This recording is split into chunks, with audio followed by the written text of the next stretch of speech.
Do you have an extra? Oh.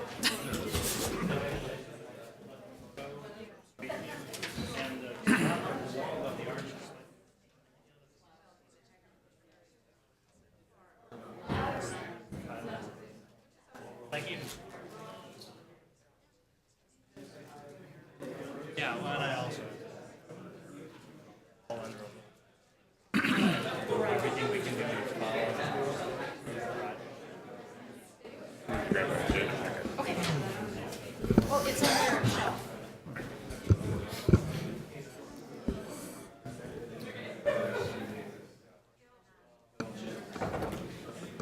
Yeah. So I think we have, There were two letters that came in. there are two letters? Yeah, so there's 4A and 7D. All right, okay, thanks. Is this the one you emailed? Yeah. The same one, okay, good. You're right, there were two of these.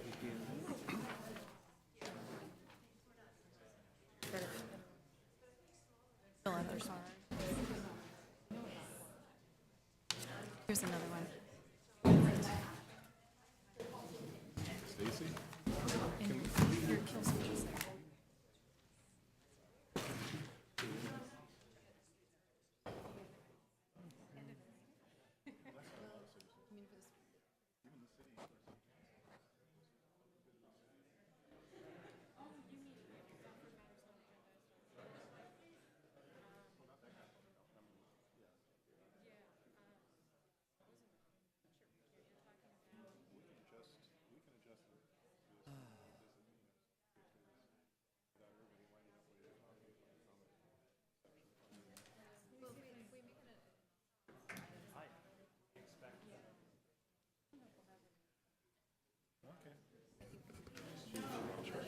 Okay, but I'll come back.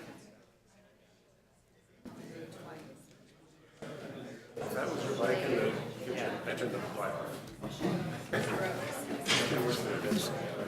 I've left that on. That's the beauty of LEDs. Of LED. So, yeah. You want me to text you? No, I'll be back. If for some reason they just, I'll let you buy something. for future. Well, I think the agenda says. Not included. Oh, great. The stuff that I'll go to tax. I haven't looked at anything since.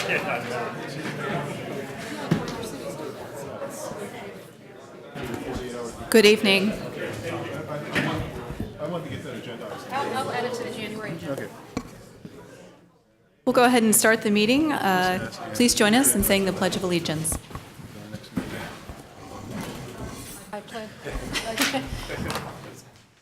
I pledge allegiance to the flag of the United States of America and to the republic for which it stands, one nation, under God, indivisible, with liberty and justice for all. May we have roll call, please? Yes, Commissioner Arkin, Here? Commissioner Donaldson, Here? Commissioner Moss, Here? Commissioner Pilch, Chair Eisenman. Here. So we're going to start the meeting today with a report on 1075 to 1095 Monroe Street and 1100 San Pablo Avenue, UC Village mixed-use development. And I'll note that due to the proximity of both my residence and my business, I need to recuse myself on this item. We'll see you later. May we have the staff report, please?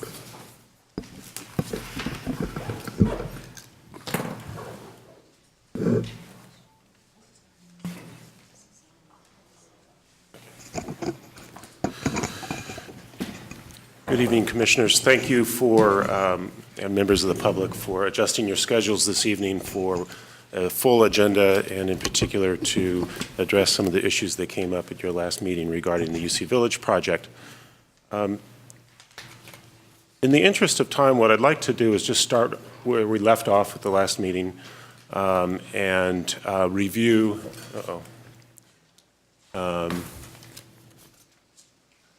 may need to switch this over. For some reason, our laptop is not getting a, Well, while you're Signal. plugging that in and get it running, I would like to ask anyone who's interested in speaking this evening to fill out a speaker card at the back and bring it up to Ann here. We will be running the timer to make sure that we get in everyone's comments. Sorry to interrupt you.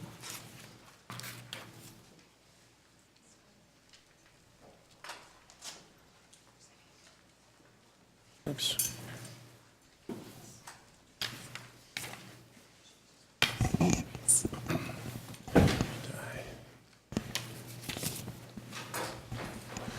So I had just one slide. I think I'll just talk from it, and then as you're taking public comment, we can work to see if we can get, if we need them, be able to pull the plans up or something else.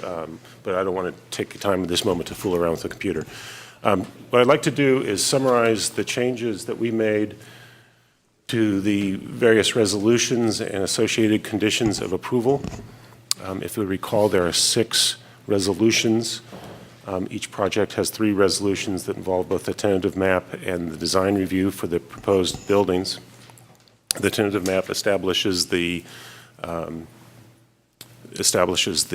property, parcel lines, and then the design review establishes the design of the buildings. There are 2 sets of conditions of approval, one for each project. So the conditions of approval in effect apply to one set of the conditions of approval applies to 3 resolutions, and another set of conditions of approval apply to the other 3. The changes that were made, first of all, just there was a reformatting to make it a little bit clearer, and so the line spacing and so forth works a little bit better. We made some typographical changes to make it clear that the parcel, the retail parcel at the 1080 Monroe, this is the south side of Monroe Street. Oh, good, it's up, thank you. Thanks, Richard. That is, the design review will come back to you for that particular, that retail building when the time comes. We have not received any application, nor have we really talked to the applicant in any substantive way about what that might be.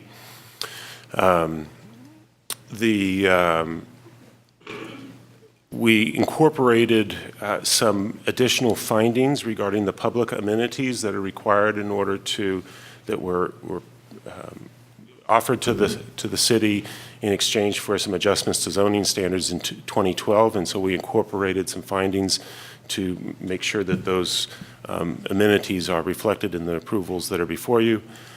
We've also included by reference that parkland dedication requirement is in the municipal code, and this project is subject to that. And then we wanted to refine and improve the conditions of approval related to public art, transit facilities, the green building code, and the common area agreement that you talked about at your last meeting, so that we were trying to capture the concerns I think that you were expressing about all those. So at this point, I think I'd like to pause and just see if you have any questions, and then if necessary, we can go into more detail on any of that. Are there any questions for staff at this time?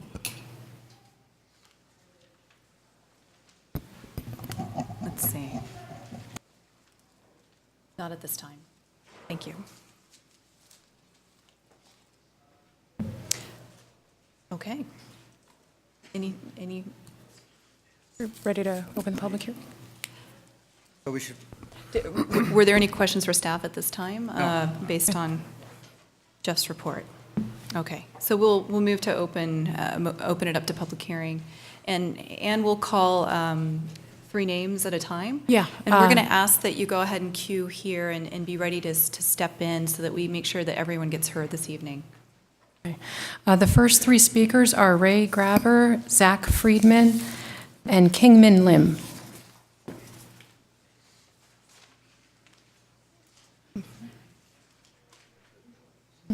Hi, my name is Ray Graber. I'm the farm manager at Urban Adama. We're a community education farm and community center in West Berkeley.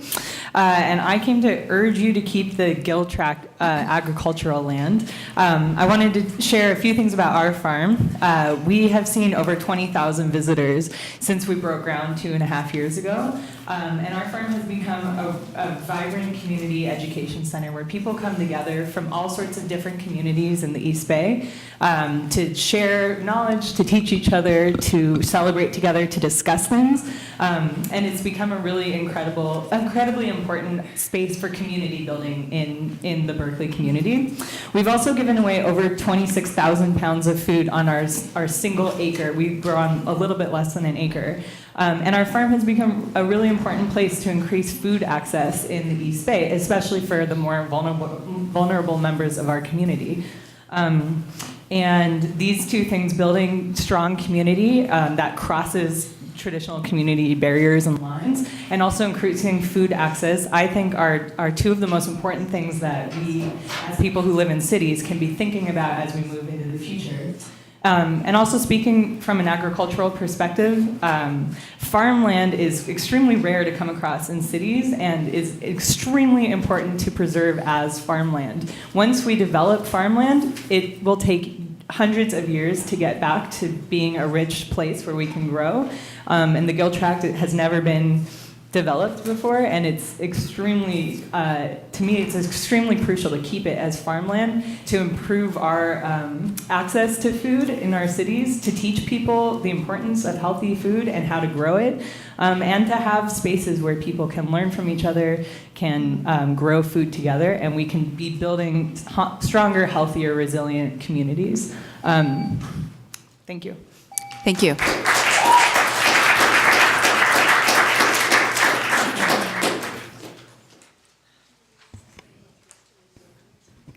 Hi, friends. My name is Zach Friedman. I'm an educator and program associate at Urban Adama. We're a 1-acre urban farm, as Ray said, in Berkeley. And I'm also here to urge you to keep the gill tract intact. I'm from Boston. I went to school, I majored in chemistry, and I taught middle school science in New York City for 2 years, and then came out because I started farming, and now I'm here in Berkeley. And of all the places I've been throughout the world, nowhere have I really seen a community stronger than on a farm. There's something about people working together to produce the food that nourishes them. It really creates strong bonds. It creates love. It creates nourishment of the whole community. And in addition, I think the Albany City Council really has a rare opportunity to keep a piece of land intact that really is giving life to the community and the food that's grown there. In the day and age where we ship food thousands and thousands and thousands of miles across oceans, across states, across countries, using valuable resources in the process, we have the opportunity to be able to have a center that produces food for the community without using those resources in the way that we're doing now. And so I urge you to take a deep look and to please consider keeping the gill tract intact. That's all I have to say. Thank you. Thank you.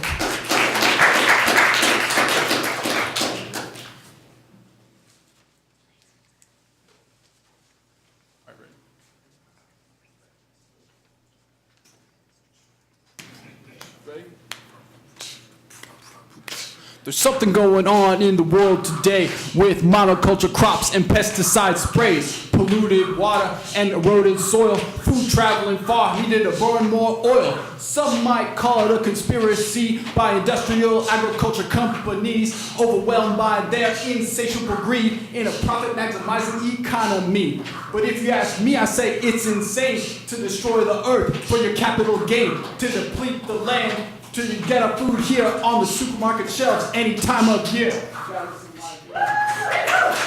not done. Any time of year. So in the meantime, the consumer keeps buying the processed food while the TV keeps lying about low carbs, low fat, low calories, while your kids are getting cancer and diabetes. So what do when the sickness takes hold? Now to the doctor's office. Now do as you're told and take these drugs as they're prescribed, guaranteed safe until you die. The pharmaceutical companies, they claim will provide us with the answers we need, but when you think for a minute, it is plain to see it's just another corporate profit maximizing scheme. So what can be done? What can I do with all this junk food and facts coming at you? I'm just one man trying to make my way. What possible difference can I make today? Well, what possible difference can you make? What possible difference can you make? Can we make a difference? Can we make a difference? Let me tell you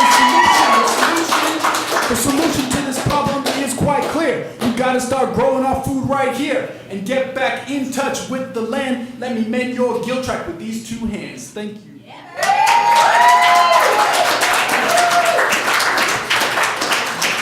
Thank you. The next three speakers are Ariella Ronay Jinich, Dan Ashby, and Harry Chomsky. And while they're queuing, I'll ask that if anyone has come in and is interested in speaking and has not filled out a speaker card, please do so. They're at the back table, and bring them up to Anne. Thank you. Hi there, my name is Ariella Ronay Jinich. I also work at Urban Adama. I'm a senior farm educator, and I want to invite you all to consider the perspective of children today.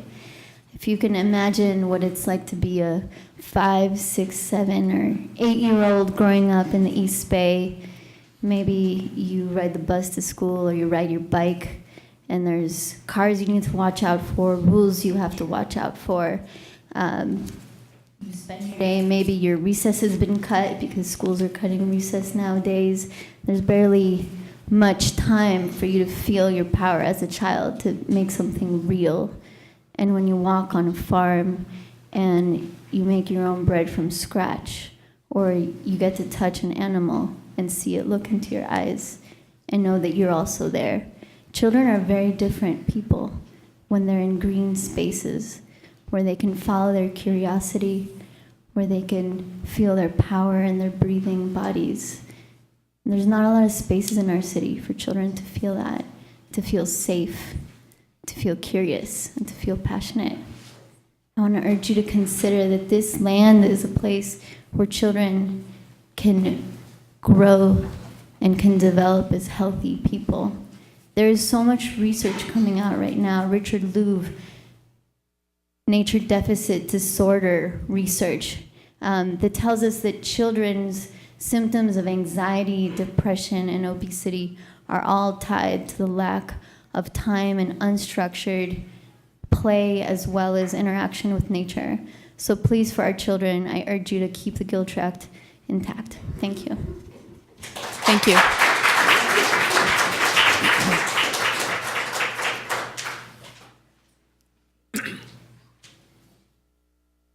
Hi, my name is Dan Ashby, and I live in San Pablo, and I'm here really just to lend my support to the the Gill Tract farmers. I think it's an incredible community, and I don't know how anyone could really argue with their basic proposition that this is a vanishingly rare commodity, this prime agricultural land, last of its kind in the Bay Area, located next to a major research university, to pave it over for retail development, which could be done on any other stretch of commercial property in the city or the environment, just seems to me incredibly short-sighted, a huge waste. And Joni Mitchell had a song about this, about paving paradise, and I think that most people would understand if they took a look at this great display of community spirit, of hundreds of people turning out to plant this ground, and the great opportunity there is to do research with the College of Natural Resources. This tract is really the leading edge of a new movement. I think there's very little doubt that the future of food and agriculture in the world has got to return to decentralized, intensive organic methods. We have reached a near dead end with industrial farming, and it's unsupportable. I think the arguments are quite complain in terms of resource conservation and the waste and the poison and the pesticide and everything else that goes along with large-scale industrial farming. So Albany has a chance to be on the right side of history and to make an incredible demonstration of community and university resources coming together to make the best use of the land. I think this is really what it's about. You have a rare, valuable resource, and the best use is organic farming and the development of community and new paradigms for agriculture. Thank you.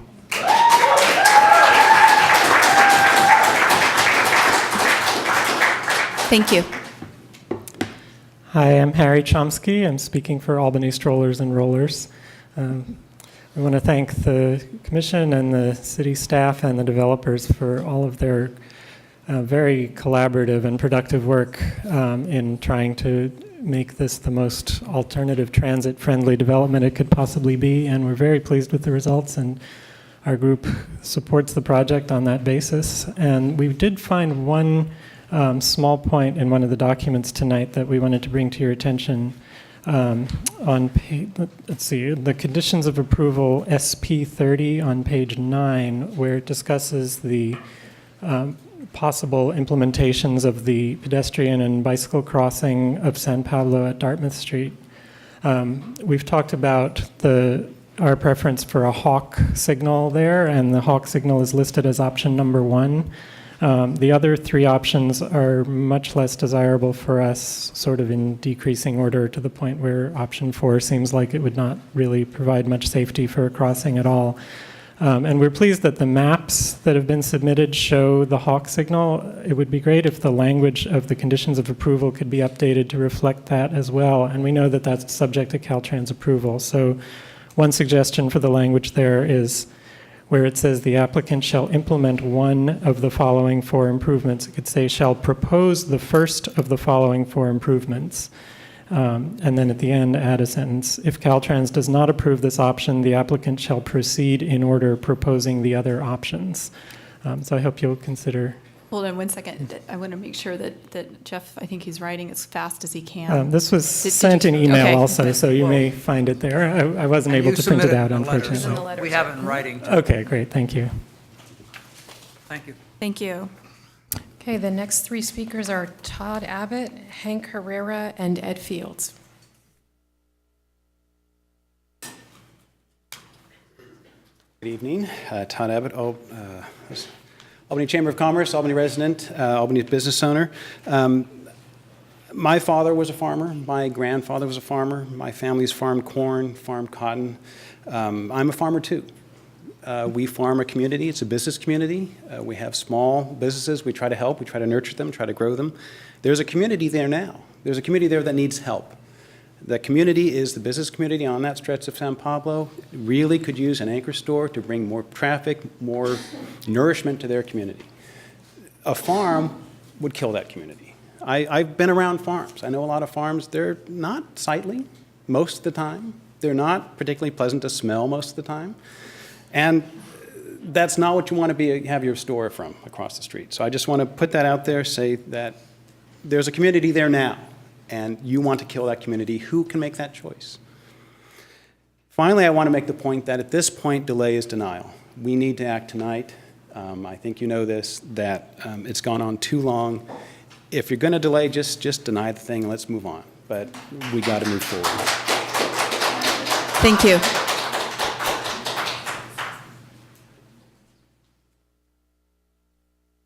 Good evening. My name is Hank Herrera. I'm co-founder and until recently general manager of Dig Deep Farms and Produce in southern Alameda County.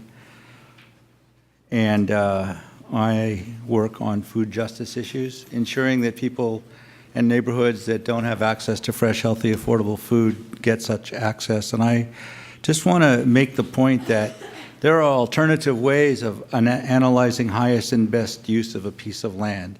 And the economic measures are not the only measures that can evaluate or give value to a piece of land. In this case, with the Gill Tract, historically, its value is irreplaceable. Paving it over, building on it, would destroy that land forever for farming, and there are acute needs for access to fresh, healthy, affordable locally produced food in populations that live very close by to the Gill Tract. So I want to encourage the commissioners to please consider alternative ways of evaluating highest and best use. And if nothing else, postpone a decision so that you can evaluate that approach. And I just want to add, our farm doesn't smell. And there are ways to mitigate those kinds of effects. This land is precious. It's public land. It could be used for public good. And I encourage you to consider that point of view. Thank you. Thank you. Good evening, Ed Fields, Albany resident. Just want to say first that half of the Sprout store extends over land that was previously occupied by the UC Experiment Station. So we should be clear about that. This commission is responsible for approving the tentative subdivision maps and design review for this project. Your job is to ensure that the maps, project plans, and conditions of approval are consistent with Albany's subdivision code, zoning code, and the PUD agreement. If you approve these resolutions tonight, in my opinion, you will have failed in that task. I have detailed in several letters to the commission why I believe this is so. Jeff has said just now, this project is subject to the parkland dedication requirements. And you have a statement in your staff report, parkland dedication procedures have been included by reference in the conditions of approval. You, the commission, are meant to consider and approve the parkland dedication prior to approval of the tentative map this evening. The subdivision code ensures that the citizens and the commission will know when the tentative map is approved, exactly where and how much open space is to be provided in accordance with the PUD agreement, parkland dedication requirement, and other regulations. The resolutions are not consistent with the PUD agreement for open space along Cordonices Creek. I've talked about that before. A drainage swale along 10th Street is not open space along Cordonices Creek. The project plans violate Albany's zoning code with respect to usable space requirements, permitted land uses in the SPC district, among others. The project does not conform to Albany's general plan or the San Pablo Avenue design guidelines. I urge you not to approve these resolutions tonight. And I would just want to say one more thing. There's a statement in the special findings, which I don't have time to read, but it basically says that San Pablo Avenue is not suited for retail development, and it's better to put it on Monroe, and it extends that statement across San Pablo Avenue into other cities. What does that mean if you approve that? Thank you. Thank you. The next three speakers are Patrick O'Connor, Effie, and Christoph.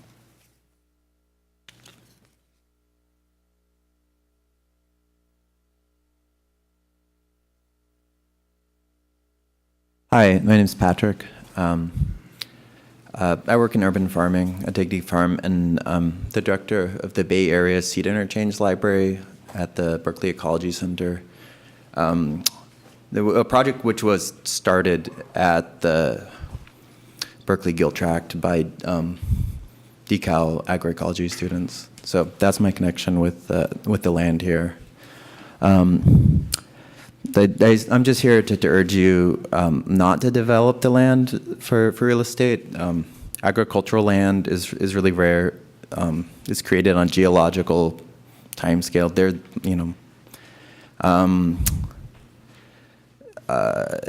Having an educational farm here can really improve the quality of life for the people who live here, especially the people in grad student housing, who will be the primary people, in walking distance. But they're busy. A lot of them have kids. I just came from my friend Lisa Dermer. She's there with her twins. But there's a lot of young families, and it could be a huge asset to them, as well to the students at Berkeley. It's incredibly close to the school, so I just hope that we value this land and not put in a store that's. Have any of you been to Sprouts? It's low quality food. it's chemical food dressed up like a farmer's market. It just sucks. It's like Albany can really do better. So we need clean, healthy food. So that's all. Thanks. Thank you.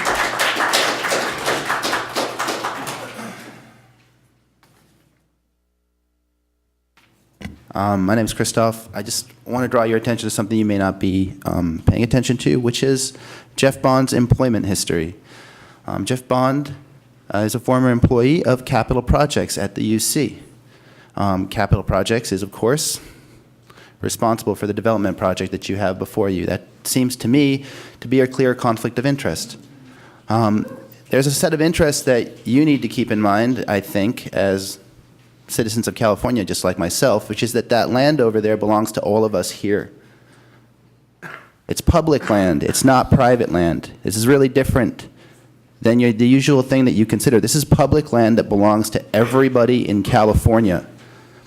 Now, Capital Projects has a history at the UC of entering into development projects that are not in the interests of the educational mission of the UC, and not in the interests of us as citizens of California, not in the interest of anybody in this room. That's a 20-acre plot of land, and great things can be done with it, and they're coming to you to build a grocery store and apartments. That's the UC, University of California, premier flagship public institution.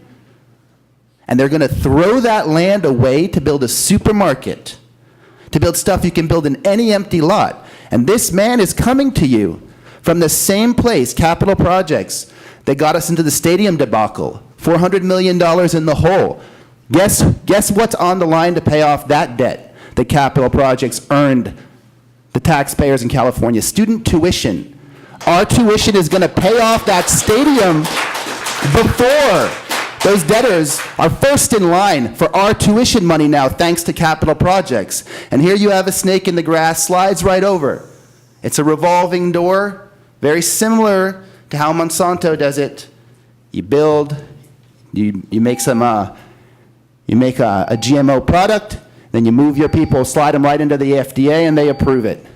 Here you got a guy. What was his involvement with this project before he came here? We're going to ask you to wrap up your comments. It's a shame. It's a shame, and it's a mistake.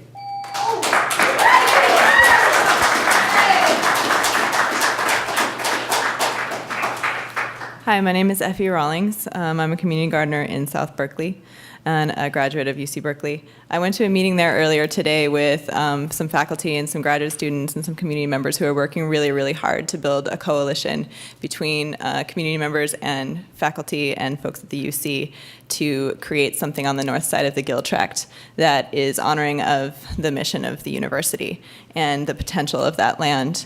We're going to see a bunch of fancy PowerPoint slides here from our developer brothers and sisters that is going to show us, just got to channel Pancho here a little bit since he's not here with us tonight, that's going to show you some information that's going to make it seem like this development project is in our interest and that land is best used in that way because they're going to tell you it's not farmland. But that's not true, and many of us know that because we farmed it this spring. And we've done extensive soil testing, which I hope maybe another sister can tell us a little bit about, that demonstrates that there is not arsenic, lead, asbestos, or any of the other contaminants that poison most of the urban soils around us all the time. What's special about this land is that it is 20 acres that used to have 3 creeks running through it that deposited minerals for millennia. It used to be a marshland. That soil has a lot of potential and a lot of fertility, even if it did have a few temporary structures here and there on it. That land still has amazing potential to grow food. It is a huge community resource. And for those that are interested in learning more, there will be a general assembly right out after this meeting finishes this topic, right out here outside of this building, and we really need the community to come help push through this, this development project that just is not serving our needs, and we know that. Thank you. Thank you. The next 3 speakers are Deborah Collins, Amber Whitson, and Eric Husted.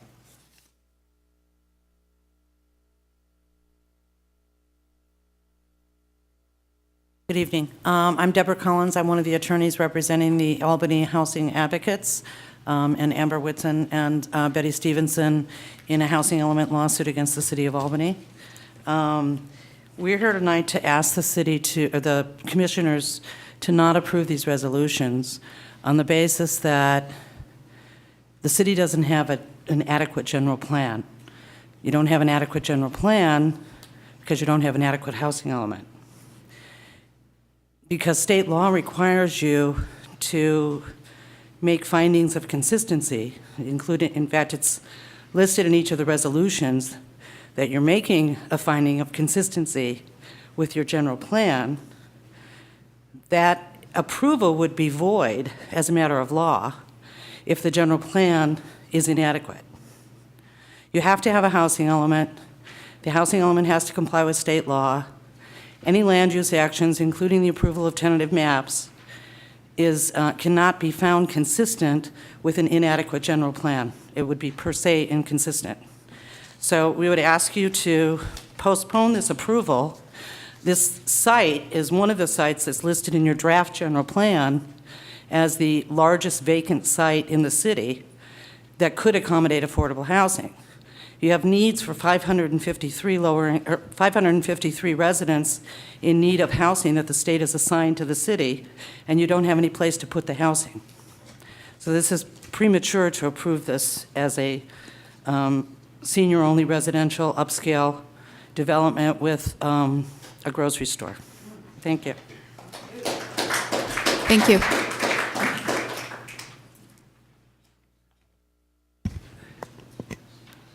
Good evening, Eric Husted, Berkeley resident and urban farmer.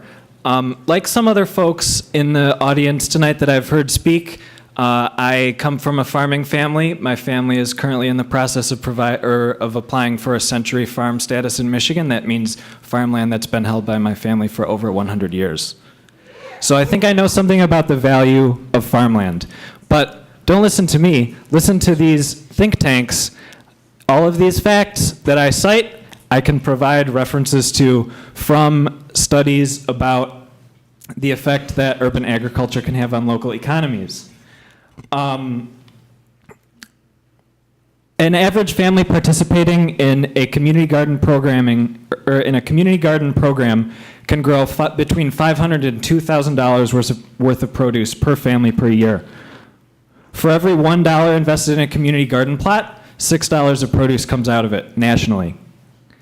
In a survey of 38 cities, only 5.3% of community garden land by space is permanently protected. How much of the Gill Tract is permanently protected?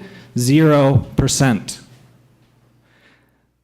From Spur, a regional land use think tank, in their report, Locally Nourished, How a Stronger Regional Food System Improves the Bay Area. In the past 2 decades, more than 2/3 of development on the Bay Area took place on agricultural land, with losses in best quality land outpacing losses in lower quality land. Alameda County has lost 40% of its farmland since 1984. Santa Clara County is the only Bay Area county to have lost more by percentage. From this report, the biggest thing that comes out is that preserving large areas of contiguous agricultural land should be a priority for regional and city planners. In instances where farmland is within an urban area, is designated or sold for non-agricultural use, cities and counties should consider requiring developers to pay for mitigation measures such as purchase of conservation easements or payments of fees for future agricultural land preservation. Big recommendation, city council and planning departments should adopt policies to reserve remaining agricultural land, especially large contiguous agricultural land areas and high-quality farmland. Thank you. Thank you. From Sustainable Seattle, why local food... Can you sum up in 30 seconds? Someone is offering to cede me their time. I think It doesn't work that way. But if you're interested, you can give the staff a copy of Sprouts your notes. is owned by a union-busting leveraged buyout firm. Local food, for $100 spent at a non-local grocer, $25 I would like you to remains in the stop. local Your time economy. is up, sir. Your time is up, please. It's Thank you. not fair to the other Thank you. speakers. Thank you very Allow much. you to continue. We heard your comments. Thank you. If you're interested, you can bring your list of points to staff, and they will circulate it amongst the commissioners. We have 3 minutes to speak. Have you changed the rules? No, there's 2. They're only giving 2 minutes. Yeah, the commission 2 at minutes. its discretion, 2 when there minutes. are a large volume of speakers, may change the time to accommodate all the speakers who seek to address them. They're generous. The mayor only gave us 1 minute at a city council meeting. All right. Amber Whitson, CFO of Albany Housing Advocates and plaintiff in the housing element case, because I got complaints. This Sprouts development is just absolutely ridiculous. You realize that areas with extensive impervious surfaces, water can't soak naturally into the earth. Instead, it rushes across the landscape, carrying pollutants and biological contaminants into our waterways, poisoning fish, wildlife, and us. I mean, how much more land can possibly be paved over before we end up with the, what do they call it, the heat mushroom effect or whatever? You know, where you've got so many surfaces paved and so little surfaces that actually have plants on them that everything just heats up? You know how hot New York City is on average, like on an average sweltering day, compared to how it would be if there was more actual ground showing instead of just pavement and asphalt? You know, all that's going to do is bring more paved land to Albany. Albany's got so much open space, it really doesn't need open space that is paved first. Not to mention the fact that there's going to be 175 units of market rate housing. Like, you guys are so far behind on your arena, it's ridiculous. Like, you guys have, like, no low-income housing. I'm not saying you guys, because I know it's not your fault, because you get stifled by the city council, I understand. So does everybody else in Albany. But like, 175 units of senior housing that most of the seniors in Albany aren't even going to be able to afford, because most of them need affordable housing, too? Oh, my God. That's just so ridiculous. Like, really. I mean, it's not you guys' fault. I realize it's not you guys' fault. I realize it's the city council's fault. But you guys should be all, hell no, city council. This is ridiculous shit. Because it really is. Because people need affordable housing. People need diverse housing options. There's not only rich people, despite what the city council wants everybody to think, there's not only rich people in Albany. There is seniors even, believe it or not, who need affordable housing. And if you put 175 units of market rate housing, it's just going to be more people that are going to be moving here that can afford to move here, and less people that already live in Albany that are able to stay living here. Thank you. Thank you. The next 3 speakers are Kelly Jewett, Leslie Haddock, and Jesse Euro.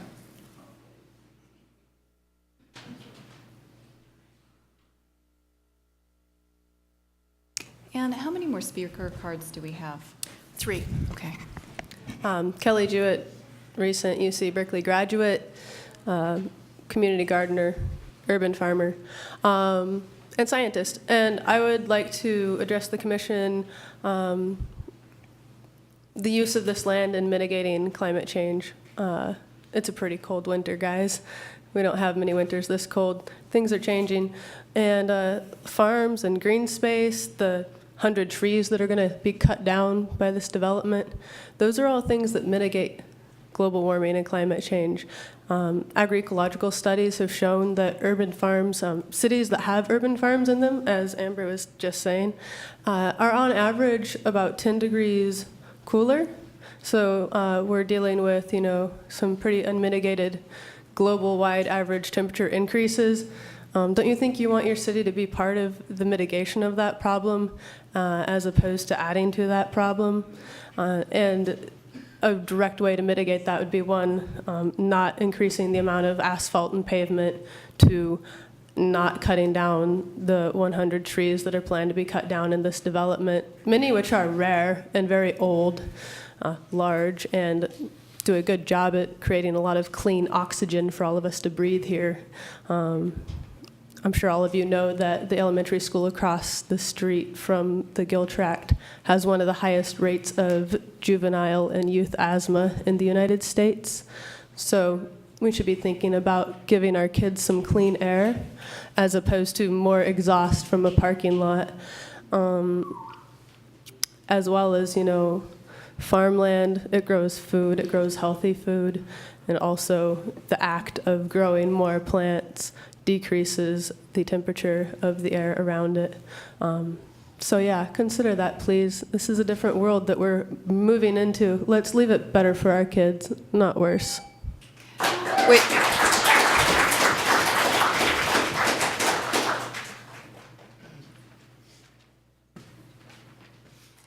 Hello, my name's Jesse. Thanks for listening to us today. First, as a farmer, I take offense that farms are like unsightly, smelly places. And if you need any proof of a farm in the city being a beautiful and wonderfully smelling place, then just head a mile down the road to 1050 Parker Street and see the Urban Adama farm, which some folks from there spoke really eloquently about it earlier.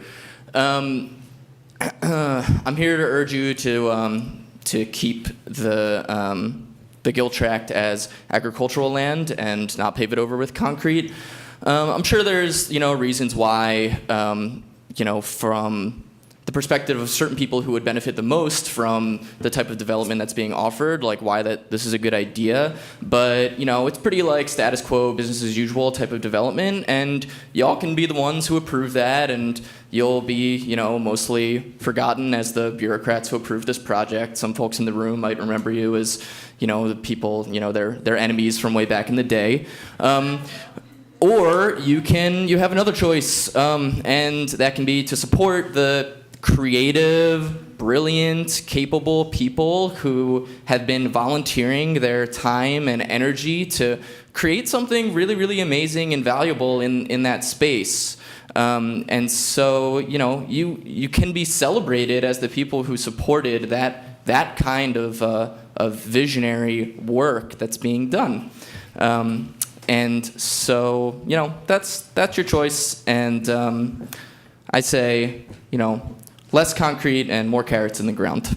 Thank you.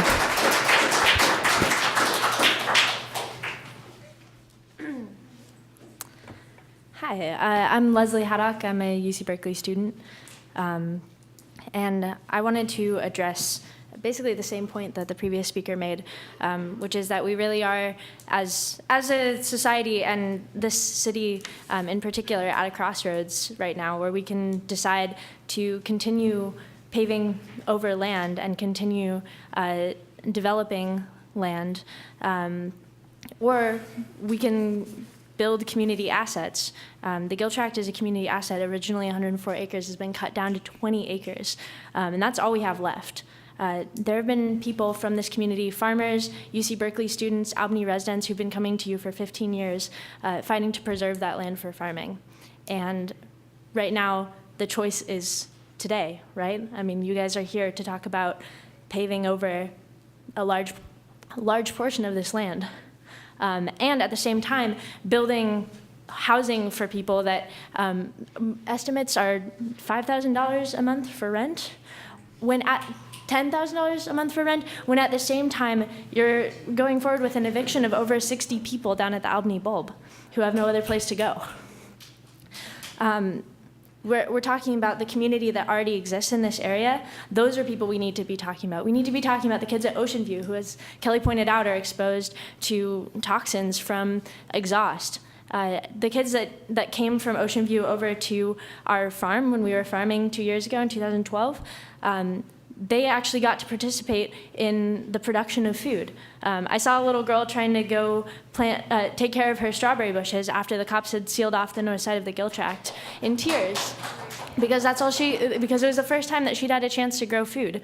And I know I was there as a UC Berkeley student for the first time with that opportunity as well. And it was the first time that I was really working side by side, 7-year-olds, 80-year-olds, learning from them and not just from the institution. And I also, I don't know what the story is with Jeff Bond, but if there's a serious conflict of interest, Please wrap up your comments. You guys should seriously look into that. Thank you. The next three speakers are Ann Hallett, Brooke Marino, and Catherine Sutton.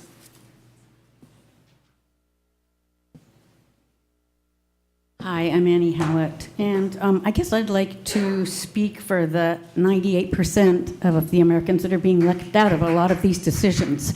We're at a real crossroads now where we realize that one of our big enemies is corporations, people who are not responsible for their behavior, that don't look at the big picture, only look at the bottom line.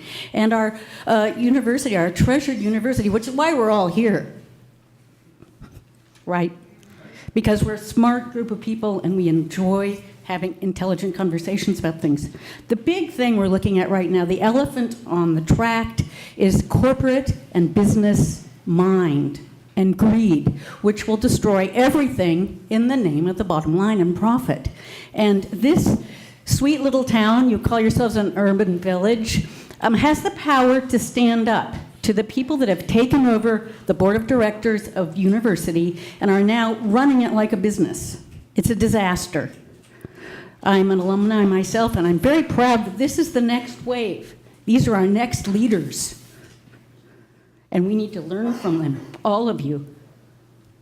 These are our educated professionals of the future that will try and save this planet. And please don't get in the way. We need to rethink how we operate. It's not business as usual. I urge you to reject this plan and open up to the community a dialogue about how can Albany represent saving the planet right here across the street.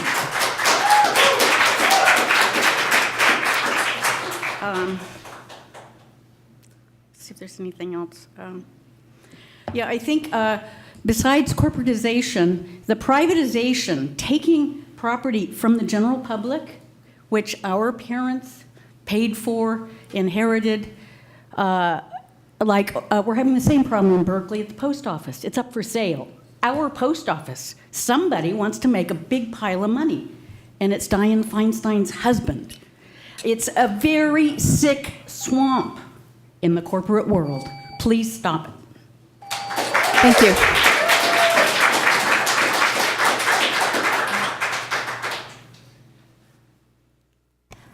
Hi, my name is Brooke Marino. First, not necessarily foremost, first I want to speak to you as a Berkeley student, somebody who has left the university twice and come back twice. The first time I left was because I questioned academia and the role that it was playing in our dominant culture, and what I got from people I met in other places around the world was a really positive response to the name Berkeley as a UC and as a public institution in a country where most of education was being privatized. And it inspired me to come back and be a part of that system. Being a part of it for a couple of years and being a part of the student movement and being frustrated with the options that I had as a student to engage with the community made me leave again. And I worked on farms for a year and a half. And I came back because we need to address the role that we not always choose but are given. And in this position that I have and in the position that each of us has in this room right now to make a decision on a piece of land that has material value to people and to communities, it's our responsibility to stand up for what we think about that community and those values. And so, okay. Secondly, addressing you as a community member, as somebody who sees the best in people come out when they get to engage with the dirt, with plants, with the natural world. I escape on public transit on the weekends often to Mount Tam in order to meet that needs. And I think it's really great if children have the ability to touch the soil and not pavement. Thank you. Thank you.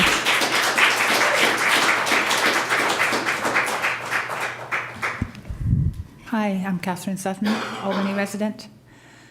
I know you've been dealing with this for years, and you know there's been contention for years, from first a small number of people and recently a growing number of people. And I'd like to say that all of the people I've heard sharing here tonight have said things I would say. And I'm very grateful to them for coming out at the 11th hour. So this is the 11th hour, and you're supposed to make this decision tonight. But, the thing that's most salient to me is let's have a dialogue with the community about what to do with this land. The university is pushing through. I believe you're going to hear a presentation from them. They represent that big corporate interest that is not necessarily in our interest. And what one of the young people was unable to finish saying is that for somebody who, and I'll preface this by saying, if I was part of such a conversation, I would suggest having a small part of the land turned into an entrepreneurial center, a local grocery store, and perhaps affordable housing on top for part of it. But I think we need to keep a lot of it green. We need to keep the trees. We need to have community gardens. But for people that spend their money, a person that spends their money in Sprouts, if they spend $100, $25 remains in the community. If they spend their money in a local grocery store, $100, half of it stays in the community. And if there's a real farmer's market, say we actually have some food growing on the gill tract that we can sell, $100 would yield $62 back to the community. So the argument that we need the revenue from these corporate businesses is not very sound. And what's more, they will affect our small local stores. Thank you. Thank you.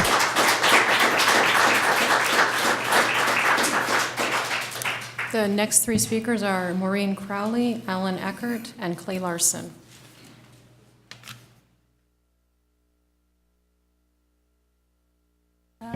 Is this meant to be here, or does this belong to somebody?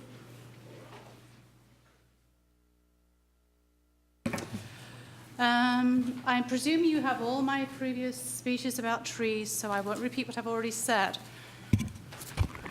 And I'll do it in 2 minutes. Do the residents of Albany know the trees marked for removal include all the street trees on the west side of San Pablo Avenue bordering this project, the street trees? I don't think so.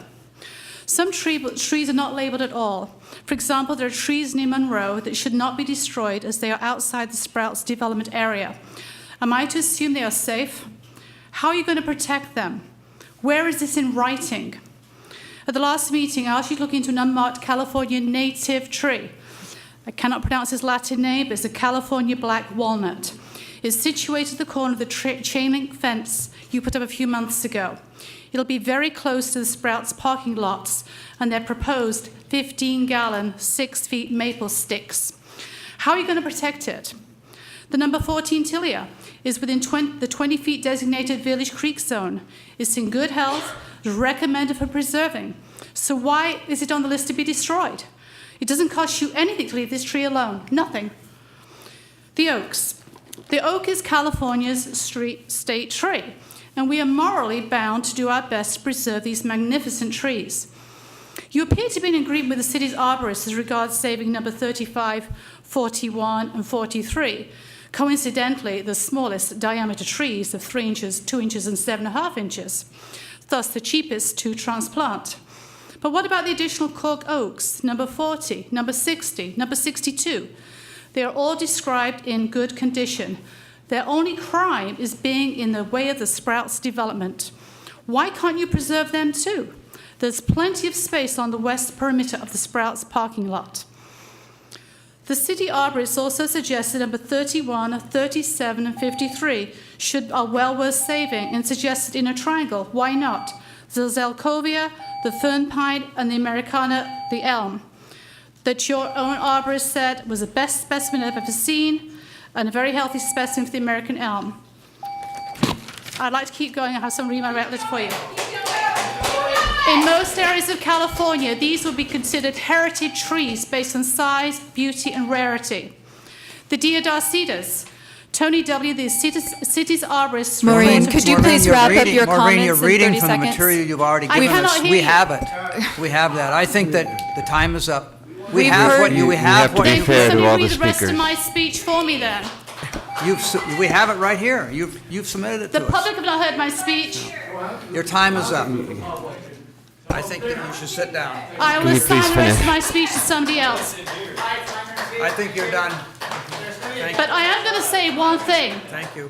I participated in the UC Research Urban Planning Project this fall. In 2.5 months, Ed and I alone, we're in our 60s, grew 363 pounds of fresh, pesticide-free vegetables. And lots of approximately 18 by 45 feet.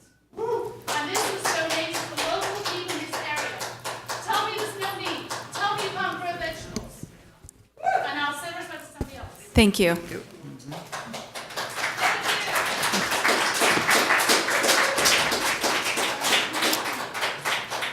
Hi, I'm Alan Eckert, an actual Albany resident here speaking tonight. I think it's a rarity for the evening. And I just want to share a text that I got from a friend up in Portland who says, when I mentioned Sprouts on Facebook, she said, "Oh, that's a cool store. My cousin works for them." And like 3 smiley faces right after that. Anyways, I'm not a liar. I'm an actual Albany resident. Thank you. Anyways, I'm going to keep this short. We just need to get this done. There have been, I've heard, 5 years, 15 years, 100 years to present this plan for a farm, and we haven't seen any concrete plans for this actual farm that people were talking about.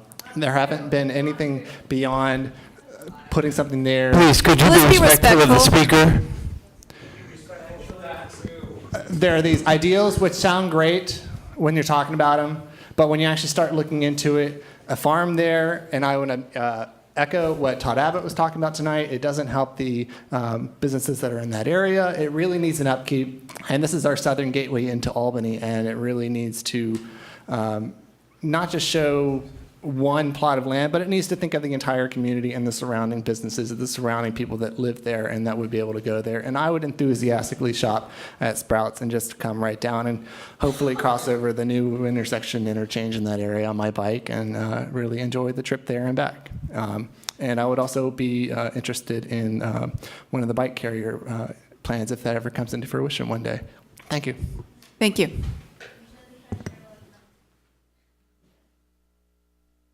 Clay Larson, yet another Albany resident. I have a real narrow point to make, and it's a point that I made in the past, and I would let it go this time, except for something that occurred, something I read in the agenda item for the housing element. And my point is that I think the city had no legal basis to provide the project with the waiver of off-street parking requirements, reduction of off-street parking requirements for the senior housing. And as I say, I think I raised that point, and I provide letters, and I won't try to do that again. And the only reason I bring it up now is that there was a point in the discussion of the housing element which states that the city, and this is program 2.1.3, says the city has used its density bonus ordinance in the past, and it says that it gives an example. It provides flexibility. The city has used the ordinance to reduce parking requirements for recently proposed senior housing development. The city, I think this evidence is a profound misunderstanding of our own ordinance on the part of the city staff and therefore the people that utilize the advice of the staff, the Planning Commission. Our city ordinance under density bonuses provides two kinds of reductions. Ones are called incentives and concessions, and there's up to 3, but they're conditioned on the developer providing affordable housing. Since this developer provides no affordable housing, that can't be the basis. It also provides us waivers or reductions, and that's under section 1240E2. But the language there is very specific. It said the applicant shall submit evidence, including relevant financial data, to demonstrate that the waiver or reduction is necessary to make the development of affordable units economically feasible. Since the project has 0 affordable units, there's no reasonable, logical, intelligent basis to cite Albany's density bonus ordinance as a basis for providing that waiver. And I think it suggests a profound misunderstanding of the city's ordinances. I have a follow-up question. So are you advocating, sorry. Okay. Are you asking for the city to come back and increase the parking to meet the requirements, or are you asking for some of the units to be made affordable? I think that the remedy is it's a fairly small number. I think Jeff answered the question incorrectly. I think Commissioner Moss asked a question at the last meeting. He said, if it wasn't for that waiver, would the developer been forced to meet Measure D requirements? That's not true. There are separate affordable housing requirements. They're only slightly greater. It would be 20 or 30 more parking units. I think the reasonable solution would be to require those additional parking. Thank you. The next 3 speakers are Olga Rappaport, Ryan Geller, and Carol O'Keefe.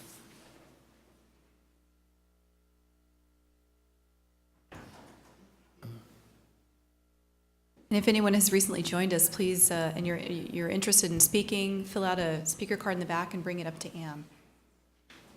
You want to repeat those names? Who's the next one? Yeah, Olga Rappaport, okay. Ryan Geller, and Carol O'Keefe. Hi, yes, thank you very much for your time, and thank everybody for being here. It's really good that we're doing that. I'd like just for a moment to invite you all to think about what kind of time that we're living in, what kind of age we're living in, and kind of like exit our own point of view for a second to think more like conceptually about some paradigms and think about how technology and things like this are changing the way that we live and how that's going to shape our communities and how we want to respond to that. And I'm not standing here saying that I know the answers. I just know that it's normally useful to invite just a conceptualization of what kind of paradigm do we want to support? What kind of structure do we want to live under? What will it look like if we have a Sprouts there? Or what will it look like if we have a plot of agriculture there? Somebody had mentioned something like, I want to, it's a gateway to the community, and I think, cool, that doesn't have to be a Sprouts. That could be a plot of agriculture if you want to increase the amount of traffic that you have for businesses.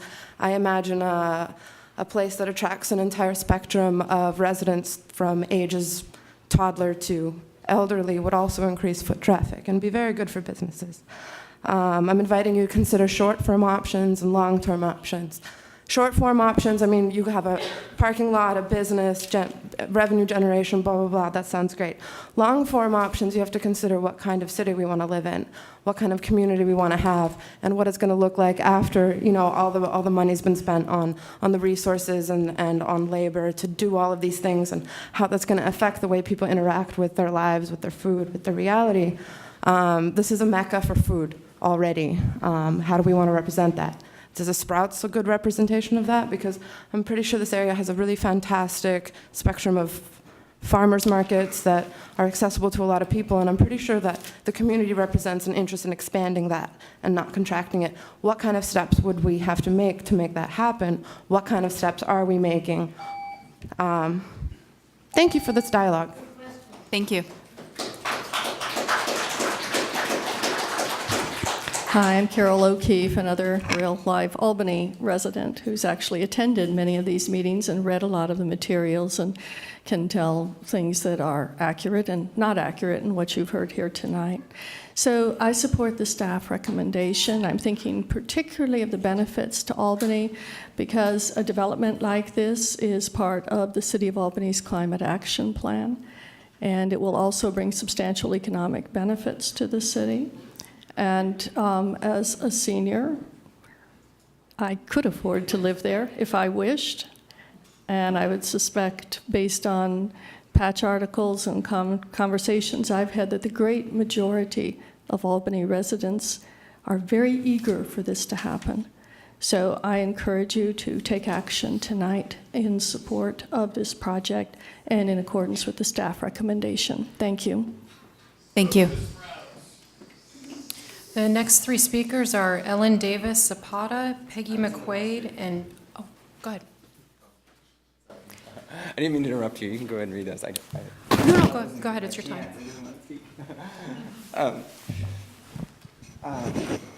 Would you introduce yourself? Yeah, my name is Ryan Geller. I'm an urban farmer in West Oakland. The problems with industrial agriculture are really extreme. The environmental abuses are rampant. These corporations that do these abuses, they never have to pay for the environmental costs and environmental destruction that they do. There's labor abuses that are extreme. There's even contamination in some of our organic products, all this stuff. Sprouts represents this industry. We really need to revamp our food system. What we have is not working. If you want to talk about meat and how they deal with animal products, that stuff is just beyond obscene. People are getting together to build a farm in this space. There's a lot of interest in the whole Bay Area for this kind of farming. There's a lot of studies that show that this type of farming can produce more than industrial agriculture. Whereas industrial agriculture is just continuing to damage our environment. So it's important to listen to all the people that came here and had this kind of heartfelt expression. because this issue is severe. The climate crisis is also severe, and this is a way the community can respond best by plugging in to agriculture, because there's not a lot of funding in the corporate world for restoration. They want to extract profit. If we want to have a sustainable planet, we're not going to be able to profit from that. Sprouts and industrial agriculture are about profit. Yeah, I'm done. Thanks. Thank you. And before you start speaking, I was going to ask that anyone else on the speaker cards, if you would go ahead and queue up here so that we can make sure everyone gets through.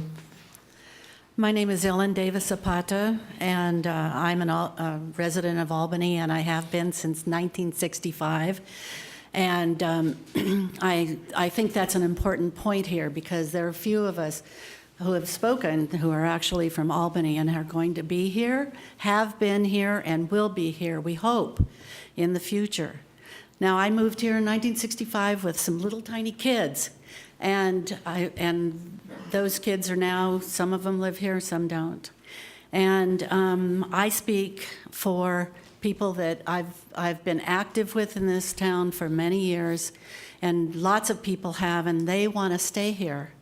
And we won't be able to stay here if we can't live somewhere that's suitable for senior citizens. Now, I've worked all over the world, and everywhere I've been, they have places for senior citizens to live in their communities. In this town, we do not have that. I don't want to live somewhere else. I want to live in Albany, and I want to live with people like me and that have special needs that happen. Hopefully, I'll get older, and we all, I represent a lot of people in Albany who want the senior housing element to be there. And as an afterthought, I want to just say that I have shopped at Sprouts in Arizona when I visited there, and it's a great store. I've enjoyed it a whole lot. The other thing is that I am also an urban farmer. I've had a garden at my house. I think Harry will attest to that.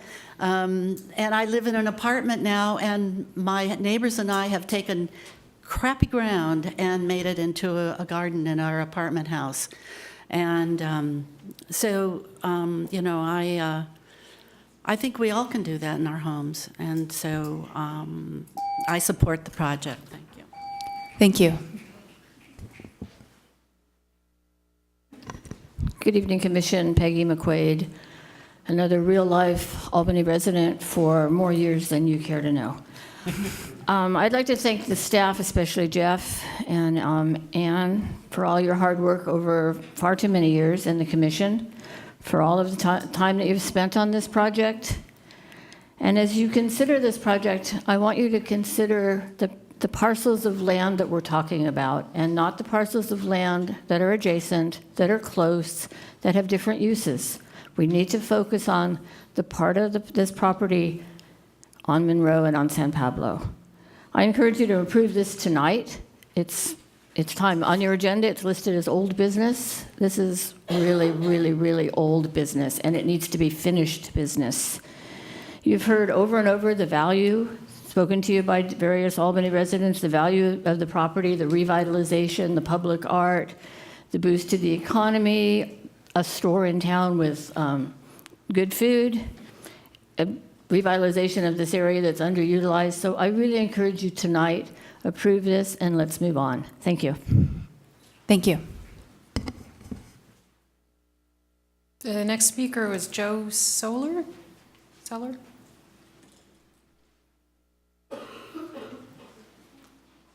Hi, thank you very much. My name is Joe Solar, and I'm a new member to this community, so I apologize if I'm stepping on the toes of anyone who's been here for much longer than I have. I'm a member of the Bay Area Radical Mycology, whose mission is to eliminate and prevent environmental degradation. We utilize civil fungal, plant, and microbial methods, as well as educating members of the community on how to use these methods. We also mobilize people into action, so we're an environmental group in that purpose. So I just wanted to give you two quick reasons why this would be a good reason for using as a farm for that purpose. The one is the tangible reason. I'll use mushrooms because I grow mushrooms personally, so I'm not a farmer like most people are. But mushrooms, for one, they do serve a contingent of people in the East Bay, I've noticed, which are mostly Asian demographic, which in Japan and China, they actually consume quite a bit of mushrooms. As a result, the mushrooms are actually antibiotic, antiviral, and anti-carcinogenic. And most of those mushrooms that we're eating right now are being transported from China and from Japan, places where it actually takes a bunch of gasoline to transport all these mushrooms, as well as plants considered mangoes coming up from South America, how much oil we're actually using to get all those exports in. So if you're developing a farm on the land, you'd actually be exporting goods out to your local community instead of relying on goods from the outside. So that's a sustainable method for keeping the farm on the land. Also, the non-tangible point I want to make too is if I've noticed, as I was saying, I apologize if I step on anyone's toes, but I have noticed that the majority of the people who are opposed to this development are young people. So they are also family-oriented, hardworking, community-driven. They keep loving, warm, and they're very generous individuals of the community. I could see that spreading out to the rest of the community of Berkeley and Albany as well, East Bay. So they have great attributes too. Thank you. Thank you. The next three speakers are Christopher Wyatt, Tiffany Sang, and Batara Sopraba. Oh. Hello. I am speaking to you not as an Albany resident, but somebody who lives in Berkeley. Yes, all the way over there. As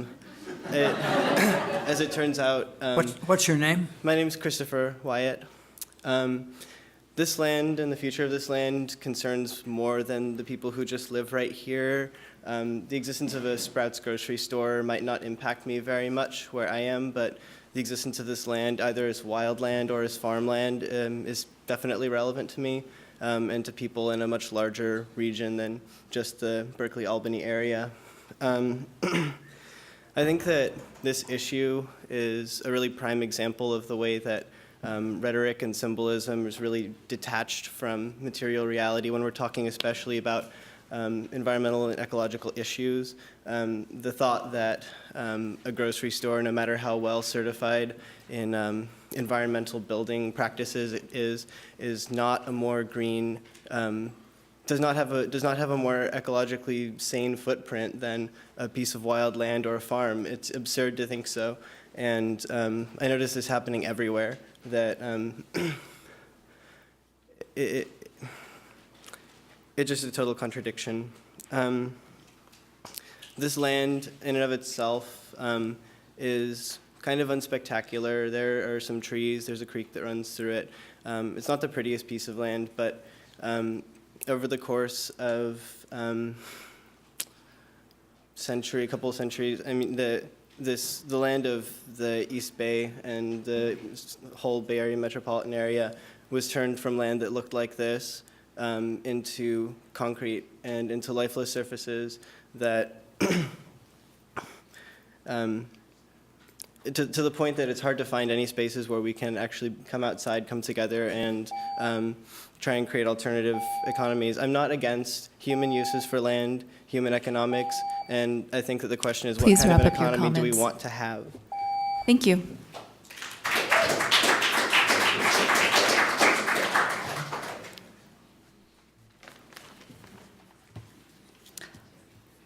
Hi, I'm Tiffany.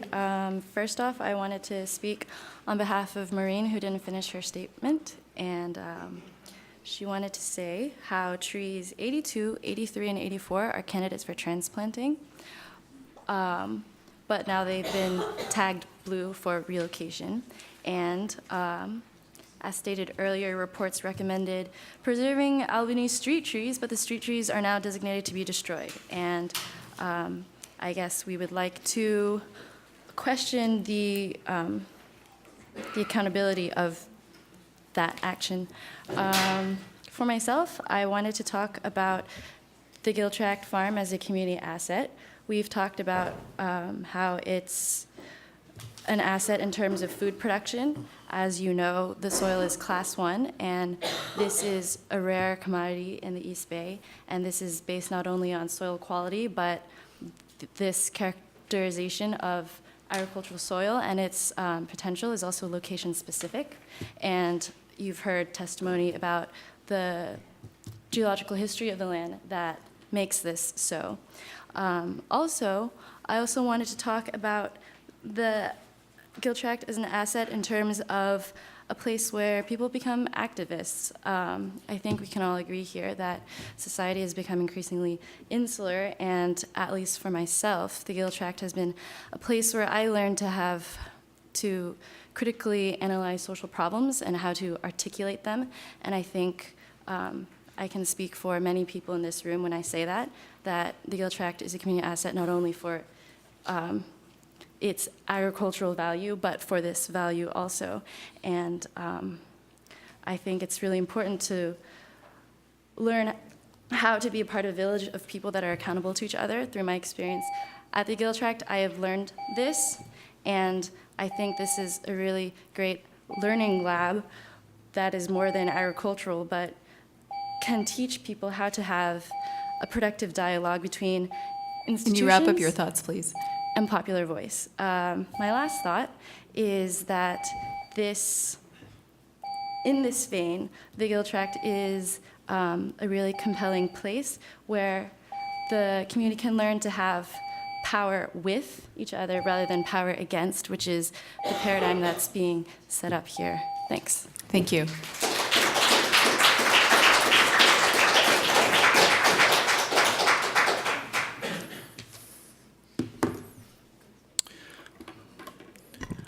Good evening, distinguished council members and members of the Albany and East Bay community.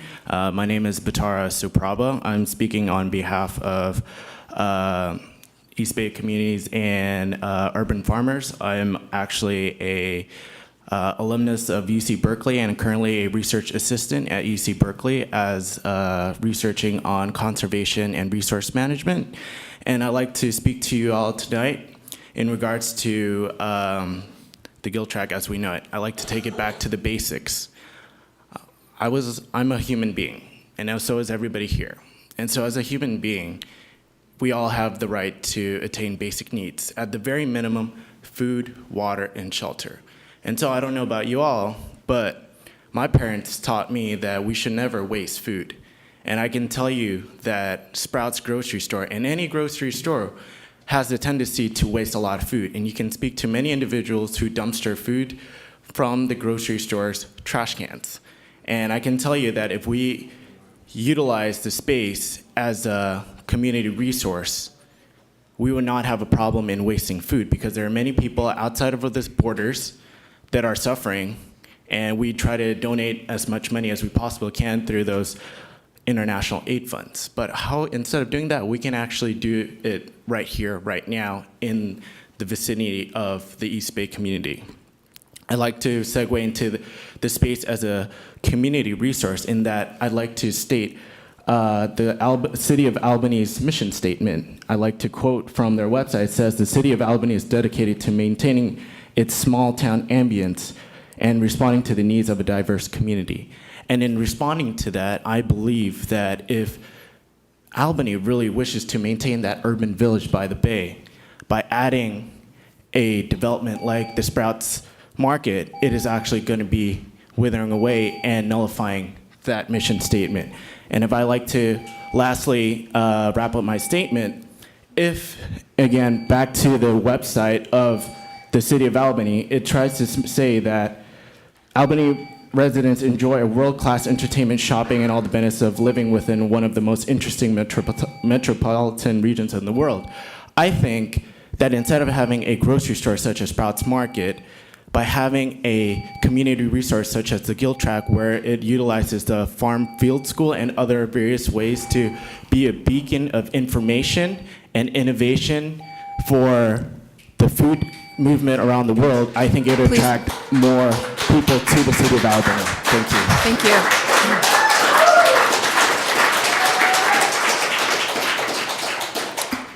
The next three speakers are Signe Matson, Virginia Stumpf, and Daniel Murray.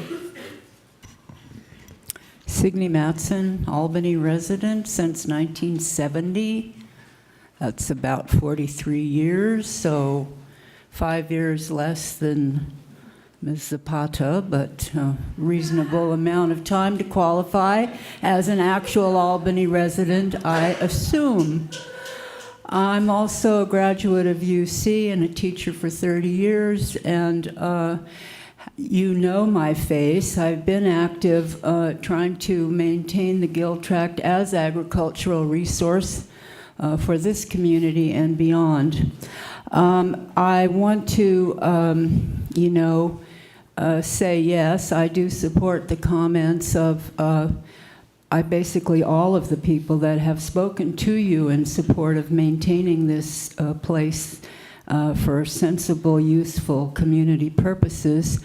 One thing that I hadn't heard mentioned too much yet is this issue of the contamination of the food supply globally by GMOs, and the fact that just about all the food that is sold in corporate supermarkets contains soy, canola, corn, or cotton products or derivatives, including our vitamin supply and our pharmaceutical supply. So we have yet to really realize the harm that these things are bringing to us.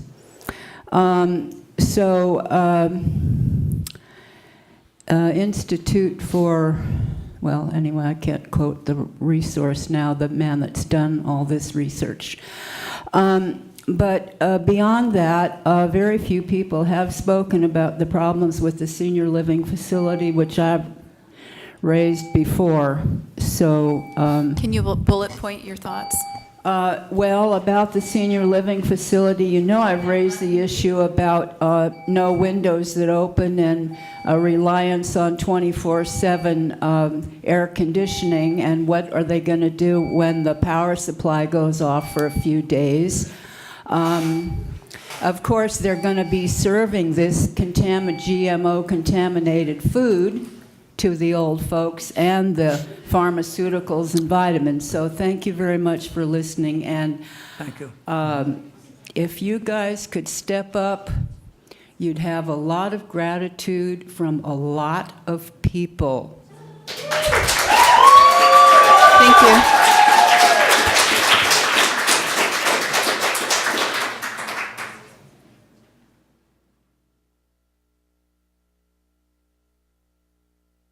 The next speaker is Virginia Stumpf, and then Daniel Murray.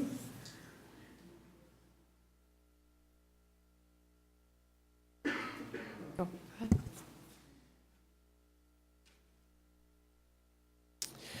Good evening. Daniel Murray. I'm a UC alumnus and currently a graduate student at Stanford and a new father. At Stanford, I teach courses on the relationship between food and community and research the relationship between democracy and public resources. And I'd like to make a few quick comments on each of these relationships in regards to the decision here before you tonight. So first, on democracy and public resources. What's happening at the tract is going to be emblematic in regards to this relationship. And it's in your power to decide whether or not it will be emblematic of an increasing privatization of public resources and the hollowing out of our democracy, or emblematic of a deepening of democracy and a strengthening of community. Democracy is a form of politics that's in part defined by collective deliberation about the use of shared resources. And your decision today decides whether or not this public resource remains public, whether or not it will continue to be subject to democratic decisions, or whether it will be removed from democracy. The less public resources, the thinner our democracy. I've worked over the past year with members of the UC and the community to develop a series of community forums to vision the future of the tract. And this has been part of what I see as a vibrant experiment in democracy, bringing together citizens, community organizations, and public institutions. If the tract remains a public resource, it can be a space to practice and learn democracy, educating citizens about political decision-making and the common good. And as research shows, this can ultimately work to make us better citizens. In terms of food and community, as all of my students learned this term, food can build community, but only if it's a collective project. Community is important to Albany, and I think the Albany Little League is a great example of a collective project that builds community here. And I hear the kids are pretty good, actually, too.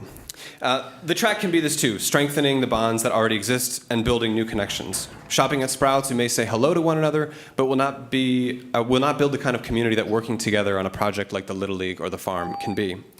So in conclusion, I urge you, for the sake of deepening democracy and strengthening community, do not approve this plan. Thank you. Thank you. I have 4 final speaker cards, so I'm just gonna call them. Miguel Robles, Jordan, Allison Shiozaki, and David Sanger. Hi everyone, my name is Miguel Robles. My accent is not really good in English. In Spanish, actually, I don't have an accent. In English, I have a terrible accent. But I don't want to talk about urban farming. I am a farmer myself. I grow food. I have chickens. I'm working with Latinos, trying to teach them different ways to have their own edible gardens. And I am the co-founder of Biosafety Alliance, that is an organization working against GMOs. I organize every year the largest conference focused on GMO. This year we have like 70 speakers in Seattle and Washington supporting the proposition, no, the Initiative 522. Last year I was the field organizer for the Proposition 37 in California. A lot of people think that we lost, but we have 61% in support from Latinos. We have 42% from white, 52% support from African Americans, and 61% from Latinos. We won, we didn't lose. So we are trying to bring Latinos to learn how they can create their own edible gardens, how they can grow their own food. And I don't understand why you want us to buy food from stores with GMO, with all this package. I don't understand why you don't allow us to learn how we can grow our own food. You have here the place. You have the yield track. I just want to ask you, what would you do? How would you vote tonight if you were running for this seat, for this job? Are you going to vote in support of this Sprouts in the parking lot? Why you don't create something to promote bikes, the use of bikes in this community? Why you want more space for more cars?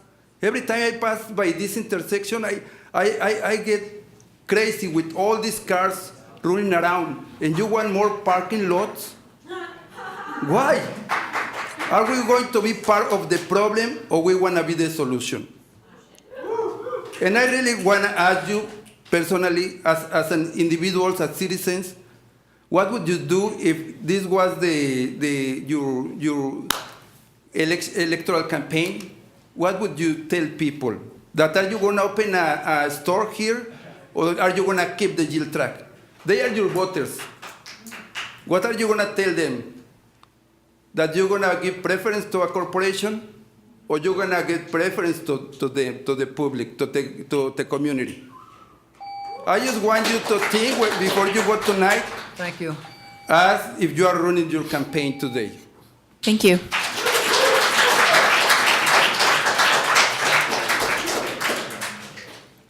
Short. Hello, my name is Jordan Torres. I just want to talk quickly about a little bit of my experience of the Gill Tract and about what you have and what you're bringing in. I've been on the Gill Tract several times. It is a beautiful piece of land. I've also been to Sprouts Farmers Market several times. Not very beautiful pieces of land. What you have is a piece of land that has historically been a farm and has, as recently as 2 years ago, produced wonderful food. All right, that's something we have, concrete. We have a space where people can learn skills. We have a space where community can be built. These are concrete things. I've seen them happen. I've participated in them happening. Very cool. What you're bringing in is a Sprouts Farmers Market, a business that has a few organic items but tends to pawn itself off as a cheaper Whole Foods. Sprouts is owned by Apollo Global Management. The same firm bought a Hostess Bakery in East Oakland and cut over 100 union jobs. This is a union-busting firm that owns Sprouts. And those jobs were replaced with low-wage jobs. You're bringing this thing into your community by building a Sprouts Farmers Market. You bring a group of people who are prepared to do what's necessary to make profit, including taking away good jobs or not providing good jobs at the get-go. All right? We know what we have. We know what's there. And we have history of the people that want to come in. All right? That's it. Thank you. Thank you. Good evening, Planning Commission. My name is Stephen Donaldson. I am no relation to Doug. I've never seen Doug before. I live on Cornell Avenue, and I've lived there for 22 years. And I believe that this is a fantastic project that should be approved, that benefits the city of Albany and the Albany residents with property taxes, places to shop, housing for seniors that's desperately needed. And also, the majority of these people, they're not from here. They don't have anything to do with Albany, nothing. And the other thing is that they're talking about a piece of property that had housing built on it from World War II that was substandard and demolished, not farmland that is currently under use with the agricultural substation. And UC Berkeley with viable projects producing incredible crops that can be used in the third world and developing world. They're ignoring that. They're out for their own agenda, which I find imposing upon Albany outrageous, and I highly support you approving this project and not paying attention to these people who have nothing to do with this city. Thank you very much. Thank you.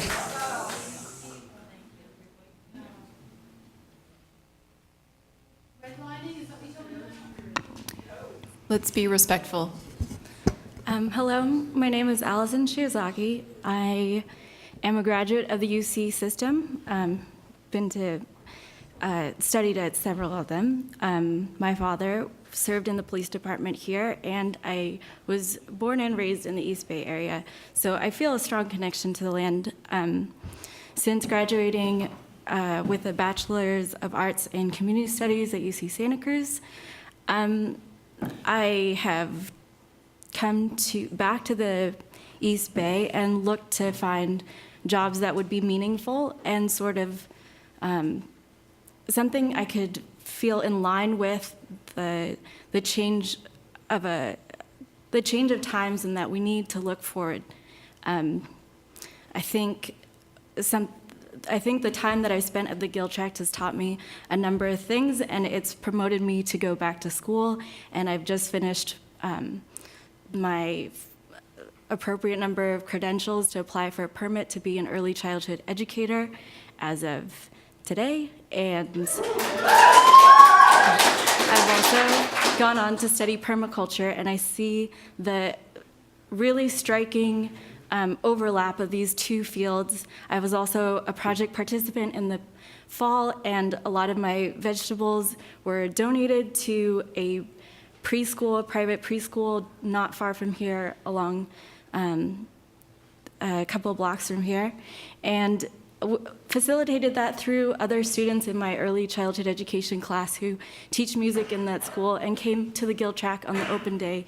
So I think that the implications for this place are really clear in terms of the fact that children need to learn these things early, and we're moving in a different direction, and we really don't have the time to keep continuing into fossil fuel based agriculture that damages, not to mention the articles that come out more and more every day talking about how Please pollution wrap up your thoughts. affects children. There's a lot of children in this area, and there's a New York Times article I read about this week that was talking about how car emissions are such a strong contributor, and we already have that problem on the 80. So I just wanted to really bring that home. Thank you.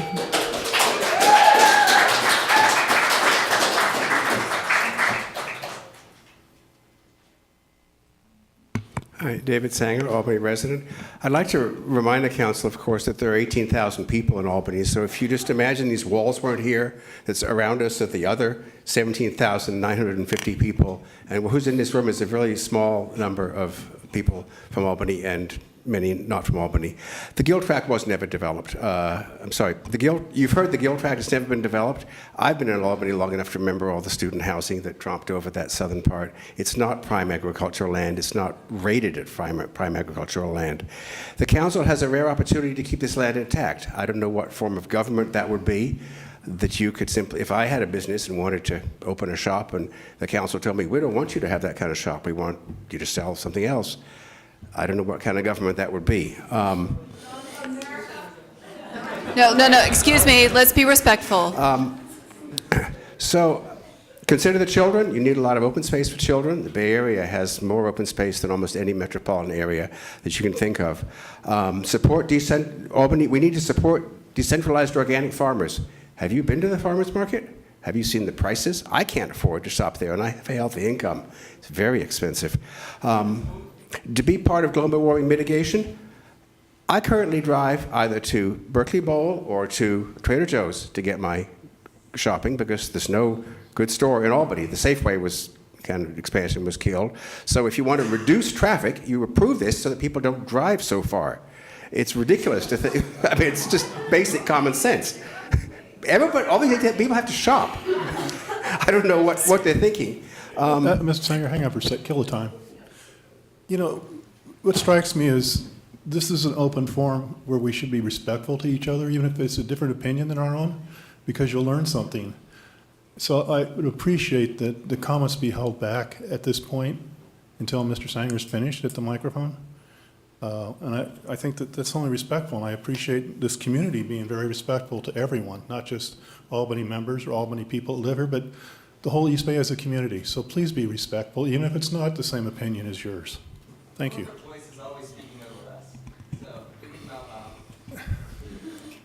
I appreciate that. No, not tonight. Yeah. One of the most interesting comments I heard was the professor who said they had forums, democratic forums, dealing with the university. I wonder what became of them because the university did not change its mind. That is a great idea, but a lot of the comments that are made really ought to be addressed to the university if you wanted to do something different with their land. We've had 2 lawsuits and an appeal, and they've gone nowhere. Let's add 30 seconds, please. We've had 2 lawsuits and we've had an appeal, none of which have gone anywhere whatsoever in trying to stop this project. We've heard lots of causes, and many of them are causes people in Albany believe in. I just think they're misplaced and all being focused on this little plot of land. A lot of things people talk about, GMO, big corporate interests, those are all things that people in Albany support, but this project doesn't represent all those things. I urge you to support this project as it is. Thank you. Thank you. I don't have any more speaker cards. Are there any additional members in the community? Have you filled out a speaker card? Yes, I have. What's your name? Virginia Stumpf. Okay.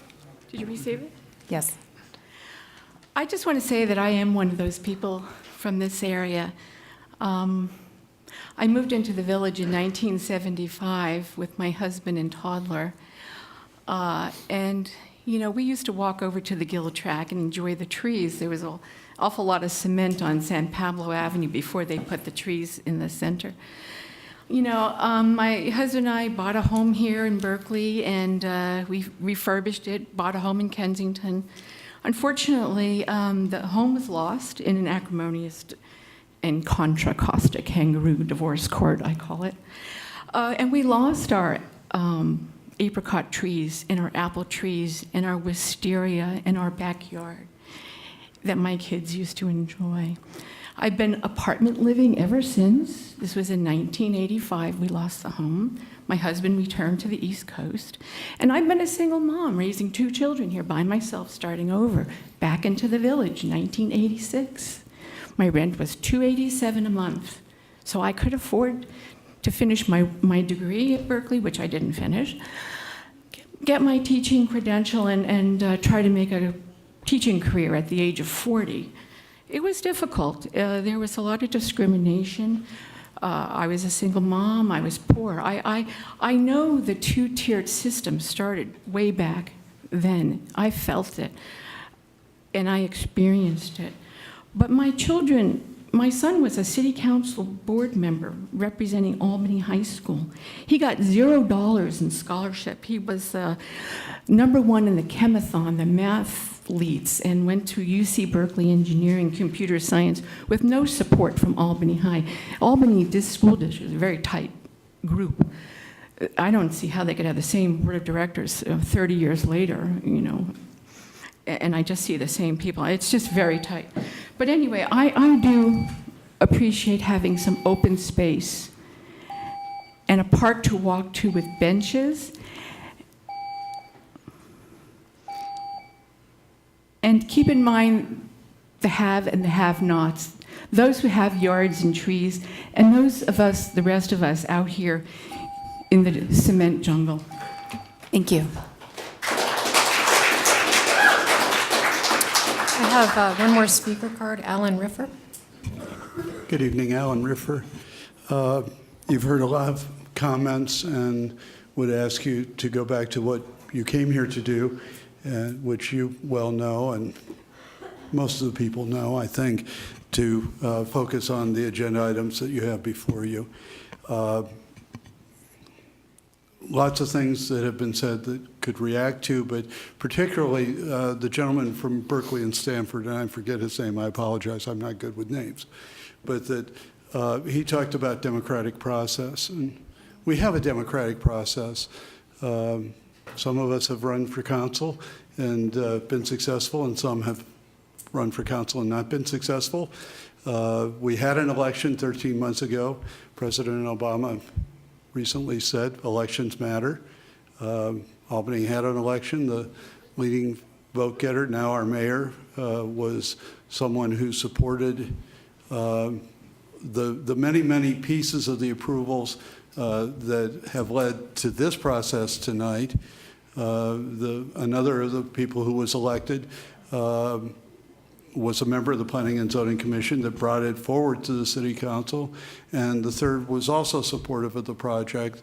The two candidates who clearly labeled themselves as farm supporters finished substantially behind all the other candidates. The community spoke last November loudly, and as Mr. Sanger pointed out, the limited number of people who take the time and trouble and effort to come to speak before you represent those who have the interest in coming to speak before you, but not necessarily the broader community. Thank you. Thank you.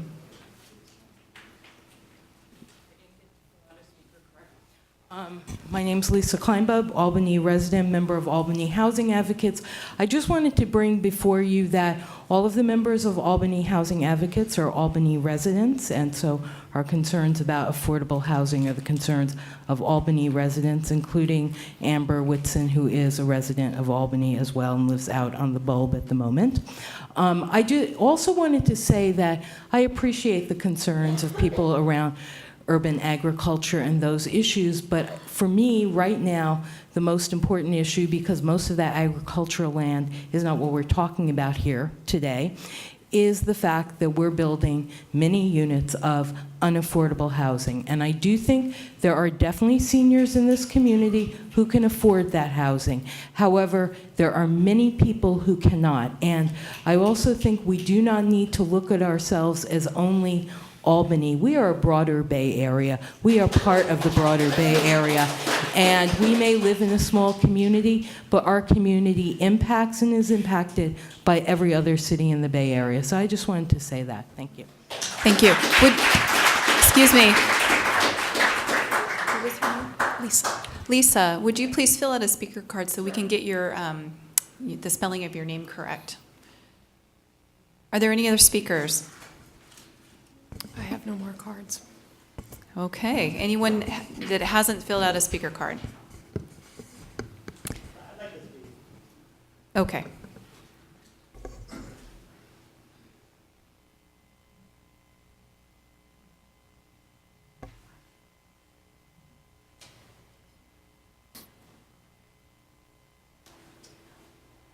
John McCulley.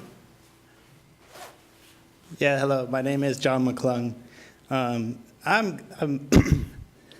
nervous to speak, partly because of the topic that's at hand. I want a good livelihood. I want a place to get good food, just like everybody on both sides of this issue. I find that, I've looked around a lot for that, and I find that it's difficult in today's society to find something that's meaningful in terms of livelihood and in terms of feeling connected to fellow community members, and as far as feeling good about being on this earth and what our future path is, what legacy we're leaving for ourselves and our kids. And I look at this land as really emblematic of where we could go as a society.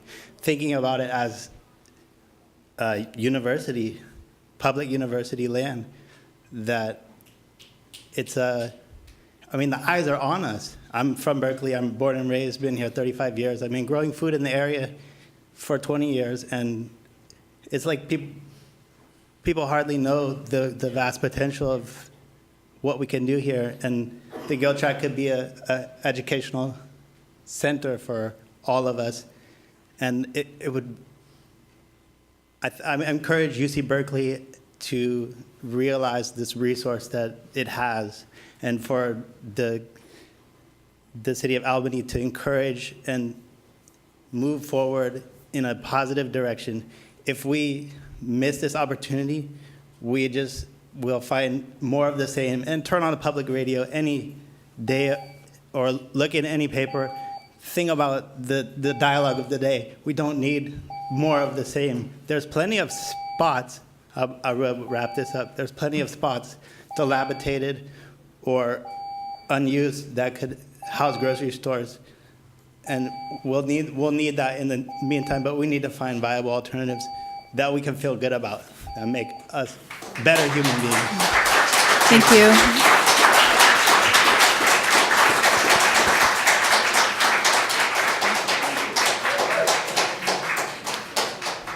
Okay, at this time, we are going to close public comment unless there are any other speakers. Okay.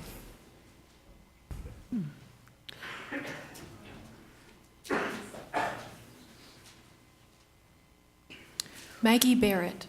Hi, everyone. So I want to acknowledge that I'm kind of new to this whole conversation, and I really appreciate all the work that everyone has been doing to get us to this point now. I am a student at UC Berkeley. I'm in my final year, and what I've really come to realize is that as students from that university, there's this huge gap in our education in terms of not only using models that we've seen in the past and have led us into this climate crisis and food insecurity. Albany has a chance to kind of create this future that we haven't had a chance to create yet. By approving this plan, we know that the grocery store will get built, and we can kind of predict what happens. But I think that if you don't approve the plan, people have proven that there's a community of people that are willing to look beyond that and become a model of something in the future that we haven't been able to see.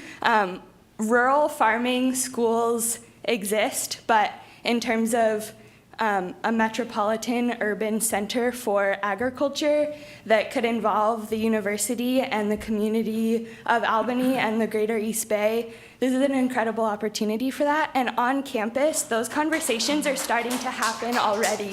So the open forums and the democratic dialogue is already happening on campus, but all of that is just going to be completely halted if we don't have this land to expand on those opportunities and those conversations. The power is with you, so please. Thank you.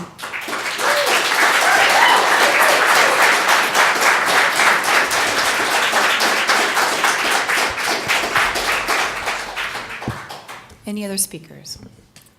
Okay, so we're going to close at this time for public comment and bring it back to the commission for discussion. Does UC want to say anything?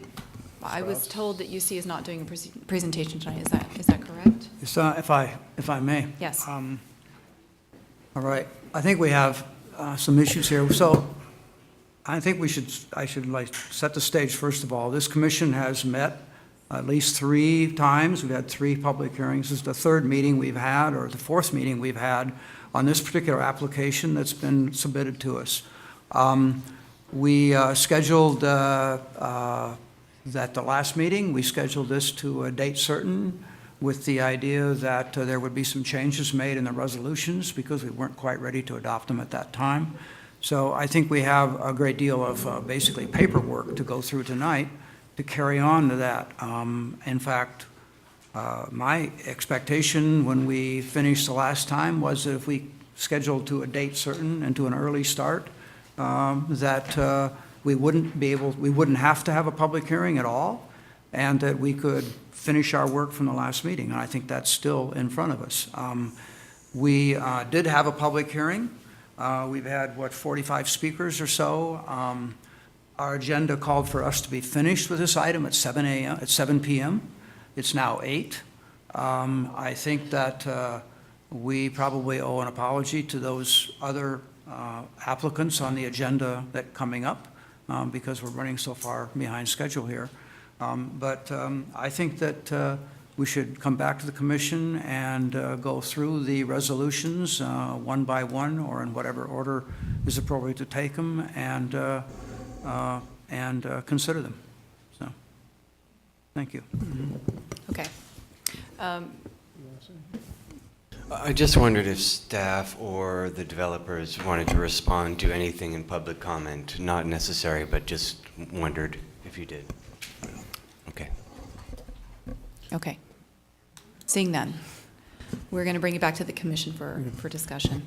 Who would like to start? I think Doug did and Nick did, and now I'm going to go. Actually, I appreciate all the input tonight. I wish that most of you showed up when we tried to get our farmers market off the ground and received nothing but criticism from the people on the block where we tried to establish a farmers market. But this community needs a farmers market. We just cannot, we need your support and help make that a farmers market that works.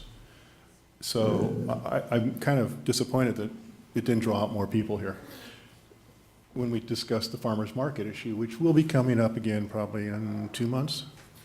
The need for that in this community, in this area. We fought for it, and the neighbors in this, on the west side of San Pablo wanted the farmers market. So we fought for it and would love to expand it. The issue, and I'm really surprised because, yes, I've been here a long time, but there are gardens. There's substantially a great deal of gardens open behind on the west side of the housing that year after year does not get used fully. And so I'm wondering why we're not looking at trying to develop those gardens also, community gardens. We tried to put a Little League baseball diamond back there and pretty much got run out of town at that point. So they were to remain as community gardens, which I understand that is available to the students that live at UC Village. But I think that with the knowledge that the speakers today presented could come in there and help develop that to even more efficient gardens. So I would like to encourage you, even if the vote doesn't go in your direction, not to give up. There are spaces out there still that can be developed into community gardens. So that's really, I just wanted to point out that we're not turning our back on you. We would really encourage you to help us. See, what happens when they close a public hearing, it's our turn to speak. So if you have a question, you know, No. My other disappointment is that the process here is not set up for this. The application is by UC for Sprouts and for the senior housing, Belmont Village. These issues that you have should be taken up at a more core base at UC. As a community, as a commission, we can only deal with what's presented in front of us, not what ifs or possibilities. we have an obligation to what was presented to us for this parcel. So it may not be the best solution and fit everybody's need, but it is legally binding by what we have to do here. So whether we approve it, find reasons not to approve it, or we cannot vote on what ifs. What if some other stores out there, some other grocery store, some other. No. This is my turn. So you guys got all an hour and a half, so almost, what, 2 hours? 2 hours. No, I'm sorry, we're not going to take, at this We will not time, accept any more testimony. You're done. at this time, this is The our public hearing chance to is talk. closed. The public This is hearing our is chance closed. to talk. If you want to see me leave, that's And, fine. But I won't engage in arguments from the dais. I sat up here and respected your opinions. Mine may differ than yours slightly, but it's not something that I appreciate having an argument about from this distance and being yelled at, because as people know, I don't deal well with being yelled at.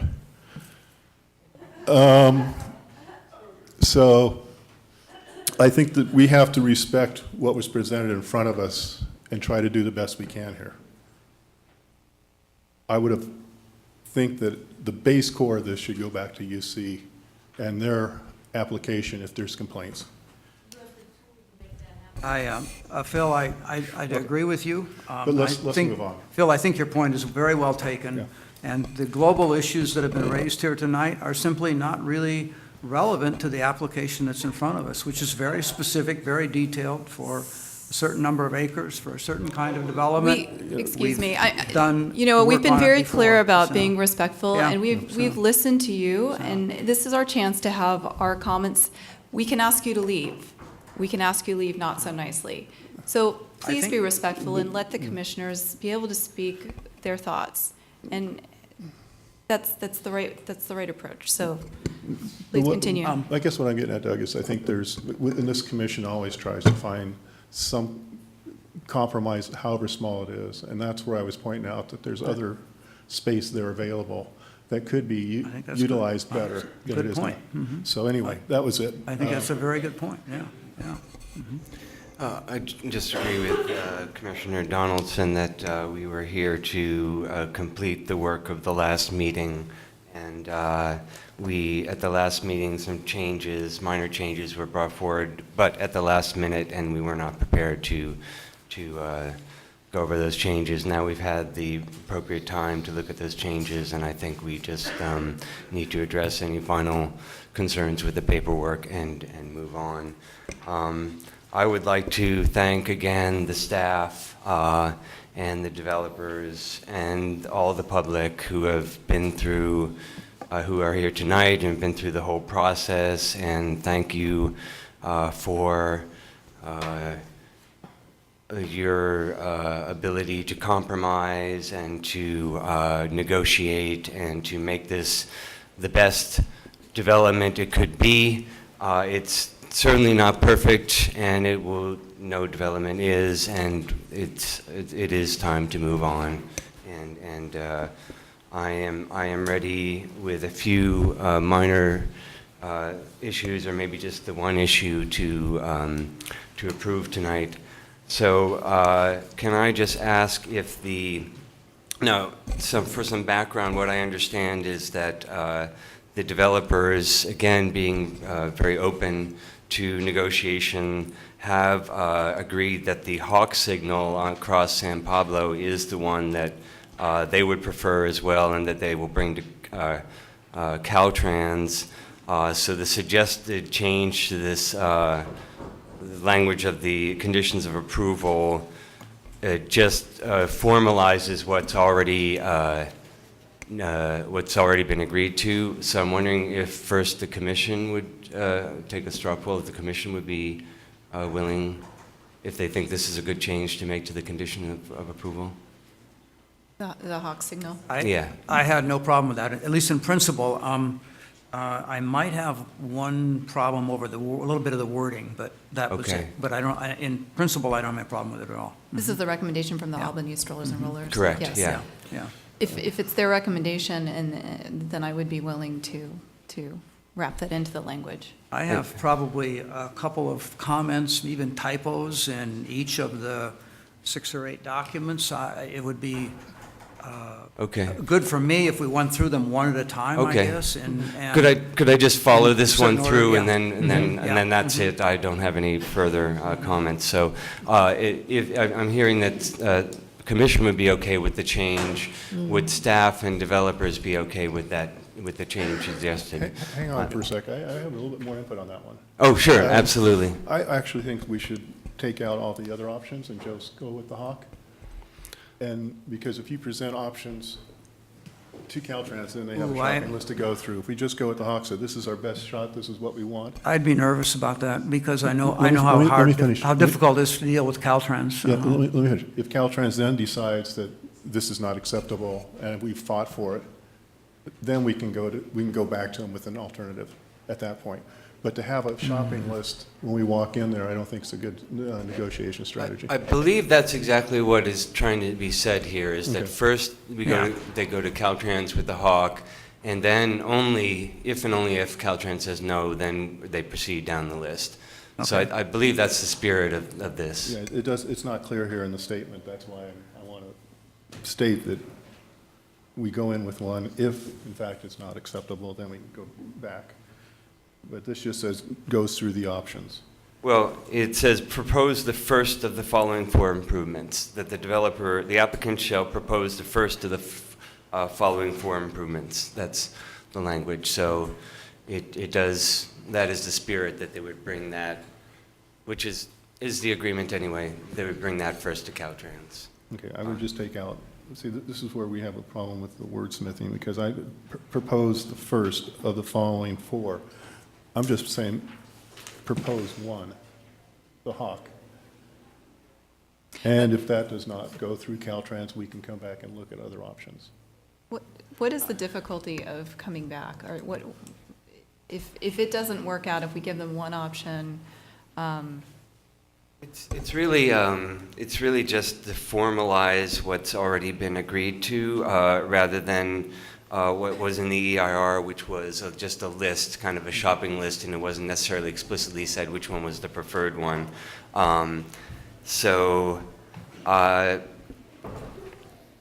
It's really difficult to wordsmith at the last minute here. I really do believe that what you're saying is the spirit of what these words are, and if you could change a couple of words, I don't. Let's leave it and let staff be directed to negotiate the Hawk and not show their playing cards. What if it turns out that the Hawk is not the best system based on what Caltrans, I mean, are we limiting ourselves? Well, they're going to reject it. I think that is what staff will and the developers are going to do. And we have done, frankly. We have met with Caltrans. We've reviewed a lot of the issues. Your earlier meetings, you've heard about the cycle track and the widths and the configuration, all that. The Hawk signal has been part of the discussion. In fact, it always is kind of the leading one because we know that's very important. And we've never had anything but positive feedback on that. Okay. It's kind of like, okay, that's fine, let's just move on to the hard issues. So we haven't spent more than a minute or two talking about it. Okay. So that's encouraging. Okay. So you're okay with I'm this? fine. Okay. Then I'm if it's fine already been then. negotiated, I'm fine. Then I'm fine too. Okay, great. With that And- language, yeah, that's okay. And with that, I'm ready to go forward and Okay. on to the other All right. commissioners. All right. Let's see, starting with Resolution 2013-05, I guess. I'm just going to start at the top of the stack here. And this is a comment that carries through other resolutions as well. We don't have the term applicant defined. And I'm a little concerned in this way. We really have 3 or perhaps 4 different entities that are a part of the applicant. We have Sprouts, we have Belmont Villages, we have the Opadan, the master developer, and possibly UC as well in there. And my hope was, or my expectation is, that at some point, everybody should know, all of those, the city wants to know which of those parties are responsible for exactly what on the tentative map, on all of the improvements, and I'm really most worried about the off-site improvements. And I think about what if one of those entities changes in some way? What if Sprouts is bought by someone else? What if Belmont Villages decides to develop somewhere else and sells their rights to the project? What if someone has financial trouble and doesn't come up with their fair share? Well, the city needs to be protected on that. Should we just ask staff what applicant means for all these cases? Okay, go ahead. Jeff, do you have any? Is there one, or are there many? There are many. There are basically two. It's for the senior housing, it's Belmont Village, and for the retail project, it's Abaddon. Yeah. And they're the applicants of record. So we could substitute the word applicant, just find and replace the word applicant in each one of these resolutions with the corresponding corporate name. But each resolution is specific to each project, so it should be clear which applicant is which in each resolution. I would think. So I would assume that the What? resolution is legally binding to the application Yeah. that's physically submitted to go along with that resolution. It basically runs with the land. So the Yeah. the heading has an address, and that And we whoever have- owns it or whoever it may evolve, the project runs with the land and the conditions of approval run with the land. And we have a hold harmless clause in there that looks pretty good to me, anyway. And so my anxiety occurs if something gets half finished, and then the city is left with some liability to make it work, and we need to be protected from that possibility, which is an outside eventuality, but I think it's pretty standard in this kind of complex And for development. that, in both, I believe, in the conditions of approval and also in the municipal code, which still applies, you're not releasing them from any obligations under the municipal code. There's a provision for performance bond. Right. So if they start to build a street or a cycle track or whatever it is, and something happens, that performance bond comes in, and we can basically execute or draw on that performance bond and complete the project on their behalf. Okay. Yeah, that's Okay. exactly what I was going to say. All right. So I think you hear me, and you understand what my point is, and I believe, I'm sure the developers themselves are working out cost-sharing agreements, and Opedan is in charge of that and taking care of that. I'm sure that's happening. That is underway, and it's just not quite completed. Okay. And what we've proposed is not to issue the final map, which is basically saying that all the conditions of approval have been complied with until we're satisfied that there's an agreement in place, and that it covers all the issues that expose the city, or for that matter, any of the parties at risk. We want to make sure it's a good agreement for everybody. Yeah. Okay. Okay. On a little typo or grammatical thing on page 4 of 05, of the Resolution 05, I think on line 24, I would just make it read substantial and avoidable injury to fish or wildlife or their habitat. It wasn't good English otherwise, so. And that's all I had on that resolution. And this is the 2013-05 is the resolution to approve the parcel map for 1075, 1095 Monroe. And attached to that would be Exhibit A, which would be the conditions of approval. And let me see if I had any notations in here.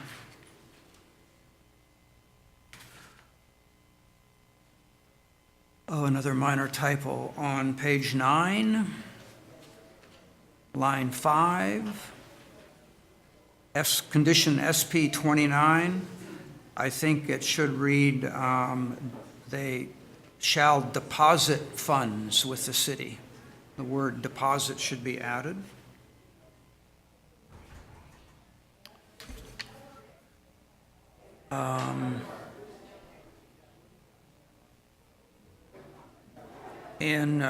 On page 12,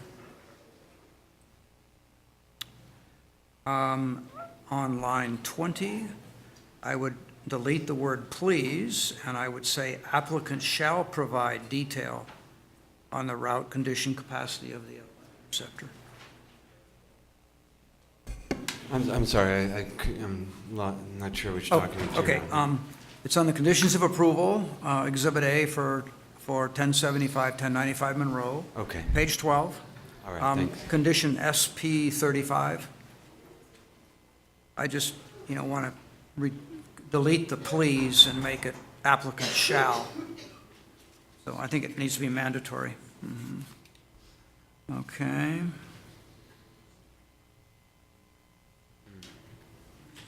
Yeah, it's a good one. Okay, and that's all right.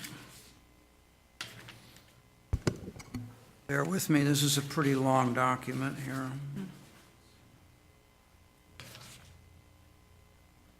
Okay, on page 26, condition Gen 12, line 11. I would make that sentence read, a licensed design professional shall identify non-standard design features and provide a written justification for, this is for design exceptions. I'm sorry, Doug, I want to make sure I understand what you're saying. So a rational or written evidence to support. It's just sort of correcting the grammar here. Oh, a licensed design professional. Do you see the line 11 on page 26? Yes. Okay. Shall identify non-standard design features and provide a written justification containing a rationale or written evidence to support the use of a design exception. Okay. Okay? Thank you. All right.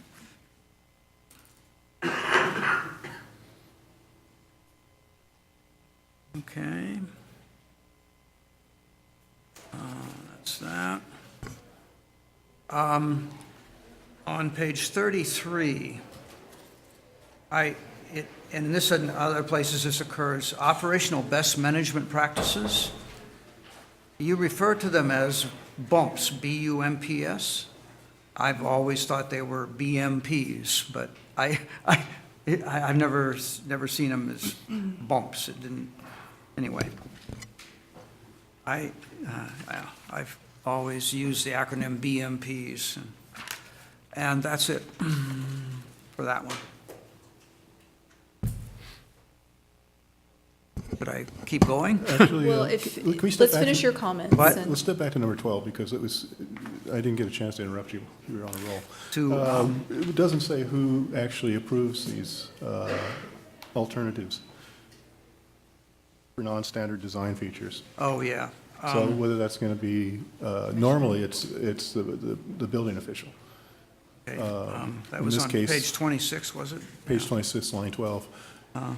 We give direction on what they're supposed to do, but we don't say who's actually going to review it for staff approval. That goes to the city engineer, I think. Right. Yeah, if it's an engineering thing, it's probably the city engineer. In extreme cases, if it's truly kind of an experimental kind of change, we might want to go through a process with the city council. And the reason for that is a matter of liability. Yeah.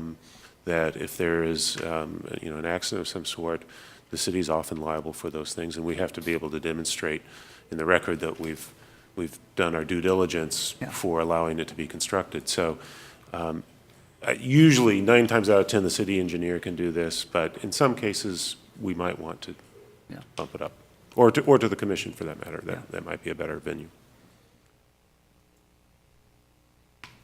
Yeah. There's nothing in here that says, I'm going to do this work, present it, what happens? We could bring it, if you'd like to see the design exceptions, we could add that as Back to us, yeah. I wouldn't think that those would come back to us. No, they would normally go to the city engineer, and that's all I'm saying is put that in here. Yeah. Who's reviewing it? So there's no, in 5 years, there's no thought about this anymore. Okay. Because I've done this before. Other cities have committees structured to review these items and approve them. So. I think it's clear. I think the waiver, the sentence above it says the waiver is a responsibility of the city engineer. And all this says, the sentence that I was modifying, all it says is that the application for a waiver has to be done by a licensed design professional. And they have to prepare a justification for it. The city engineer can then review and approve or deny or put in the file as a record. That's the way I read it. Okay. Yeah. Yeah, I think it's clear as well. Did you have additional? I do. I have comments on every document. Why don't I've read you every word. go through all of them? And, yeah, should I go on? That would be the fine other with one? me. Okay. On condition, on resolution 06, this is the parcel map for 1080 Monroe. I've already made the comment about my issue about the specific applicant. I have no additional comment, no comments on that one. 07, resolution 07. This is for 1100 San Pablo. On page 3, on the first line, there's a reference for retail, and it's clearly it should refer not to retail, but senior housing development, the housing development up there. This resolution is for 1100 San Pablo. And on page 4, the same suggestion I had earlier on line 19 about substantial and avoidable injury to fish and wildlife. Just make that change in that phrase. That's all I had there. Exhibit A for resolution 07.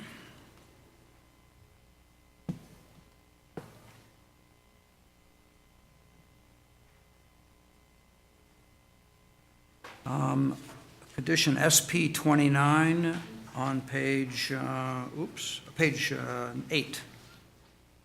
It should read as the other one did, line 6, the lessee shall deposit funds with the city. The word deposit was left out. Okay. What are we going to take? Are you going to deposit funds, line of credit, separate bank account? There's other options, that's why. For this particular item, you're right, for many items we can do if it's a security, but for this particular one, This is for traffic monitoring. we're going to spend it, so we need the cash. Okay. Post-construction traffic monitoring. Right. So that goes to a consulting firm. Other bonds Yeah. issues, I'm just bringing it up that Yeah. other bond issues, we may want to not be so restrictive on. Just to sidelight, the revised, the diagonal revised, is that just a printing artifact, or was that, what's the significance of that on the pages? I'm sorry, that was, in doing the red line, it puts the old revised, I couldn't kind of turn parts of the red line on and parts of it off, sorry. Okay, we can just ignore that then. Yeah, it will go, when it's finalized, it will go away. Okay, thank you. Okay. On page 20, condition SP 63. I think this condition should refers to, I think this is triggered by the Migratory Bird Act. And so I think that the first sentence should read, prior to issuance of any grading permit or building permit for any component of the project, pre-construction surveys for nesting migratory birds. I think that should be in there. Shall be conducted by a qualified biologist, et cetera, et cetera. And then the next one, SP 64, is for the pond turtle in the creek. And that's very specific. But I have a feeling that this came out of the EIR, and we should have the same language as in the EIR. And I didn't look it up, but I think this, from knowing, anyway, I'm quite sure that this is triggered by the Migratory Bird Act, and you need to look for nesting. You need a pre-construction survey for a specific thing, those migratory birds. And that may actually apply in the previous set of conditions. It should. And I didn't notice it until I was reading this one. Yeah, okay. Would we get confirmation of that before we, how do we, if for some reason? I'm it's- confident, I'm Okay. comfortable enough, I'm sure that's what it is. And Okay. If it's not, when you go to the council, then make sure that you parrot the language that's in the EIR, because that should be the source of this. The mitigation measure in the EIR.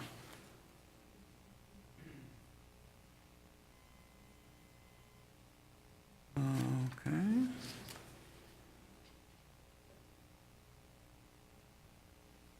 And that's it.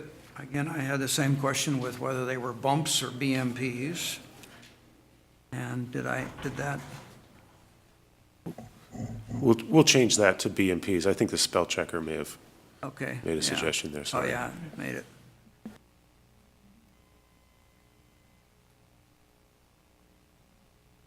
And on page 26, again, condition Gen 12, I had the same correction as in the last conditions of approval.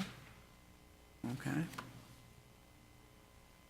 Well, that's it for that document. Okay, the next one I have is for Sprouts Design Review. Isn't that right? 1075 Monroe is Sprouts? Mm-hmm. Okay.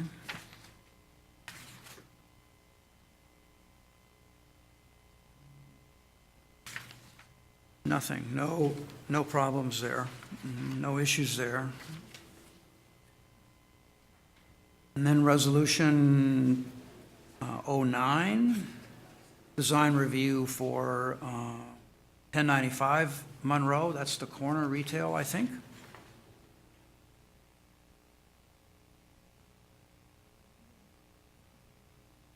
And no corrections or comments from me on that one. And the next one, resolution 10, design review for senior housing development, Belmont Villages. On page 3, line 3, it should say the whereas should reference the senior housing development, not the retail. It's just cut and paste problem there. And that's all there.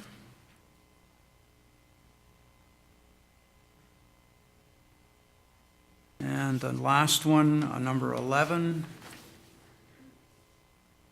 I have no comments, no corrections on that. That would be all of them. Thank you for reading them so carefully. Yes. I have a quick question if, unless either of you are interested in jumping in. On the Exhibit A, the consolidated conditions of approval for design review at a 1075 to 1095. On page 2, refresh my memory as to why we've striked out the on line 13 on-site renewable energy to be provided in the senior housing project. What's the history there?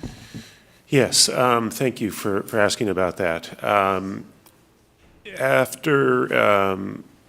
As a result of the settlement of litigation, the City Council approved an addendum to the EIR, to the mitigation measure, to read in effect to require a energy generation, which is, as a practical matter, solar, on one of the elements of the project. And at that time, we didn't specify which element, whether it's the retail or the senior housing portion of it. After that was approved by the City Council, the development teams got together and decided that they wanted to have that on the senior housing portion of the project, the solar panel installation. So because this is the retail portion of the project, we decided to edit this to make it clear that it's not a condition of approval that they do that. Of course, we'd be delighted if they do it, but they have their, for business reasons, they have their issues with doing that. But it would be, in this case, it's been struck out in this condition of approval, but it remains in the other condition of approval for the senior housing. Okay, thank you. Any further questions or comments for staff? Resolution for 1080, parcel B, tentative map. I still want wording in there that says that's not going to be left as a vacant trash heap until something's developed. So I'd like to add wording to 1080 approval. Yeah. That the 1080 Monroe Parcel B, the property shown as retail parcel B shall be developed as open space or park until construction for those retail spaces begin. So what does that mean? Does that mean sod? Does that mean? That's something that, sod's fine, but I just don't want a picket fence or a fence with weeds growing in it. Okay. It would be. Sorry, did you read some exact wording there, or? I just read what I thought should be the. Can you read that one more time, please? It had to do with 1080 Monroe Parcel B. The property shown as retail parcel B shall be developed as open space or park until construction for those retail spaces begins. That sounds reasonable. I agree. I support that. Again, my biggest fear is that section of the development's lagging so far behind that we're going to end up with a weed patch, which there's nothing wrong with weed patches, I guess, but it's just not what I would like to see We don't there. want that there. That's between you and UC, but there was the hint. Somebody was, okay, somebody said it out loud.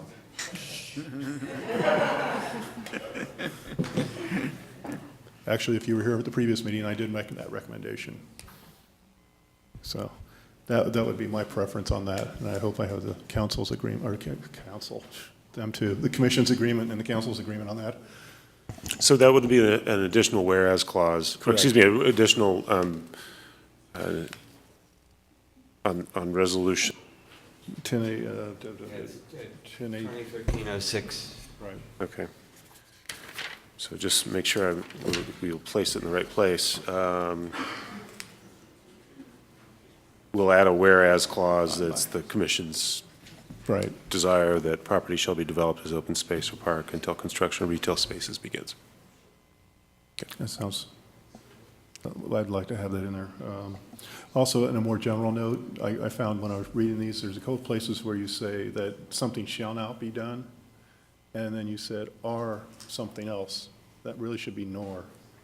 So you can't, if it starts with a negative, it can't be an or, it has to be a nor. Because it'll leave something if you say you can't do this, or that or could possibly mean that they could do the second thing, when we're saying you can't do this and you can't do that. If you'll read through it, there's like one or two places that happens. I just want to be perfectly clear that what we're trying to say there. And I'm sorry, I left my markup with the exact location at home.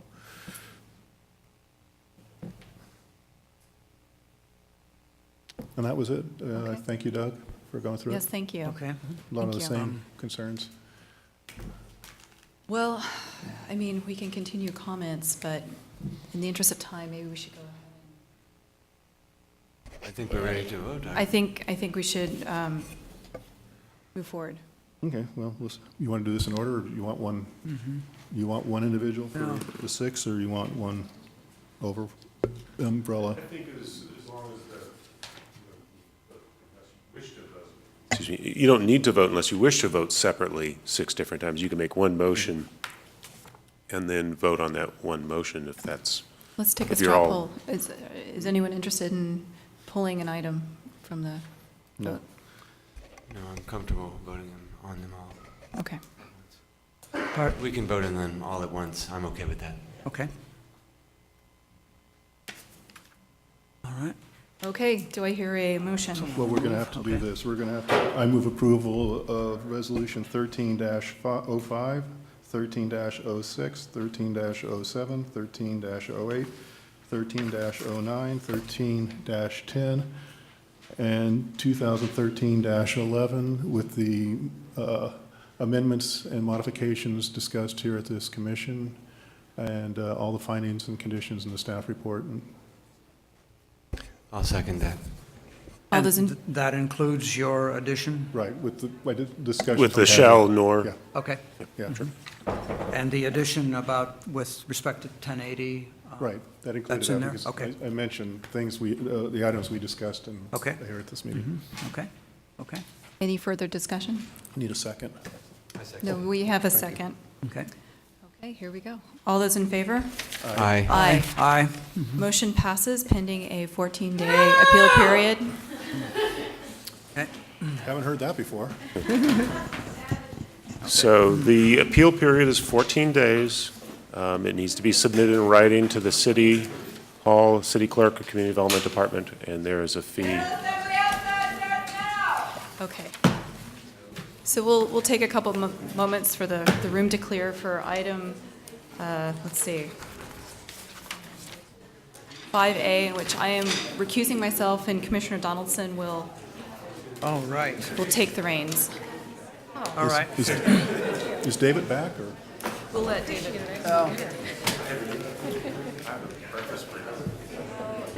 Shares easy. Should I? Stacy, are you can sit down? We've spoken on the telephone. All right, all right. All right. All right. Excuse me, could we clear the room? Would appreciate it. We have a number of other applicants to talk to tonight. David's coming back, thank you. I'm going to plow it through, I think. Okay. I don't know. Okay, all right. All right. Could I have your attention, please? I'd like to carry on with our business here.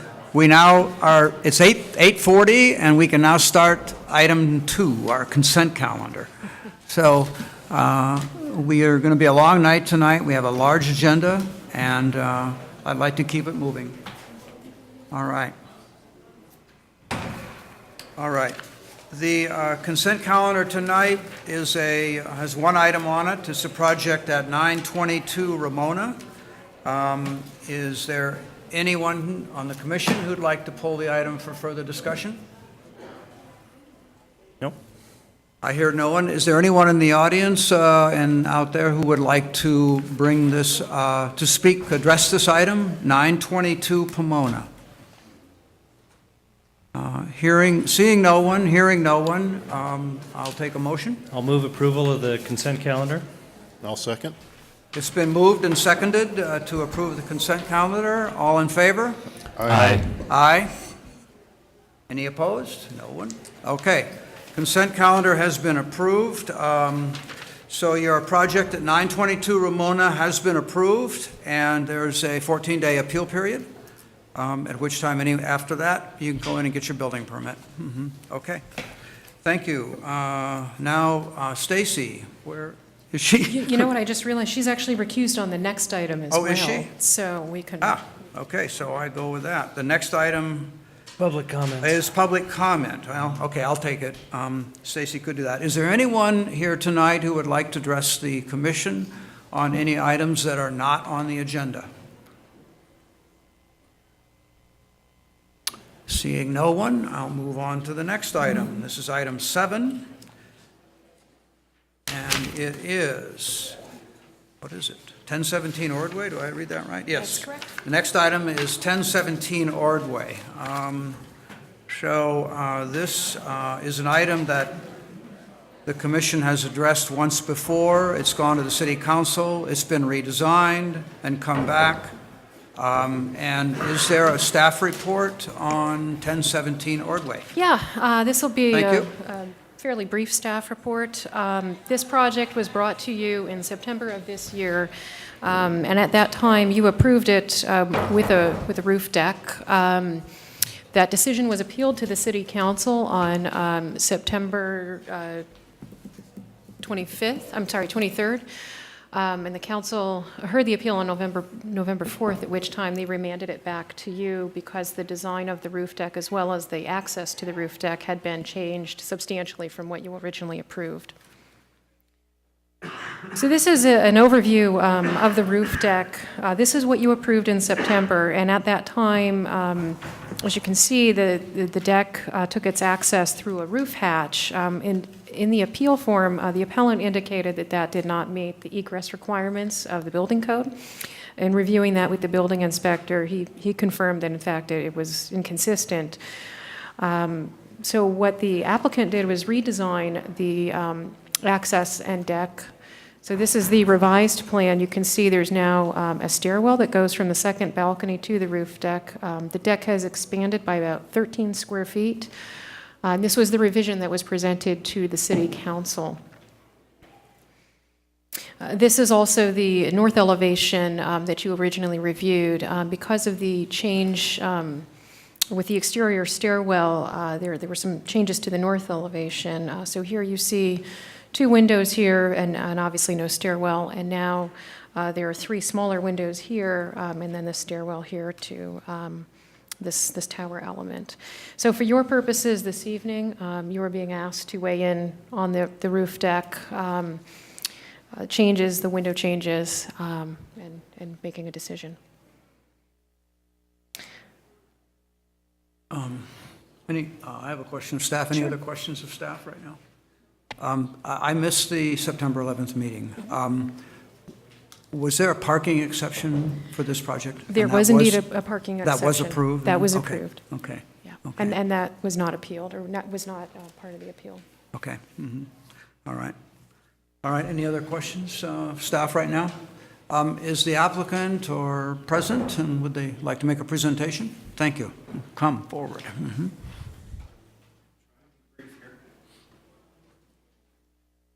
So prior to the City Council appeal hearing, we were informed by the building department that the roof deck approved by the commission on September 11th could only be used for maintenance of the solar panels, as it had no legal access to be classified as a habitable space. Before the council hearing, we added an exterior stairway up to the roof deck, providing the required egress to use the space as we presented it as a roof deck and as approved by the commission. The roof deck was lengthened approximately 18 inches south to the ridge line, solving a problematic waterproofing detail. The new stairway incidentally creates a little more privacy for Nat and Mary, the neighbors to the north, by screening a better part of the mid-level deck and window from their south-facing windows. These revisions to the approved design are why you're reviewing this project again tonight. The appellant's privacy concerns have already been mitigated by the bamboo screening that was installed on Monday. The bamboo is light and diaphanous, providing a soft and effective visual screen between the neighbors. As requested by the commission, we have lowered the roof deck by 13 inches and reduced the overall height of the building by 6 inches, which is over 2 feet below the allowable height. We've also lengthened the driveway 2 feet as requested under the home, providing 2 off-street parking spaces. No exception. No exception.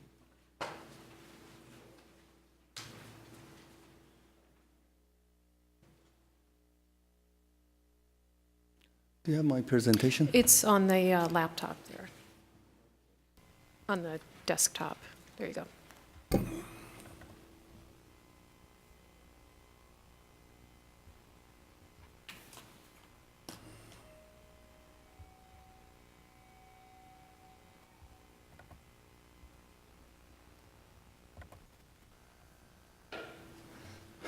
Thank you for your time.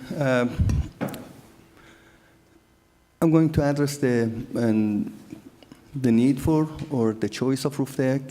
When I was doing the design with Jarvis Robin, who's an awesome architect, awesome person to work with, and he was able to bring a lot of what we were looking into in a small house that we have in Albany.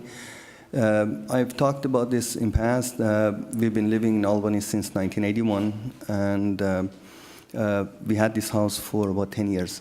And we needed expansion because of the fact that my children are growing and they're getting married and they want to come and visit us. So that was the part that we talked before about the house portion of it. But the roof expansion and the roof deck, we thought about it, and we thought this is a good addition because it gives us space utilization. Basically, it gives us access to the solar panels that we are planning to put up on a roof, and also provides a private year-round, basically outdoor space. It gives us view utilization. The structures and the houses in front of our house has blocked our view. We cannot see anywhere, and so we are adding this additional space to be able to have a view into Golden Gate, Bay Bridge, and City of San Francisco. And where we're coming from, this type of design is very common. The roof, the stairways, that kind of looks like a wind catcher is what we are trying to build into this structure. It's a Middle Eastern, African-style design that we thought we can bring into the architectural design. So from the outside, the structure looks like a wind catcher. On the top, you have a roof deck. So that was one of the ideas that we were after into the design. We were requested to address the landscape, the privacy issue with the neighbor on the east side. We followed the Albany's municipal code that permits us to use landscape for screening. We had the same issue with our neighbor a few years ago, and I have pictures that I can show you. That looking at our bedroom, these two on the top today, the appellant who is situated in the east side, they could easily see inside of our bedroom. And we placed an apple tree. An apple tree was on the north face side of the house. We moved it to that side, and that basically created a barrier between us. So this was a few years ago. We never went to the appellant. We never asked him. They were looking there. When they stood up in their balcony, they could see inside of our bedroom. So we resolved that issue in the past with the use of apple tree, and we resolved this issue today with the use of bamboos. So what we have done, we've done some architectural view, the landscape, and what we can do, we added these bamboo trees here. And they are very effectively screening the at the elevation of the roof deck, any view into the east side. So pretty much there's no view into the deck, into the bedroom, which is very small to start with, but and 100 feet away, but there's no view into that today with the plantation of the bamboo. So we resolved the the privacy issue with landscape, and I know there will be few people who will be talking, especially the appellant. We never thought about going to get community support. There are a number of residents next to my house on my street who have supported this project. I've explained to them the design of this house, and they have signed petition in support. Thank you for your time.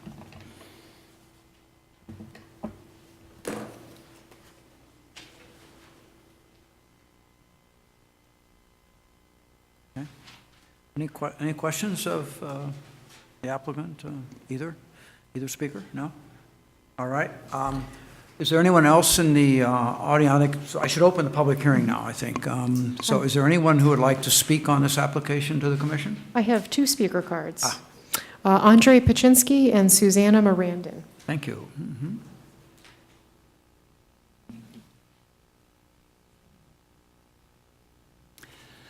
Good evening, commissioners.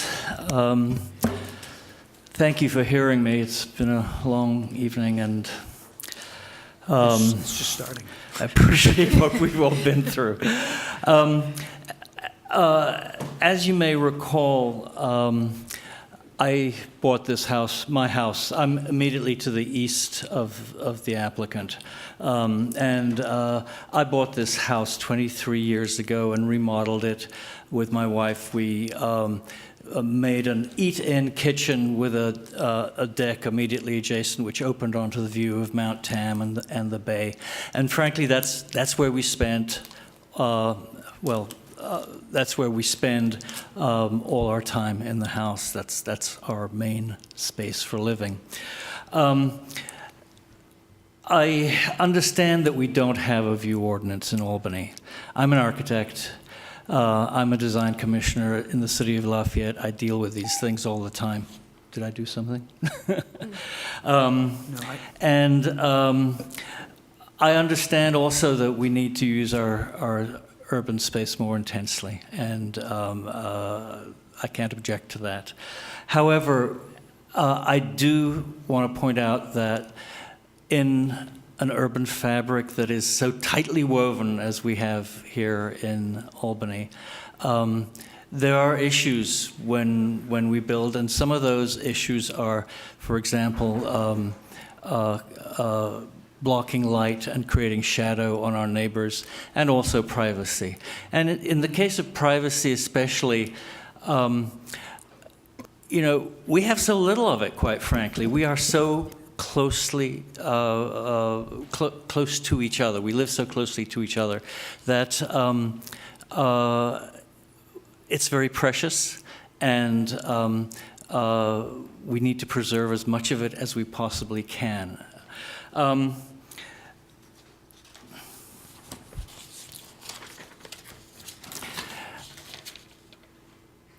In our case here, the applicant has suggested a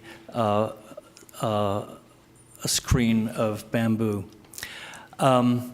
If you look at the way my house is located, I have a property immediately to the south of me, which is a 2-story high house. It's also on an uphill from me, so it really looms and it casts my house and yard in shadow. They also have a tree in their backyard so that the southwest sun is blocked. What the applicant is proposing is about a 20-foot high screen, which today may be diaphanous, but things grow. And so I will only have light from the north. And that will really impact the livability of my yard and my kitchen. So I really appeal to you that to deny this roof deck, because frankly it's having a huge impact on how we would live in our house. Thank you. And the next speaker? Susanna Mirandin.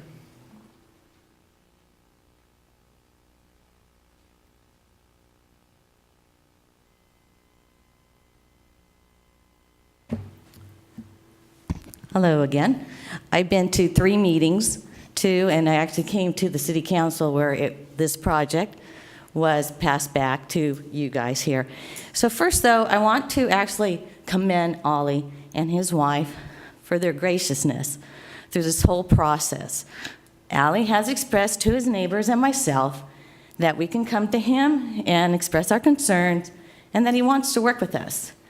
So on this past Sunday, Ollie did come to my house and asked me if I would sign a letter of support. And I couldn't do it right then and there, because I have been here the 3 other times with my disagreement with the deck. I don't disagree with the remodel of the house. I understand, as Ollie has said, the house will be done. And Albany is growing and people do remodel their homes. I just don't agree with the deck. I think the deck is a nicety rather than a necessity. Actually, now that you show that there are solar panels up there, which I have never seen in designs, because I tried to follow the city council and trying to get the information, I think you can access that from another way too. But I just don't agree with the deck. I think, again, the deck makes this home a 4-story home, because they will have a garage, a living area, the master bedroom, and then the deck. And to say what, you could put on the deck, there's umbrellas, parties, plants, everything. But I asked Ollie then, you have in your plans a balcony off of the 3rd floor, master bedroom. And what do you see from there? And he said, well, I can't see San Francisco because the house across the street, 1020, is blocking my view. And so I said, so you want the deck so you can see San Francisco. But a lot of people in Albany can't see San Francisco. And then here, Ordway behind will now not be able to see San Francisco. And I guess what's ironic is that the city of Albany does not have laws or rules or ordinances to protect the owners, the current owners who have been there in their homes. I've been in my home for 50 years. He's not blocking my view. I'm just looking at other individuals too.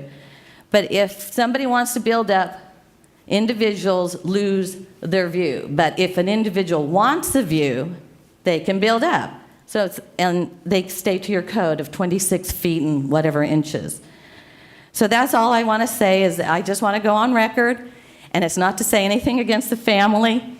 I've known Ollie. I know he went to UC Berkeley. I work at UC Berkeley. So I just want to finish and say that I hope you respect my opinion is what I believe, and I have to stay true to what I believed the last 3 months and 4 months on this project, is that I respect yours, and that I hope you will continue to work with your neighbors and the city and still be open to any suggestions and things that come up to you.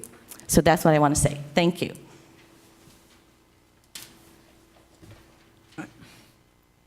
Made it under the gun here. Thank you. Oh, yeah, no problem. And do we have another speaker? I don't have any more speaker cards. No more speaker cards? Oh, okay. So, all right. I will then close the public hearing on this item and bring it back to the commission. Did you want to respond? You guys want to respond to anything? Yeah, he didn't get a chance to respond. Okay, sure. Mm-hmm. Of course. Mm-hmm. In our original presentation, we had represented that we would work with Mr. Brzezinski on developing what would be the proper screen. And the more we talked about it and discussed what would be a good plant for that, that's where the bamboo came up. And what's wonderful about the bamboo is that you can it lets the light through. You can see through it without seeing through it. It's translucent, and it moves, and it doesn't feel like a big wall of trees there.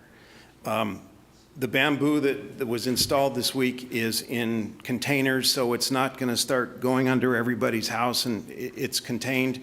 It's going to stay there, and right now, as Andre said, it has a diaphanous feel to it, and it could very well get more solid.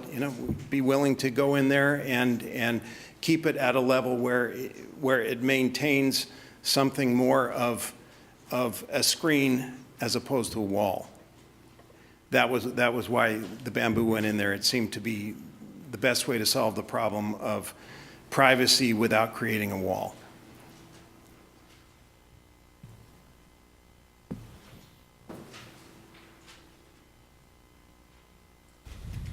All right, well, I've actually closed the public hearing. Is this on this item? It's on this item. Okay, all right. Go ahead. Nat Courtney. Okay. Mm-hmm. Yes, my name is Nat Courtney. My wife and I, we live at 1015. We live right to the adjacent to Ollie on the north side. Okay. My comments are going to be, it's not on the subject of the roof deck, but more on the subject of, if I can cover it now, of when the work begins and the workers, we did a big project too, and in 2005 and 2006. And one thing we knew that in this project we were going to do, we were not going to be living in the home when the project was going to be done. So we were going to be out, like most people that do big projects. We specifically had our contractors know that they would work Monday through Friday. And that's what they did. They did not work on the weekends at all. This made our project go a little bit longer, and then we had a longer rainy season than necessary, but it's what happened. But I think the reason why I'm saying that we would all like to see, and I think a lot of the neighbors would like to see it, this neighborhood has been really intense in rebuilding and remodeling for several years now, including our project. But one thing for sure, doing the Monday through Friday, people go to work, carpenters should be working too, but on the weekends, on Saturdays, when people are trying to recover from their work week and trying to relax at home, pounding and nailing first thing on Saturday morning is very annoying. And working on the holidays and, or whatever. We would like to see just a Monday through Friday work week for the project. I don't know if it's possible, but that's what we like to see. All right. All right. Thank you for your comment, and we'll consider it when we deliberate on the on the item. Thank you. That's good. Okay. All right. You may. I just want to mention that, as Susanna and Nat mentioned, I've been going to every neighbor, and I've been showing to Nat and to all neighbors my drawings. I came to Mr. Andres 3 times to show before we get this project started. And I really, truly wanted to have him to look into my drawing, but I guess, things didn't work out. So personally, and, Robin, we've been very willing to accommodate, and we have so far accommodated every single thing that have come up in this commission, as well as what has come up with the city inspector. We have reduced our height.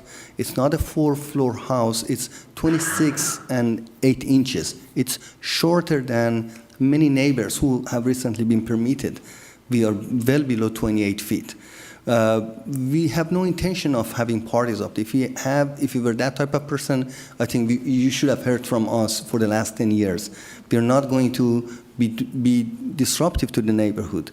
And I just want to make assurance. I've worked with my north side neighbor, Nat, and the rest. I've done remodeling. I want to leave assurance that this will be completely non-intrusive to the neighborhood.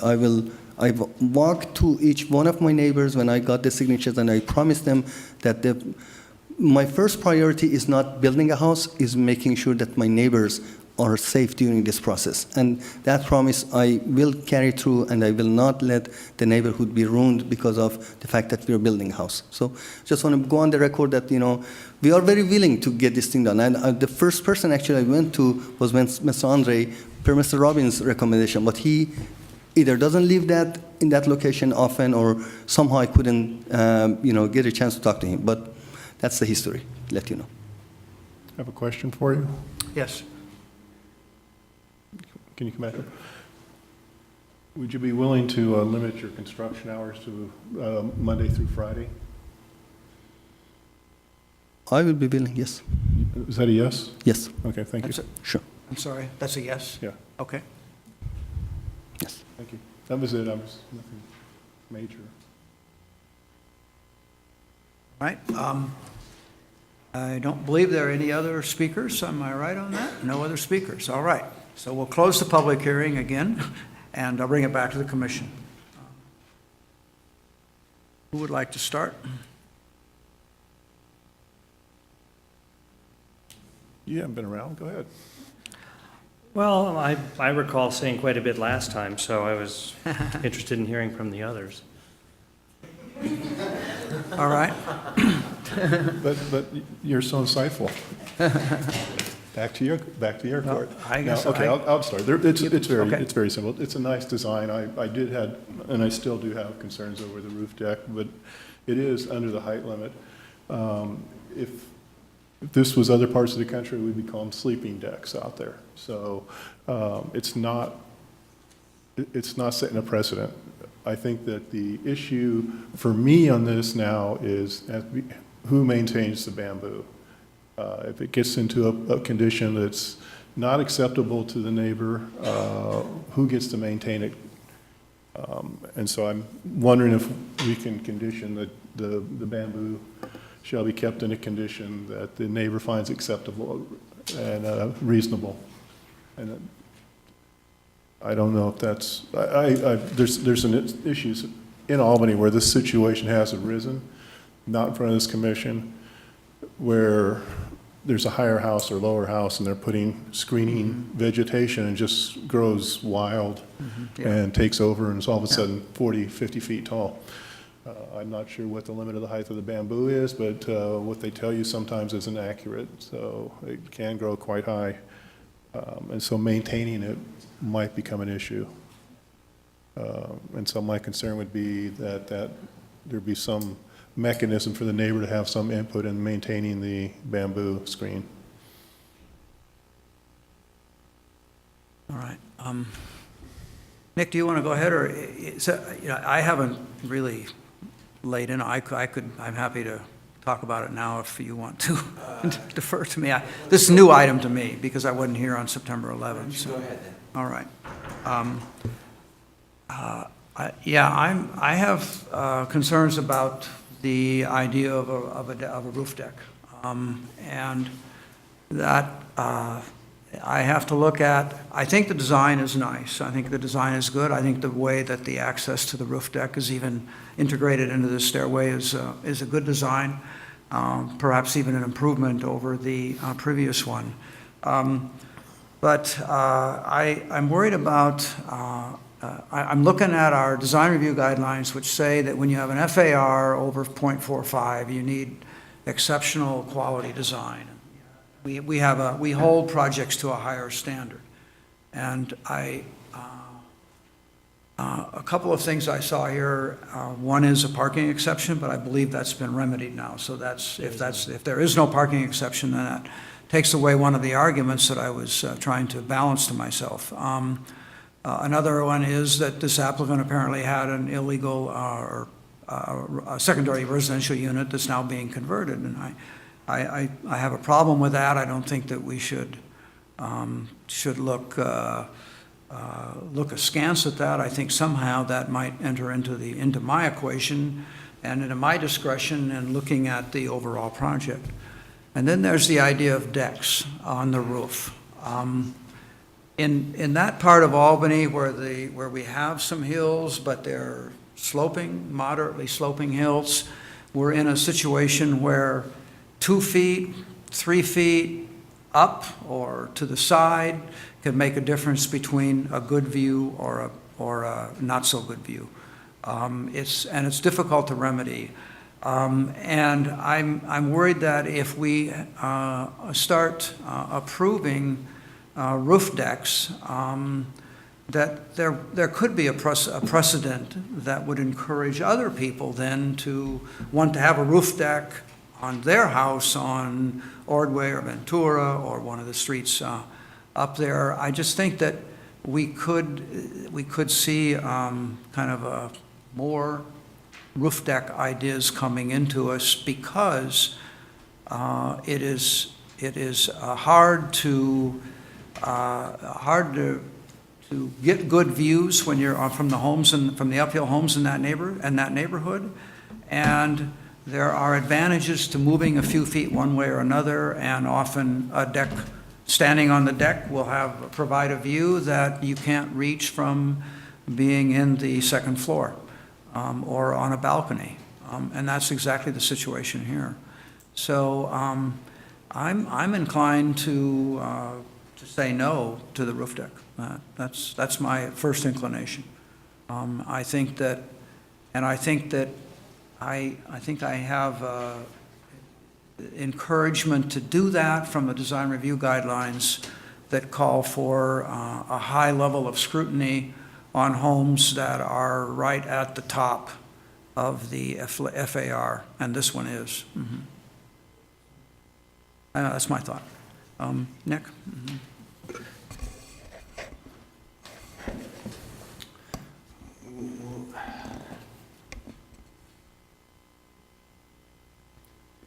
So I'm sorry, I didn't quite follow it. So I understand about the 0.45, above 0.45 FAR, we have more scrutiny. But you did say that you thought the roof deck was, and the stair access was well designed.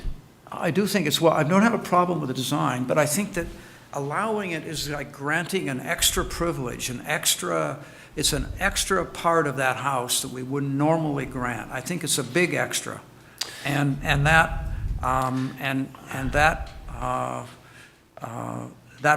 bothers me. I think we're really going going far out on that. Mm-hmm. I guess I would interpret that slightly differently. I would interpret it as if it's designed, that we hold the project to a high standard of design, and I think you and I both agree that it's designed well, including the roof deck. Mm-hmm. So in that case, I'm inclined to allow it as a very interesting and a very interesting feature, and I appreciate the applicant's efforts to accommodate the concerns of his neighbors, and that also makes me favorable to the roof deck. So that's my stance at this time. Yeah, that's it. All right, well, Who's next? I wanted to make a lot of the same points that have already been made, which is that we are at the, upper limit of the floor area ratio, and we anticipate superb design, and in this case, the applicants have achieved that. Actually, I'm particularly impressed with how they were able to integrate the stair in a way that's unobtrusive and actually improved the design. Our floor area ratio counts spaces that are covered on 3 sides or more. Right. And I don't see a roof deck being covered by any sides. Right. And in this case, it's, no higher than the adjacent ridge. And in an area where, as you were noting, people lose their view, it's the one place where you won't lose your view. On the roof, you mean? Yeah. Yeah. So, I had approved this, of this scheme when it was a roof hatch, knowing that we did a roof hatch in order to access the solar panels at the El Cerrito Grocery Annex. But in reality, I probably, owe the applicants an apology, because as an architect, I know that a deck is an occupiable space, and it would have and should have required a full stairway. And had we made that point back when we saw this first, it may have come straight back here for design review before being appealed to council. So in any event, I thought we worked out, or the applicants have worked out the things we asked for, which is providing 2 off-street parking spaces and accommodating our requests regarding height. So in that way, I have no issues with this application.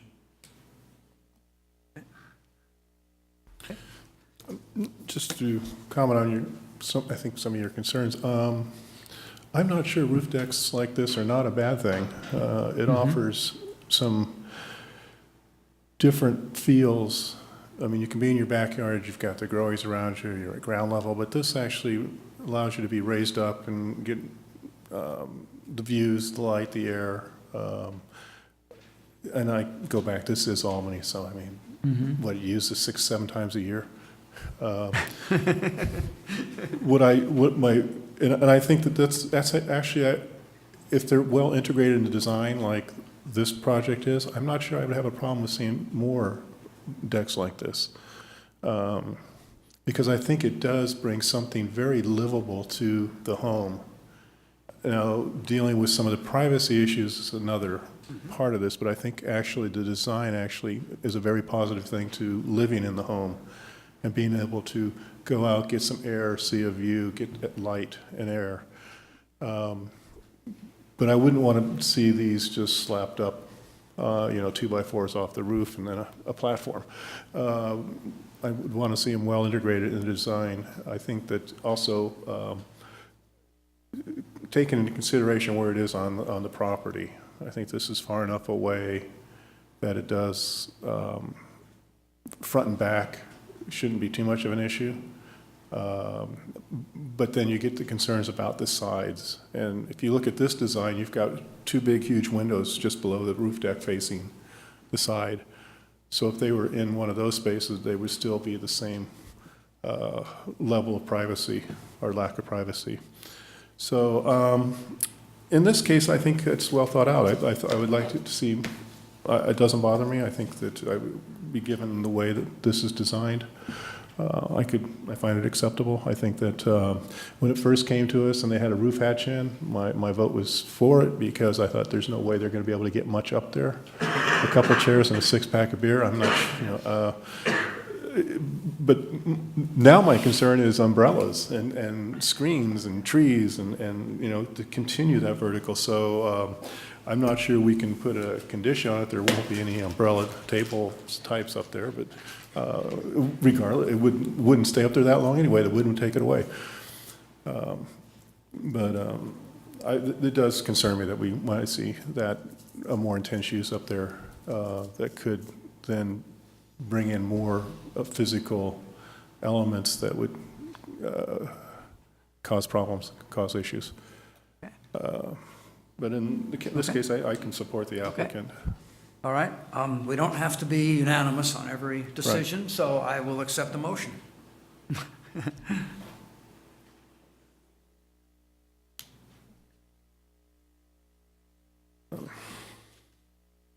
Bill, you wanted to integrate something about the bamboo? Yeah, I did. I'm trying to figure out the wording to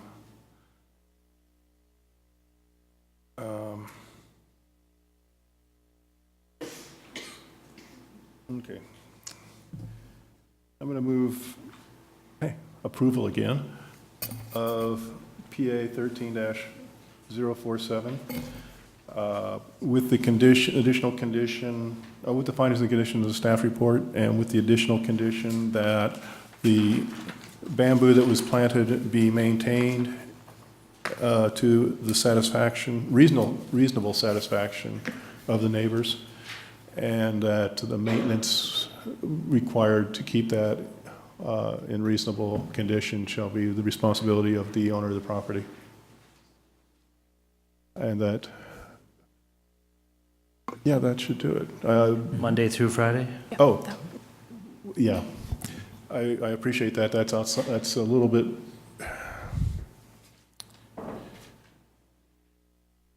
I guess we'll just per the city standards, limiting the construction to Monday through Friday on this property.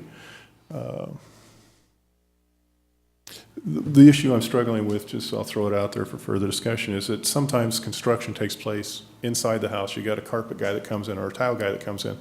They're not really disturbing the neighbors as much because they're working inside the building. And sometimes you can only get them there on weekends. But I don't want to push that envelope of the weekend. So I hope there would be, yes. We're not concerned about indoor. That was the case, that's fine. It's the Right, it's outside, 8 o'clock in the morning, Saturday, Sunday. it's the framers. Yes, the framers dropping off 2 tons of wood in the front at 6:30 in the morning. Then you could just say outdoor construction. Yeah, we'll just limit it to outdoor construction, Monday through Friday. Thank you. You saved me on that one. Okay. So that's a motion? Yes. Is there a second? I'll second that. Okay. Jeff, did you get that? Mm-hmm. Rambling motion? Okay. You have it? Yeah. You have it? Okay, good, thank you. All right, all in favor? Aye. Aye. And I'll vote no. Okay. Great, but your application's been approved, and there's a 14-day appeal period, as you well know. And good luck with the project. Great, okay. Ordway. Sure, sure. Now, Stacy can come back.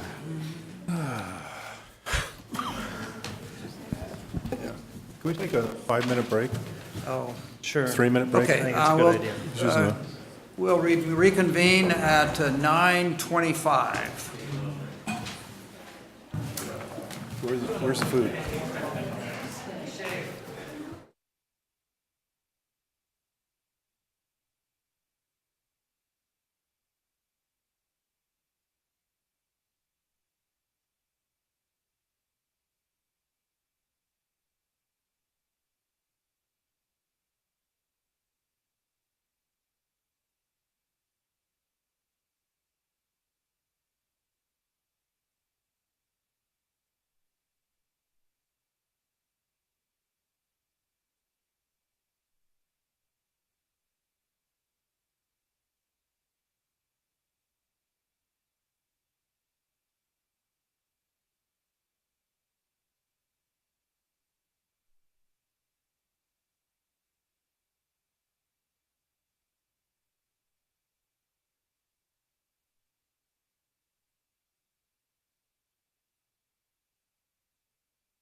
Okay. I think we're back.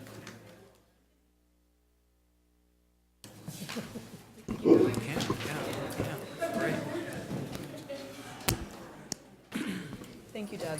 Okay.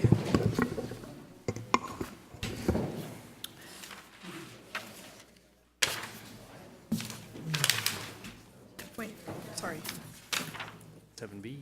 Right. Thank you for your patience. We're going to move on to item 7B, application PA 13-069, 850 Hillside Avenue. Excuse me.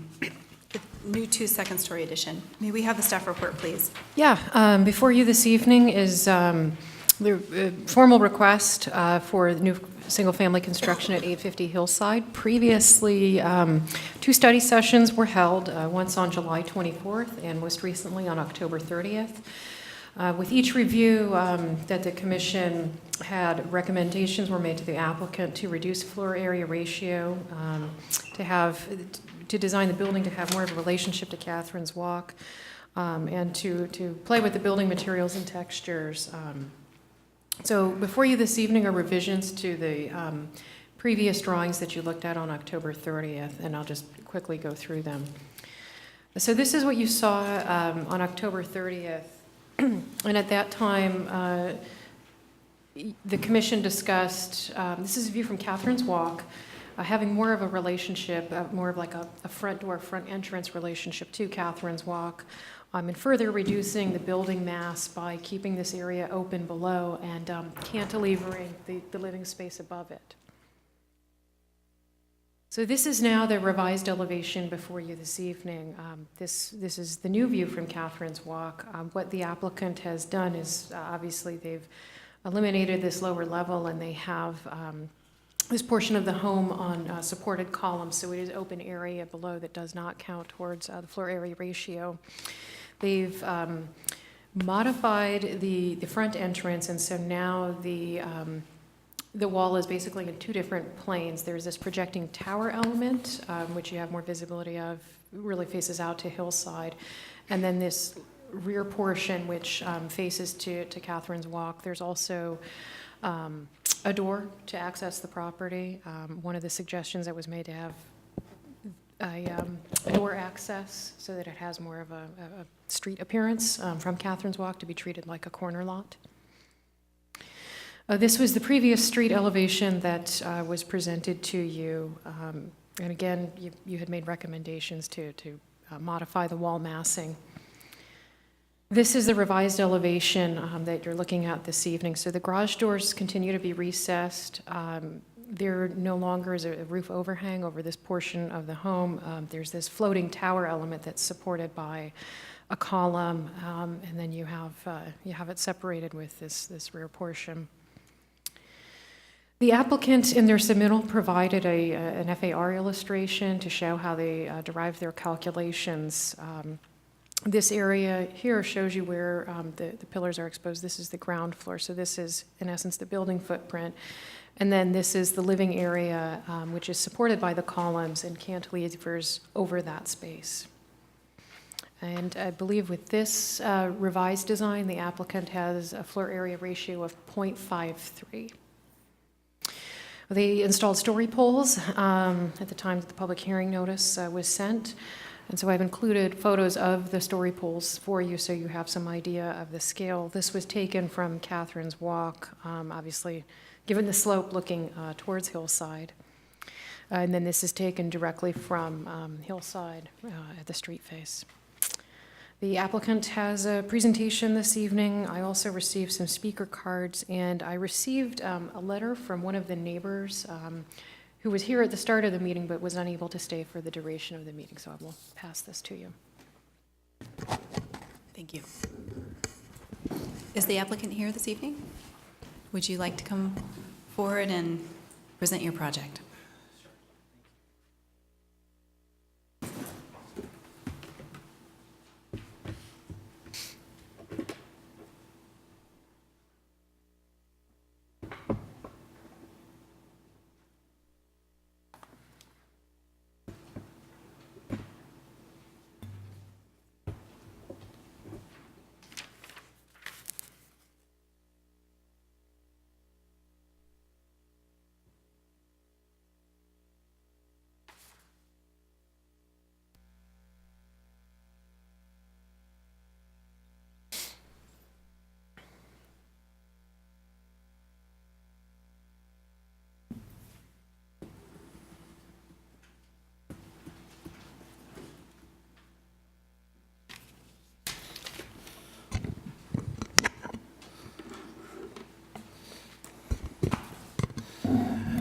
Hello, members of the commission, and thank you, City Planner Ann Hirsch, for your report. Thank you also in particular to Commissioner Member Arkin for your review of our FAR calculations and design direction. This design takes to heart all of your suggestions, and the changes are the result of the commission comments as well as comments by neighbors.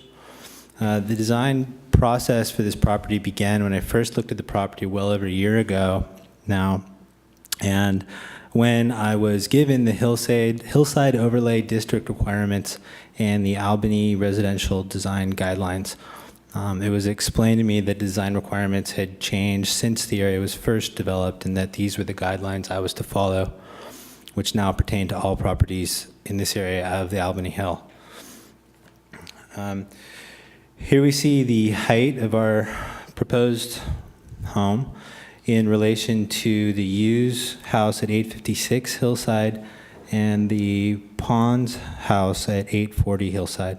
The proposed height of the front of the roof, which we lowered an additional foot, is 200.5 feet above sea level, and the top of Catherine's Walk, which is about here, is 184.87 feet, a difference of less than 16 feet, and more than 12 feet below the 28 feet allowed by city code. Our information table lists 4 parking spaces, but current code does not allow parking within the front 15-foot setback, so technically, although we're providing for spaces that are over 19.5 feet long apiece, we only get credit for 2.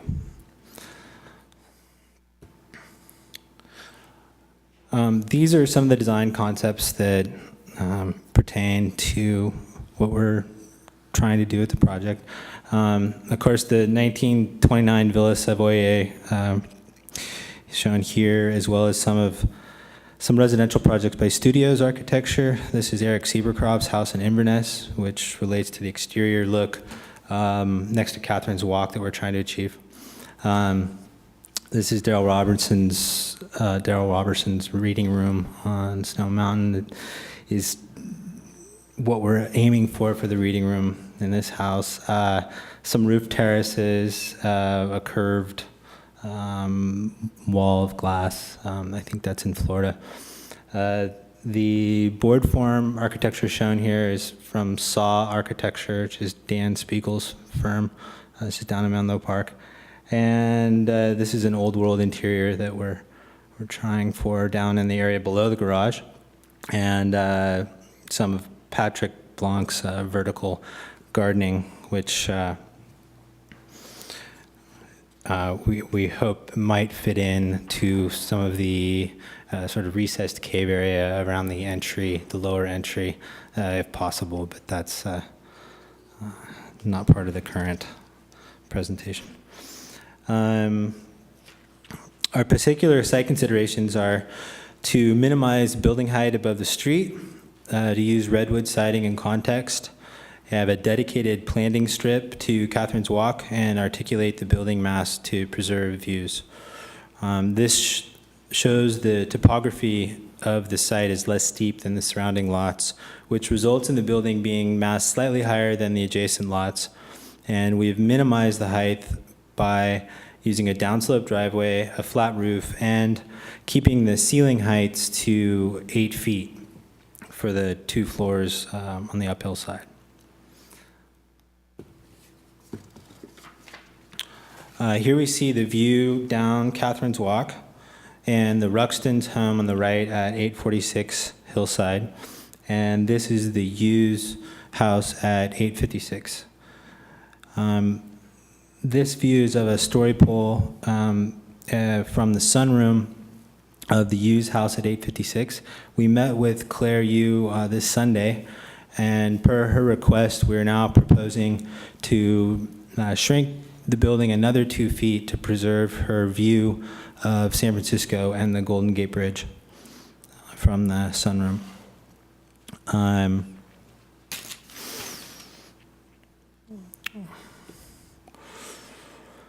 Here we see the locations of the story poles. And the red line here indicates the reduction in building depth that we're proposing. And the grading plan here shows the minimal amount of grading we're doing on we're proposing to the lot. It remains largely the current topography. And this section shows some of the cut and fill, which is again very minimal. This is the ground floor, which has a proposed stairway off of Catherine's Walk leading to this lower entrance, which leads into a multi-purpose living room space. These stairs then connect to the office space, which is a half story above. The ground floor levels where the mechanical equipment, our combustion appliance zone will be located. We also have a utility washroom and some storage space. The changes at this level apply the suggestions made by the Commission at our last presentation on October 30th. And the associated structural revisions have been reviewed by structural engineer Ken Hughes, who will be the engineer of record for the project. Quick question while you're on that plan. The stairs off of the Catherine's Walk, I presume that one is climbing up from the walk? That's correct. Yeah. Okay. Yep. It's Thanks. a slight incline there. The first floor plan consists of 2-car garage, a guest suite, and a reading room. The 2-foot decrease to the structure, which we agreed to during our conversations with Claire Yu, has been applied. And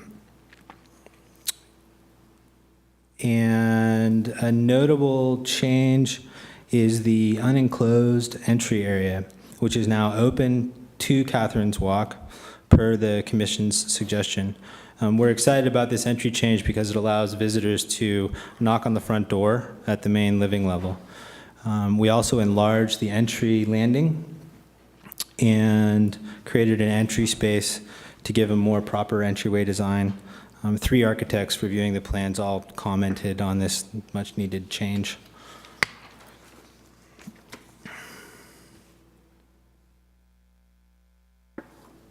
Will you explain to me, go back to, I guess it's the main level, that would be your second level, and the lower level, and explain that, or sort of the office. You said it was an office. It kind of steps up a bit to the office. Right, that's right here. Now connect that with the floor above. How are they connected? So here you can see this is the, this is actually the room you enter from the doorway. So that's a living room, multi-purpose room. Oh, those this steps go stairway down. up here goes up to the reading room, which is I right see. here. All right. And then that leads up to the garage level and a winding stairway that gets you up to the family room. Okay, I see. Okay, I got it. Thank you. This is a draft of the floor framing and roof framing plan.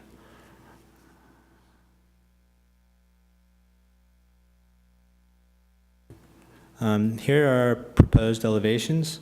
Some of the changes are a decrease in height at the front of the building of an additional foot. The garages are recessed, allowing 2 full parking spaces in the front setback. The open entryway here, and a west elevation which reads more like a corner lot per the Commission's suggestion. An entrance from Catherine's Walk down here, which shows up more nicely in the landscape plan, how that entry really relates to Catherine's Walk, which is on the last page of the submission here. And the exterior materials, which are let's see here.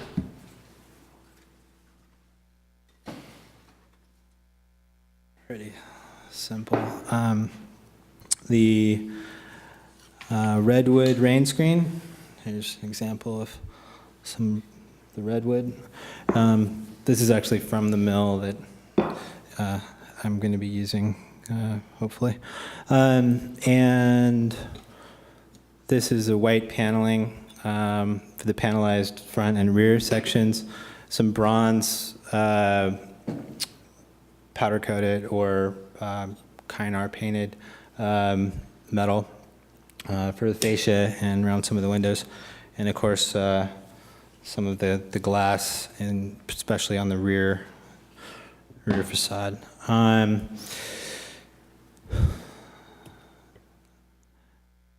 This section shows the relationship of the spaces: the family room on top, the roof deck, the reading room below, and the living room, and the covered patio. This red line here shows the proposed 2-foot reduction in depth. Here's an illustration of the sight lines, which we've sat down and discussed with the neighbors, and they have requested be preserved. The stacked approach to the house, which we propose, accomplishes this by massing the structure toward the top of the lot, and the resulting has a resulting lot coverage of 22%. This shows the proposed structure, how the proposed structure impacts the sidewalk sightlines. And here's our floor area ratio, which there's again a small decrease to after we reduce the 2 feet in the depth of the back of about 60 square feet. Here's our window and door schedule. The windows proposed are Marvin pre-finished bronze, where they occur in areas of redwood rain screen, and nail flange installed with the frames flush to the outside of the redwood. In areas of the white panels, there'll be Marvin pre-finished stone white, and have a block frame install, which is recessed from the plane of the panels by a few inches, with the frames of the windows set flush to the interior of the wall. And the entry doors are proposed of a redwood exterior with a foam core.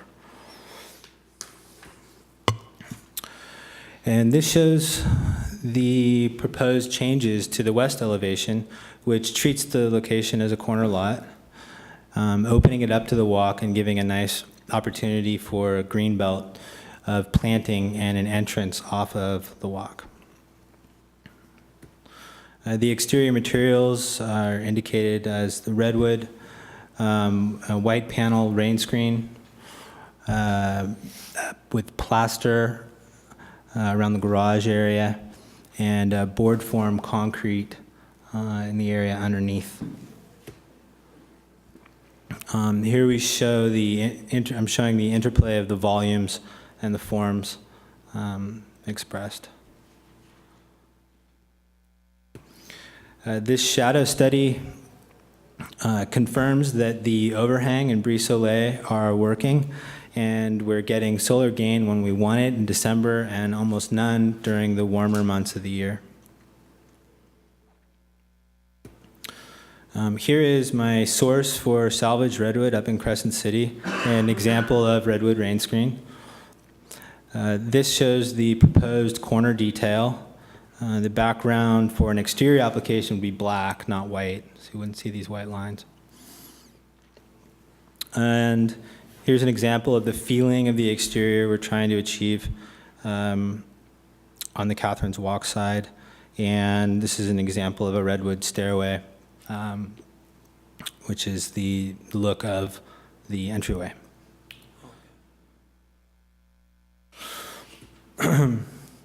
These are examples of rain screen, white rain screen panels. This is a building in Switzerland. This is a building I built in Stinson Beach for WA Design. And this is a corner detail where you can just make out the fasteners that are holding the panels in place. And this is an example of a glass brise soleil by Nolan Tam, which is similar to what I'm proposing, minus the metal projections at the end of the brise soleil. And this is an example of board form concrete, which is proposed at the ground floor, and the exterior plaster that's proposed around the garage area. This landscape plan was developed by Nina Mullen to create an oak woodland habitat feel, a green belt along Catherine's Walk.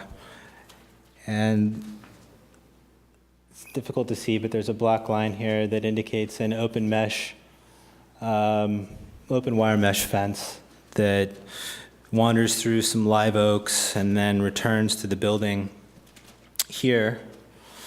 The side entrance to the house is here. And we proposed a madrone tree just above it. These slow-growing species can all be topped and pruned to limit height and avoid impacting views. That's Excuse me. Will you talk a little bit about the landscaping plan and the areas underneath that are covered, that are, open where you have the pillars, but covered by the building above? Right, so the pillars happen here and here, and these are manzanitas, so they're low-growing, but they will fill in around the pillars a bit. Okay. Because the entryway is open, having a tree next to it. And so under your office, that'll be a hard surface then? Yes, that's a patio. That's, pardon? That's a patio. Okay. So that's just an exterior covered Concrete patio, flat kind of patio. Right. Okay. Yeah, it would be concrete. Yeah. So that concludes my prepared presentation, but immediately before coming before you, I spoke in the hallway with Jay Koo, who lives at 847, which is just below, it's basically right here. And he is allergic to oak trees. I think that might be the letter you were given. I'm not sure. But he requested there not be any oaks at all. And there was conversation about even removing the one tree that's on the property, which is an oak up the top here. There's lots of other trees I can put in place of the oaks, but at this time, the oaks indicated by these large circles will need to be replaced with a different species. And I'll certainly. And what was that neighbor's objection to the oaks? He's allergic. Ah. He's allergic. Yeah, he's allergic to oak, olive, white alder, rye, and ryegrass. So I had that conversation with him, and that's fine that those trees and plants not be part of our landscaping plan. So we're in communication about that. He also asked that there be something tall growing here at the rear property to help with privacy, which is also something that we're happy to do and can be included in our planting. I think that's all I have for now. Thank you. Okay. Are there any questions at this time? We may bring you back up. Okay. Thank you. Let's open it up for comments. Is there anyone in? I have several speaker cards. Okay. The first speaker is Sin Wing Liu. Next speaker is John Ford, Susan Ford, and Mark Lockaby. And we're going to ask that everyone go ahead and queue over here so that we can get your comments through in a timely manner.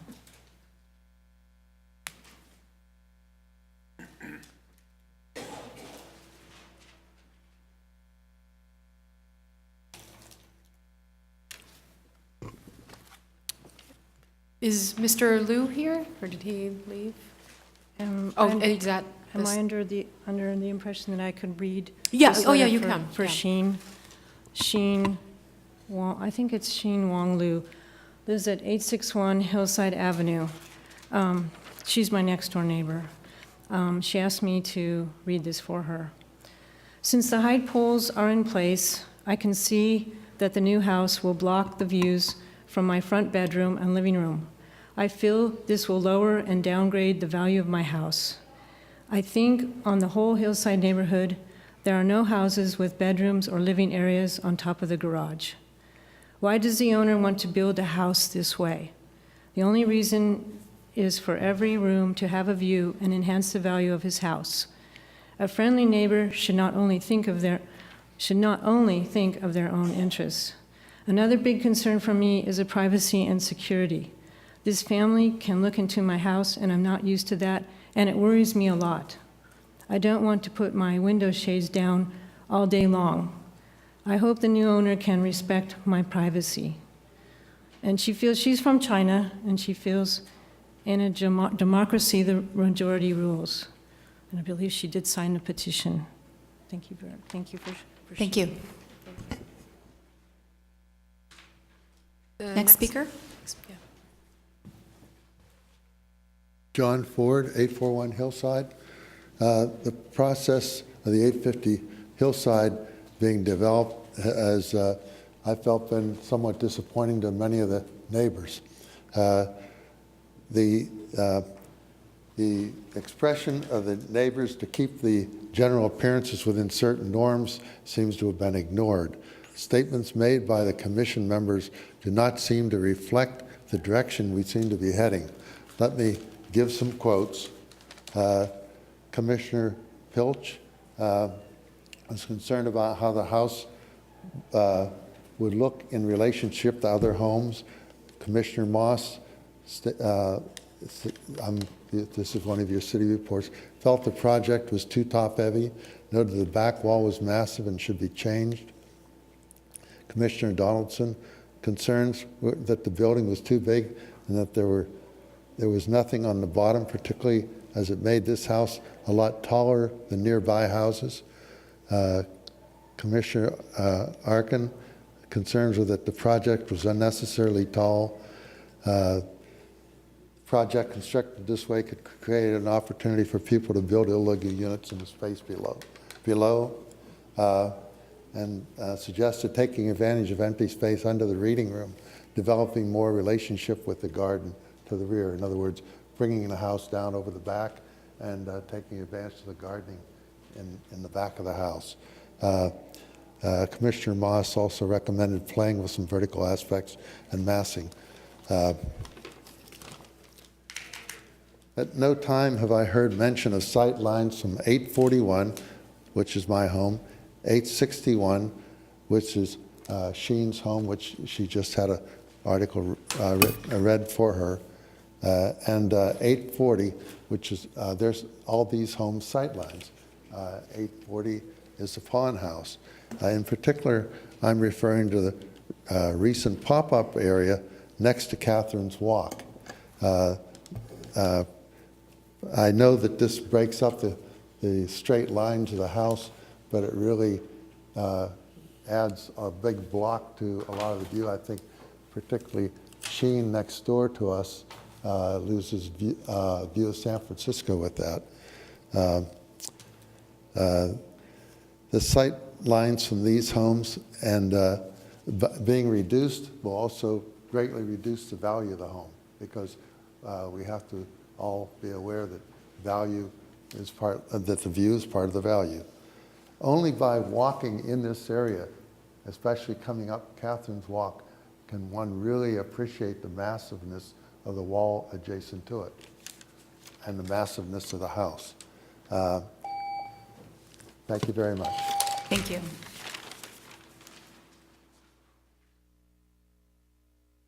Hello, my name's Mark Lockaby from 800 Hillside. I'm still a little upset at the height of this house. I'm concerned that it blocks my neighbor's views and that this is able to come in and just go up in front of their house and block the views that they've had for many, many years that they've been living there. I also had a question about this, that it's called a two-story home. I'd like to read your definition of story. Story means a portion of a building included between the upper surface of a floor and the upper surface of the floor above, of the floor or roof above. And if you look at the section, you can see floor to ceiling above, that's 1. Floor to ceiling above, that's 2. Floor to ceiling above, that's 3. Floor to ceiling above, that's 4. Floor to ceiling above, that's 5. This is a 5-story split-level home. So anyway, I'd like to see a home built there, but I'd like to see it a little lower than it is now. Thank you. Thank you. I don't have any more. Are there any other speakers interested in addressing the commission at this time? Do you have a letter from a different neighbor? Oh, it's oh, so you were reading, okay. She was reading for someone else? Yeah, right. And please come forward. Hello, I'm Sue Ford. I'm at 841 Hillside Avenue. Now that the height pools are for 850 Hillside Avenue are in place, I'm very, very concerned about the impact of the proposed house on my immediate neighbors and our neighborhood. Along with the drawings, one can envision the scale and height of the house. I hope members of the commission have had a chance to visit our neighborhood and the site of this house. If you have, you can see that the style of a full living level over the garage is totally out of character for our neighborhood. There is a history with the city. If you visit the 500 and 600 block of Madison Street, Gateview Avenue, parts of Polk Street, parts of Washington Street, and a lot of other streets in Albany, there's a step-down effect in place. One level at the street, usually the garage, or sometimes the garage in the main level, and then step down from there. There is a reason for this. It is out of consideration for the neighbors on all sides. It also makes better use of the property, and you have a lot of living space. Over the years, I've been to and in a lot of the houses on Hillside. You can see this effect. And contrary to a comment at the October 30th meeting, the entryways to the downhill homes are very nicely done, with landscaping, doorways, and porches. I strongly disagree with the description of unwelcoming and uninviting, basically to the scenario of the garage and then step-down effect. I invite you to come to my house, take a look at what I see outside. Walk up and down Catherine's Walk. The other day I was at the landing and I looked up at the height pole and I believe it was half a football field up high, and I thought, whoa, the wall that you're going to have with Catherine's. I invite you to drive onto our street, and as you come around the bend, the proposed house stands out like no other house there. And try to envision, it is very overwhelming. If I was coming into a neighborhood to build a house and saw a specific scenario or style, I would not do this to my neighbors. Please, before you make a decision, take these thoughts into consideration. Please, for the value of our neighborhood and neighbors, many of whom signed a petition to preserve its character, including 4 of the 5 immediate neighbors. Thanks a lot for listening. Appreciate it. Thank you. Are there any other speakers? We'll close public comment at this time and bring it back to the commission for discussion. Who would like to start?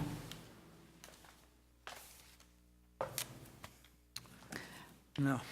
No. Okay, let's start on this side. How about Nick? I thought that. I'm going to have to defer most of my comments since I was very well informed by the comments previous of my architect colleagues on the commission, and this is a significant change to previous designs. I guess I would just reiterate that I don't think it's I think diversity of styles can be a good thing. It does not inherently bother me that there's 2 floors facing the street, and the applicant has reduced the height at the street level a few times, and tried to minimize the height at the street level. I appreciated the comments last time of Commissioner Arkin that the unenclosed space underneath the house would not be a viable growing area, and I'm glad to see that that's been minimized, although there is the part of the curved section that does project out and will be shaded. So I think that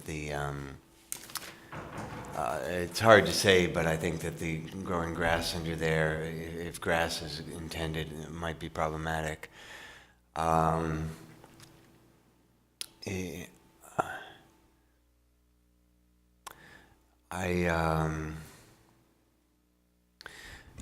I think it's a very interesting design. I think it's a good design, but it is a large design.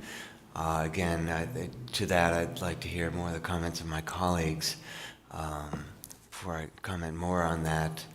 But I don't dismiss it only for that. I wouldn't.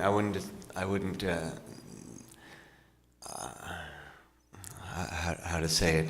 It's getting late, and I'm not 100%. Hang in there, Nick. It's not. I certainly wouldn't dismiss it because of its size only, but I do acknowledge. I do acknowledge that it isn't a large structure. Let's see. It seemed like there was one more thing I wanted to say.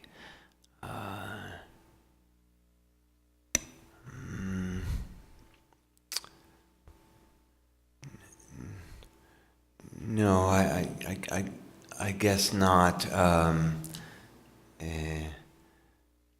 guess not at this time. I'll leave it there. I actually had a question for the applicant and wondered if he wanted to say anything more, having heard public comment. So if you don't mind coming up, I have a question. Actually, if you guys would hand this to him, that would help with the question. You mentioned there's a white panel material on the side of the building, and I'm just curious to know what you're thinking of using, what product itself, and I've used Hardy panels in the past. I bet Laminati makes a laminate version that's not cementitious. Okay. And is lighter weight.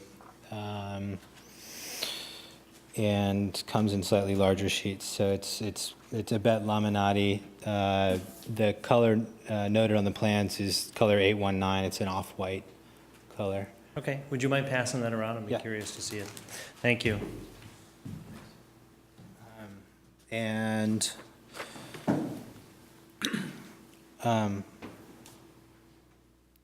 should I respond, or if you wish?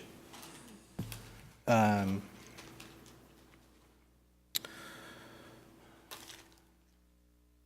think I'll wait to hear other comments and then. I think that's this one.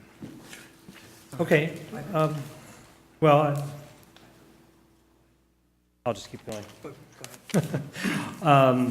Well, I want to acknowledge and thank the applicant because I believe they've made several steps in the right direction.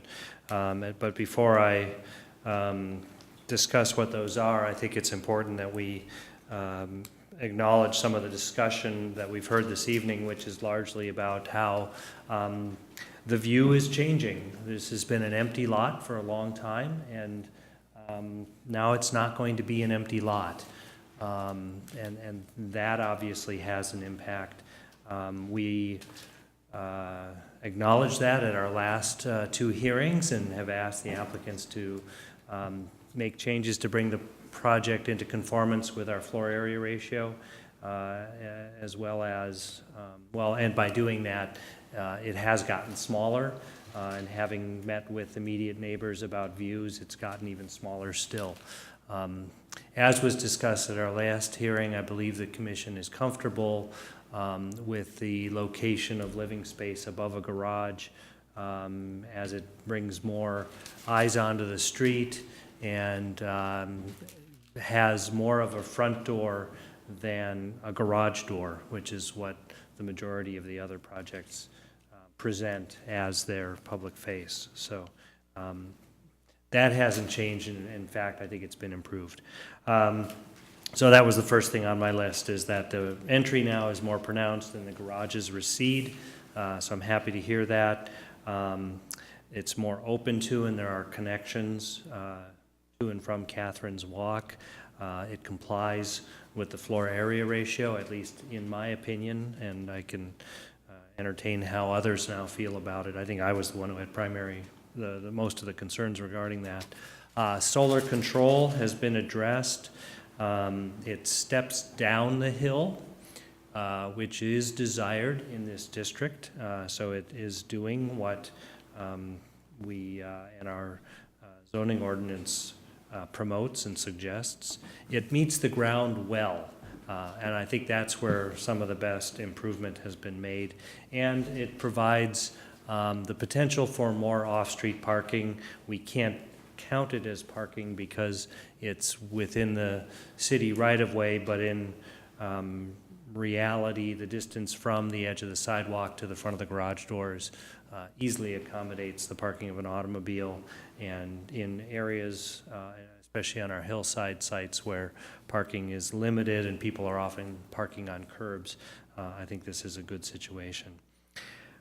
I had a few small suggestions which I would characterize as optional, but something to consider. I like the way that you're treating the white panel material on the front street-facing facade, and wondered if you might want to carry that same character to that volume that's at the rear. You may want to consider a longer overhang at that south facade for solar control. Again, you want to balance, your gain with, how much you're blocking at different times of the year. It is Albany. It is cooler here than other places, so just find that balance. But I see there's room for that to grow, and that would be okay. And finally, the last thing you mentioned, possibly a plaster finish at the garage, and we've been able to achieve a board form veneer with about a 3-inch very liquidy mix, so you could consider that as an alternate. And of course, being a similar cementitious material, I think we'd find it acceptable. But overall, I am comfortable with how this application has evolved. I think the designer has heard our concerns, and as well as those of several of his neighbors. Thank you. I think I can go now. Yeah, I think the design has improved a lot from when I saw it the last time. I think I missed one meeting in there, but I really do think it has improved a lot. We have comments, one direct comment from a neighbor, and I think indirect comments from other people tonight, talking about the height at the street front. A couple of comments on that. I agree with David that I do not have a problem with having a living space above the garage on this side of Hillside. And I think that the variation in the levels at the front are good. I guess my question to the architects on the commission and to the applicant is can the whole, how much could the whole thing be slid down the hill another foot before you run into serious problems with the driveway? I mean, could we drop the whole house another foot, 18 inches, 24 inches?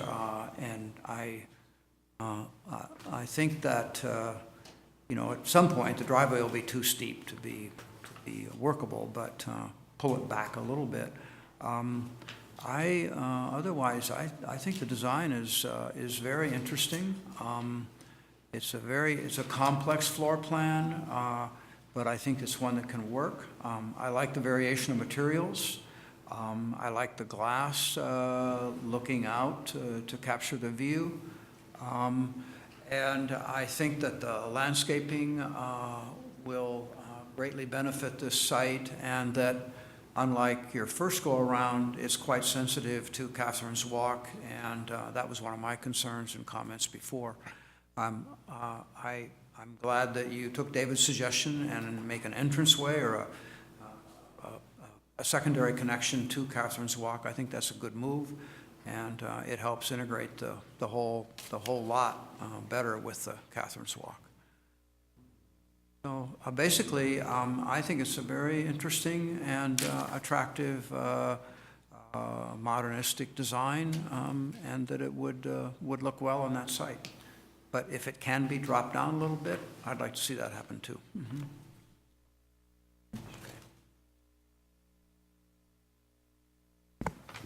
Did you have any comments? I have a couple comments. Overall, I appreciate what you've done here. I like the design. There's some small detail items that I would ask you to look at. The first one has to do with the front windows above the garage level. I find the one that's closest to the entry awkward compared. You showed a great Le Corbusier three window, or you had a band of windows. What you have are 3 windows, but the third window could be the same as the other 2. You could pull it off that corner and make it the same size. It's just in a bathtub. And I think that would help be more symmetrical on the front of the building, where you've got the 2, and then all of a sudden you've got this third one by the entry that's a 3-piece window it's not a single-piece window, and it looks a little awkward stuck in that corner. If you're able to shift that over, and it sometimes doesn't hurt to flip the bathtub controls so that you can actually get to them without having to reach around the toilet. So in this case, you could possibly switch that and get that window moved off that corner, and it would be much more attractive. It'd give you a nicer symmetry in the front. The other item that it's not on the plans, but on your entry, you're going to have a rail along Catherine's Walk underneath the stair. That's going to be a predominant statement, so you don't address it in your drawings on what that would look like, and so I can't even assume something, but that rail is going to be very important. I would hope that you would maybe consider what you did around the hot tub level where you had glass. That would pull that whole design together. Right, it'd just pull the design together and be a nice feel to that whole thing. And I think that's really the only comments I have. I think that I've liked the way you've broken it up.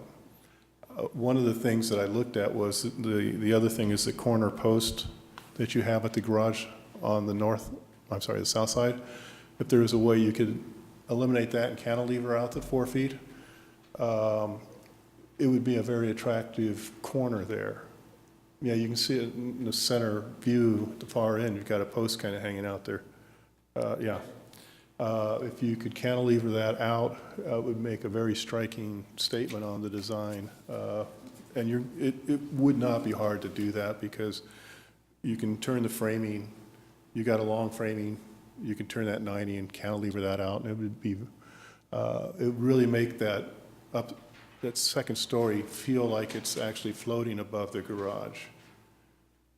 And so that's a couple small suggestions I have, but the one that actually bothers me the most is the window in that bathroom.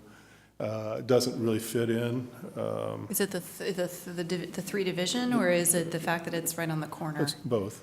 This one right here. I mean, if you're able to make that the same as the other 2 windows, because one of the window on the far south is also in a bathroom.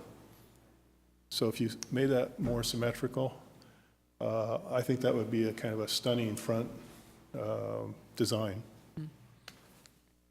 I like the 3 window. But I kind of like it, like. Phil, are you talking about the longish window there on Yeah. right there? That one? Well, Yeah. Okay. Because So because you've got you want all but three it to does be the want to come same? off the corner. It doesn't. It wants to come off the corner, but I think Yeah. that it's a more traditional design when you have a Corbusier's design or that have that. It's kind of funny because you're playing with this box above the garage with everything's asymmetrical, but you've got this symmetrical box with windows. Well, maybe it's too close to the other windows that are also vertical with the divisions, and maybe it wants to be the period at the end of the sentence on the left side. Or you want them to all be the same, and the playfulness is in the siding. Right. Well, I like it how it is, actually. I'm sorry. Do you State want that. there'll be 4 windows that are exactly the same, and what's the fun in that? I like the Well, I would vive la change- I would change différence. the I one like over the the wood. interest. Oh, you brown. make, yeah. And make it symmetrical over the basically, for lack of better, it's not a metal siding, but the siding. Mm-hmm. That would be these 3 windows. And then you've got, it's literally a box with textures in the finish of the materials with the 3 windows. Well, how, Nah, don't change it. well, That's one architect. sorry, That's I one interrupted non-architect. you, so what? I actually finish? I don't feel strongly about too many things other than this. I feel pretty strongly about this. Given what you presented to us is what you said, the style you're looking for, or the feeling you're looking for. You've got the windows asymmetrical on all the brown sides, and so it's kind of interesting.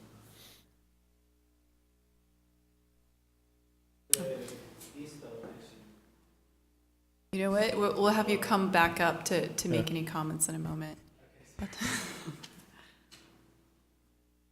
Were your thoughts complete? That was it. That was it? Not major, but. Okay. I actually had a couple of follow-up questions and a thought, but do you want to go first? I can go first, or I'll tell you what. Why don't Go I ahead. make some comments, and then we can see if that triggers any additional questions. So first of all, thank you for listening to the commission, and really, I really like how this has evolved to like with the volumes. The massing has really come down. And I realize this is a difficult situation with the community because there's this desire to have what's already there.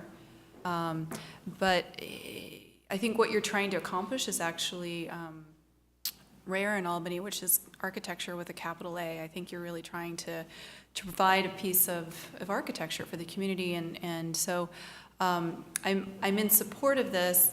I agree that it might be in your best interest to have good relations with the neighbors, because you will want to move into this house not embittered from the process, to maybe see if there's a way to bring it down another foot and a half. I don't know what the slope of your driveway is now, but it might help relations along, but having said that, I'm willing to approve it as it is. That you've created on the front, it does want to be reflected on the back as well. The back is a little bit more serious, more with your single window and the grid.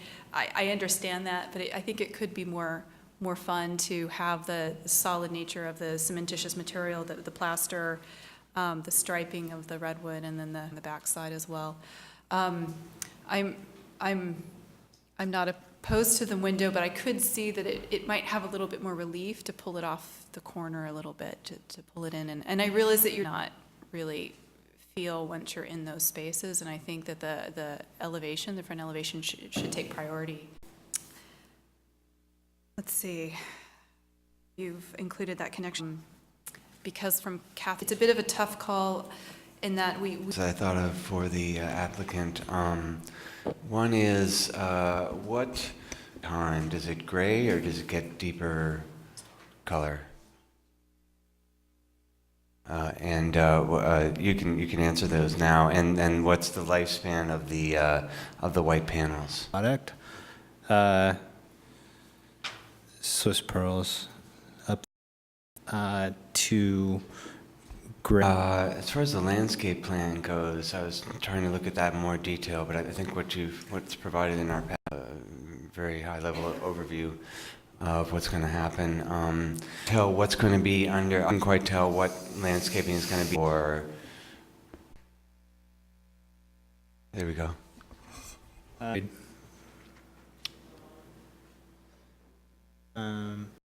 There for the planting. Just want the shading study. There's quite a bit of sun, as you can see here. In the afternoon. This is all 1:30 in the afternoon. April, July, September. Either sort of chaparral or oak woodland plants, and plants tuck ferns and some more planting up in there. Okay, thank you. That helps plan a lot more. It was just that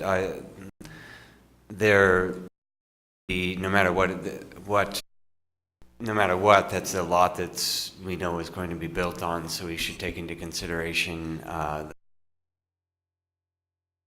and that's not something that anyone can or the applicant can do anything about. That's it. So I had you discussed that with the adjacent neighbor and only just pertaining to that particular area. Garage is set back. A little landing from a sidewalk thing, right there, basically back to back. It's there at that corner already. A bottle brush that brings you right to the sidewalk. So I don't think that impacts. But the thing I'll need to take down. Good one, and then Doug and Stacy had both asked about the slope, the high point of Hillside, because Hillside does slope up 2 feet across the front. So I'm already sloping down somewhere in the driveway, and that's water's moving, any flooding risk to the building. So that's my concern with sloping it down. I have that additional sloping would definitely impact sort of the the driveway, basically. What's the length of the driveway? 8. So you're at 13%? 10 to 30. It's already steep is what you're saying. That's already too steep is what I'm saying. 10%, because you got a crown. We Yeah. did a lot of studies in the Oakland Hills on. I'd certainly want to think about that. We didn't pay much attention to UC's master plan in the earlier item on the agenda. So piggybacking onto that, I guess looking ahead, in 10 years, what the definition of University Village is based on what it is now. I think that has validity. We should, anyway, sorry. I'm tired too.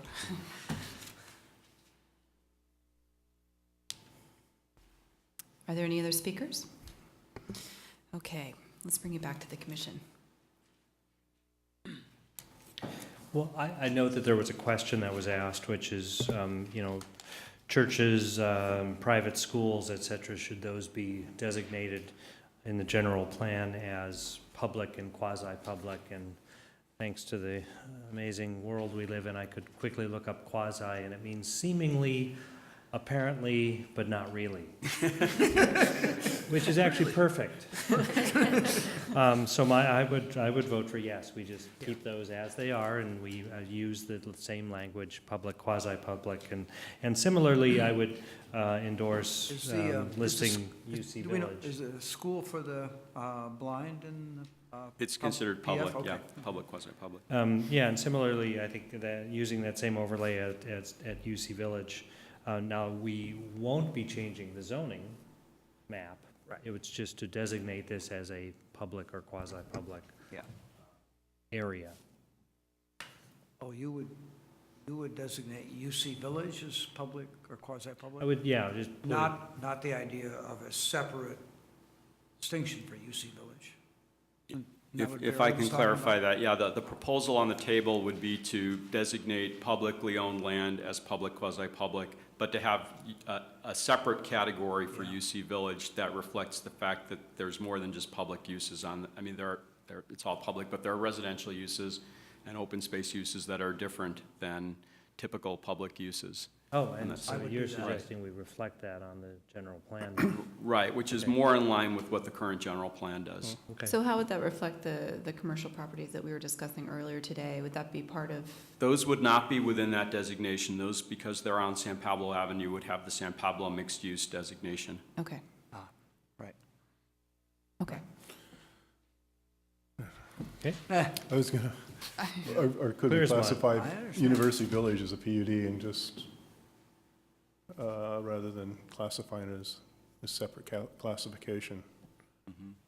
But I then think that the distinction is that UC Village can trump our zoning and land general plan. For educational purposes, they For- can do anything they for want. Pretty much anything they want, and that I think it's appropriate that we have that area that's in their jurisdiction for that. Now, they've granted us sort of, they've granted development rights for the portion fronting San Pablo, so I think that's out of their traditional sort of academic kind of controls. And so I think that Barry's recommendation is appropriate. So I'm curious about the floor area. And as far as the master plan is concerned, they may have a UC master plan for those lands. They also have, I'm totally aware of the fact they have the right to change that pretty much arbitrarily without any input from us. And so. Yeah, I just can't wait till they get their first tax bill from. Pardon? I can't wait till they get their first tax bill on that change in zoning on the front. Because that's part of the agreement was that now is taxable property. Yeah. So, So I'm curious about the .95 floor area ratio for public, quasi-public, and the .5 for commercial, this commercial and production. Right. One seems really high, the other seems really low to me. So maybe I just need to be educated as to why .95 is appropriate for public. Those are the standards that are in the existing general plan, and they translate into zoning regulations, so we're carrying those forward. But the reason I think is that the public quasi-public applies to small parcels in some cases where nearly the entire lot is developed with a structure, in some cases a two-story structure. So existing floor area ratios would be pretty high on those sites, almost like a commercial building on a small lot. Whereas in the other category, you've got larger parcels. They're the parcels on Cleveland Avenue and down by the freeway. They're generally larger with smaller building footprints relative to the parcel, large parking areas and so forth. Okay, thank you. That .95 is not a change. Neither of those is a change, right?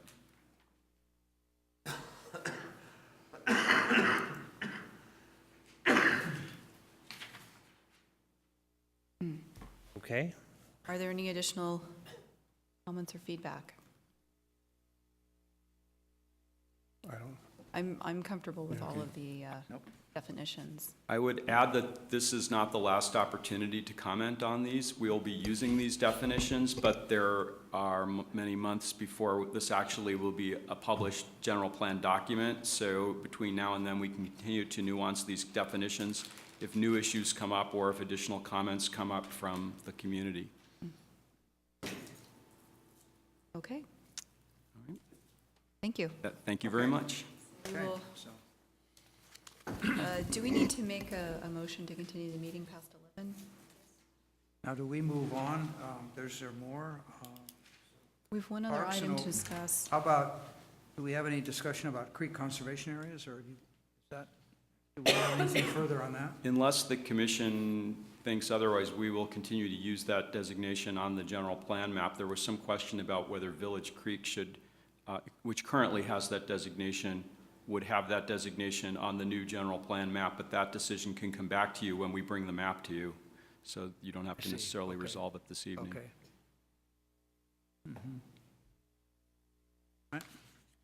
Right, I'll move that we begin discussion of item 7D and continue till Okay, at least I have nothing further there. 11:30? Okay, so- 11:30? At least? We'll revisit it then. Let's start with 11:30. Okay.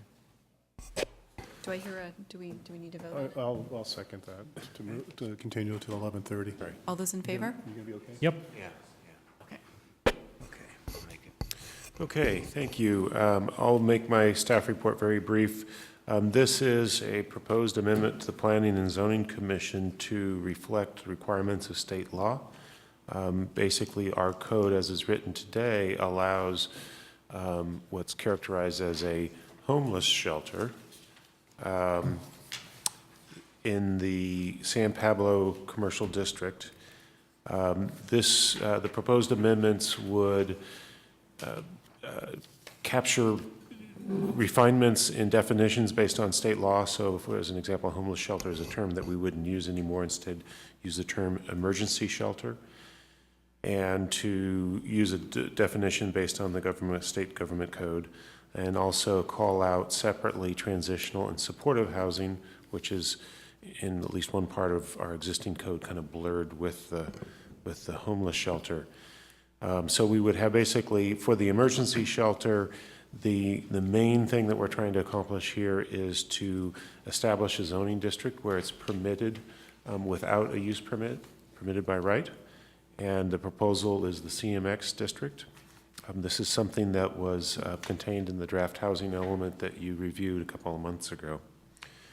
The rest of the changes, and then separately, separating the transitional housing and supportive housing as a different product. It's essentially a standard residential land use, and trying to make that clear that those types of facilities will go through your normal residential process.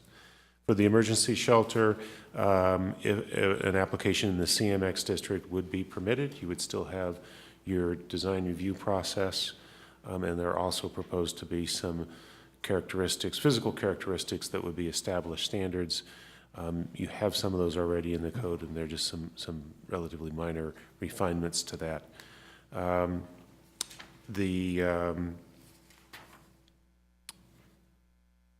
The other key thing is just in a couple of places tidying up the way the code reads.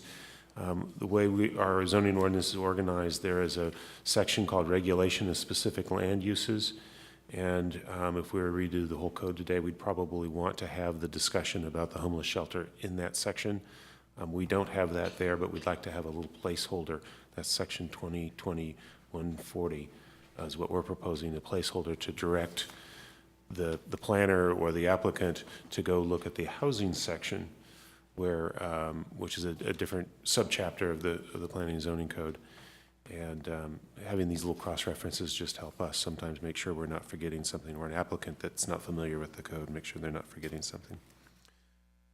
The off-street parking requirements are slightly modified. As written today, you would be required to act on a use permit for the off-street parking. We need to remove that use permit and just have a standard standard parking requirement for emergency shelters, which we also already have in a different section of the code. And then finally, as I mentioned, there is some physical characteristics. We're proposing to add a couple of them.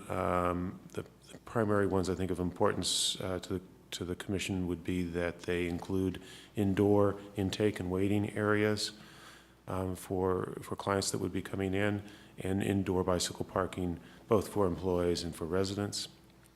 And then the permitted use without a use permit would allow up to 25 beds.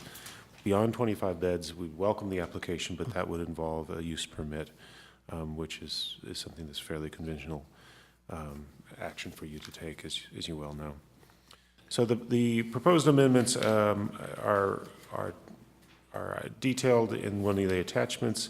We're anxious to get this to the City Council so that we can demonstrate to the Housing Community Development Department that we're in effect beginning the implementation of some of these key policies even before we have a certified housing element. And this is something that obviously is a big issue in town these days, and something that we're tardy in addressing, so we want to move quickly. We have a letter tonight from the Public Interest Law Yes, Project. thank you. Suggesting that we allow the emergency shelter in the San Pablo and SPC zone.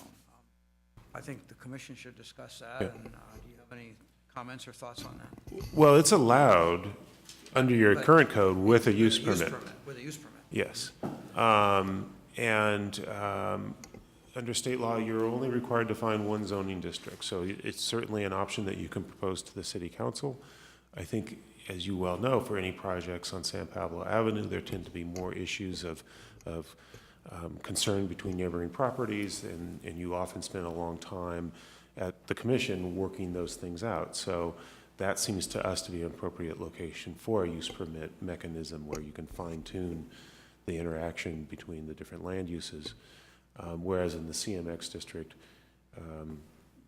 we wouldn't expect to have those kinds of issues. If you wanted to look at that a little bit more carefully and try to figure out some design parameters to allow it as a permitted use, and perhaps consider adding some design parameters to ensure that there aren't those conflicts that you struggle with sometimes, you could do that. I'm not sure we're prepared at this hour this evening to do that, but that would be the alternative recommendation to you. And you can also refine this as we move along. We are doing this with some degree of urgency, and if through our general plan process you want to incorporate that as a policy objective that is incorporated in perhaps the general plan and the next housing element, that's certainly a legitimate policy objective for you to add to it. But you don't need to do that in order to comply with state law. In a permitted use, if it's going into an existing building, we don't really have design review or anything. You might not have design review. There'd be Right. Yeah, you may not even see it. Right. Which I think is the goal of state policy, is to make this go as expediently as possible. Yeah. Thank you. My only comment on this, other than what we've discussed, is under the bike parking. I think we should also say that it can be done in a shelter outside, and not just be limited to being inside the facility. There may be a case where the designer wants to have a separate It could be just Lockers. a shelter, yeah. Lockers or something. lockers or a shelter. Covered parking. Right. Need to have a public hearing on this? Yes, you should take, I know there are people. Okay. I have one other question, and that is, where does the 25 beds come? Is that consistent with other cities, the limitation, or is that from research? That, I think, came from our general plan, and Barry is here to help me with maybe answering this question, but I think it was part of the draft general plan to have, and as a threshold between what would be permitted and what would be require use permit. Yeah, if I can just add on to what Jeff said, we also looked at a number of other cities' ordinances, and the 25-bed standard seemed to be fairly common among other cities in Albany's size category. What that would mean, given that we've calculated the need for approximately 75 beds if all homeless persons were to be housed, that would be 3 shelters, and there's sufficient capacity in that zone to accommodate 3 shelters rather than one very large shelter with 75 beds. Thank you. Okay. And there is language that a larger number of beds can be accommodated with a major use permit. With a use permit, yeah. Yeah. Okay, are there any additional questions for staff? Let's open it up to the public for comment. Yeah, we have a speaker card from Lauren Hansen. Good evening, You know, Commissioners. excuse me? Sure. It's after 11 o'clock, and we need a motion to continue. Do we have We one? did- we did that. Oh, I was sleeping, huh? Okay. But thank you Excuse for me. keeping us on track.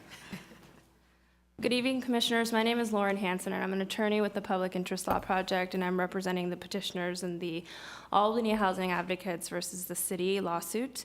It's become very clear to this commission and the City Council and the residents that the city does need an emergency shelter, and we do appreciate the city's attempt tonight to comply with SB 2 and amend its code. However, if you permit emergency shelters by right only in the CMX zone, that's not going to be sufficient to comply with state law. There are some problems with the CMX zone. For example, the city hasn't really analyzed the impact of building a shelter in a flood zone. There may be some environmental constraints, given that the area is predominantly a commercial and a light industry district. And with the exception of the Target that's present in this zone, there aren't really any public services. There's no grocery stores, there are no social services, and alternatively, there are less constraints in the SPC zone. So what we're asking tonight is that the city, that the Planning and Zoning Commission recommend that that the city change its code to zone for the SPZ zone, not the CMX zone. Thanks. Thank you. Are there any other commenters? Bob Oudis.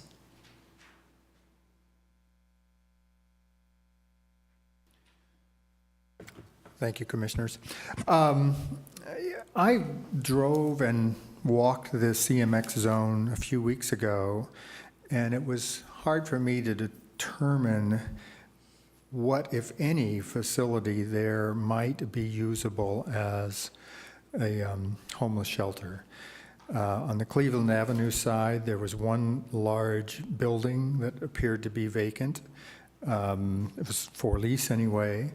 It's an old industrial building that I can't imagine could be retrofitted for such a use without an extraordinary amount of money being expended. On the East Shore Freeway side, there's the empty, well, it wasn't then empty, we were still in Halloween time, but the empty Pet Mart store, but I can't imagine that a investor in a big box store is going to make that available for a homeless shelter. And I couldn't determine that there was any other space in any of the buildings that might be available. Now, I suppose a response to that is the fact that it's zoned. The requirement is to zone it doesn't mean that there has to necessarily be space available or even usable. But as a practical matter, it seems to me we're touching a base here. We're not making a serious and legitimate effort to zone, to comply with state law. I mean, I don't want to be disrespectful and suggest that it's not in good faith, but it's not a meaningful attempt to comply, it seems to me, and that's just my gut sense of this location, of this particular zone. It's very ill-suited for the reasons that have been stated in the Public Interest Law Project letter, but also as a practical matter, there simply isn't any space there that could be used that could reasonably, in any reasonably foreseeable manner, could be contemplated for and in fact used for this purpose. Thank you. Thank you. Are there? I don't have any more speaker cards, but I think some other folks want to. Did you want to comment, Peggy? Yeah, go ahead. Good evening, I'm Peggy McQuaid. I'm still a longtime Albany resident. Actually longer. Yeah, exactly. I've lived here a lot longer after today. Well, one thing about that is, I know it's not your fault, but this is a horrible way to run a government. It's after 11 o'clock, everybody's dragging. Somehow this has to not happen again, and I know it's not your fault. I mean, you came in early, there was a lot of comment, but this is just no way to do things. Having said that, I think what the other two speakers said makes a lot of sense, that the CMX zone is fine, maybe, but there's no services there's no transit, there's no stores, to me, it sounds a lot like hiding people, and I think that's not the image that we want to have. That we want to provide services and shelters, but we want them not hidden away. At least that's what I would like to see us do. So I think we really need to consider a broader scope of where to put these places. Thank you. Thank you. Any other speakers? Okay, we're going to close the microphone up for public comment, bring it back to the commission.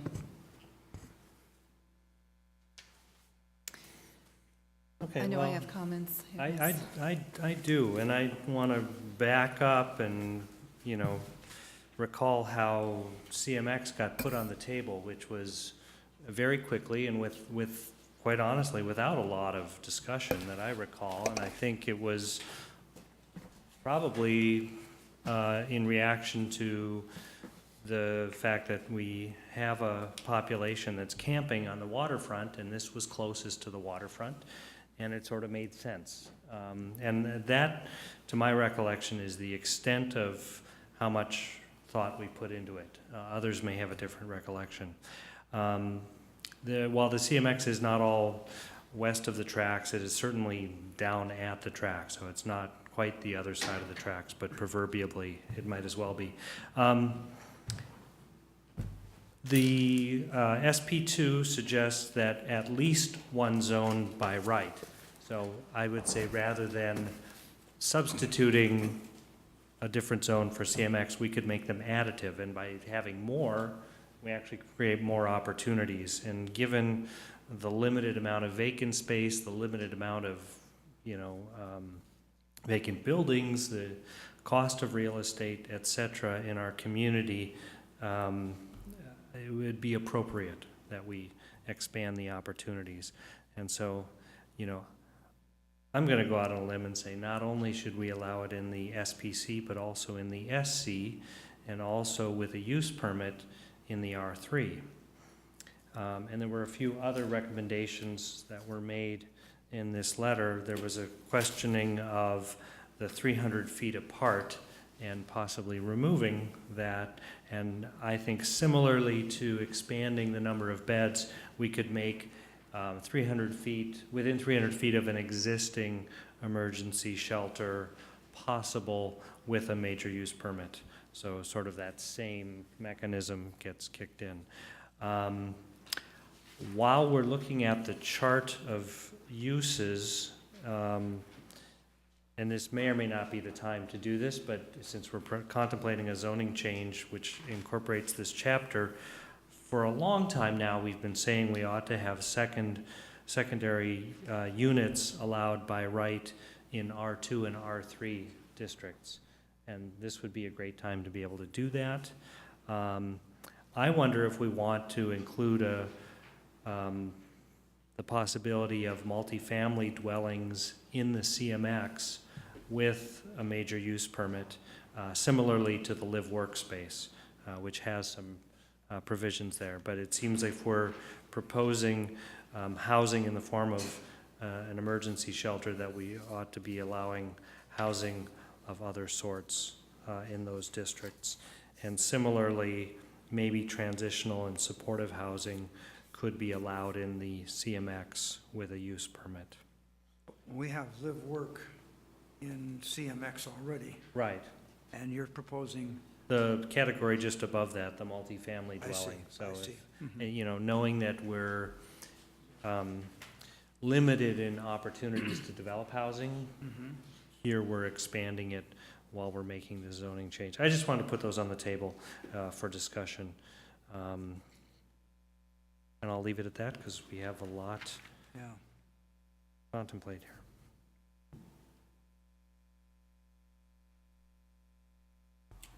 I'll kind of following up on David. I think I remember Amber coming to us and talking about sites she was looking at in the CMX zone for the waterfront homeless people at one point. I remember some testimony to that effect. So I think that you're right that is the sort of at least the source, and it's certainly been looked at by her anyway, and with some other people down in that area.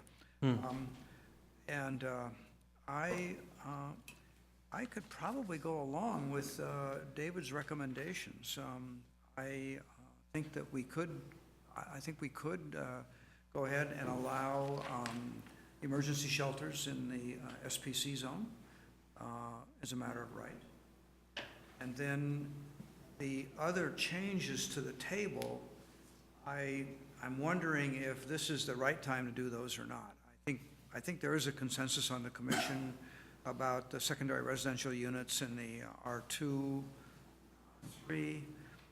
We talked about it when we were working on the general plan. Is this the time to bring that zoning change forward? There's no staff report on it.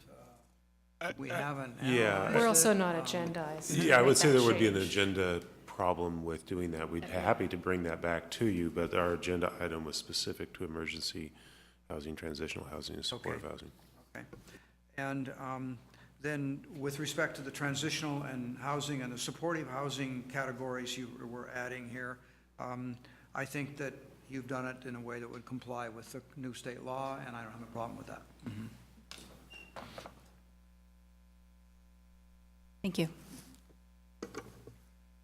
So Doug, I did recommend making it permitted in the Solano commercial as well. In Solano commercial. And I don't know if you, I misunderstood. I didn't catch that.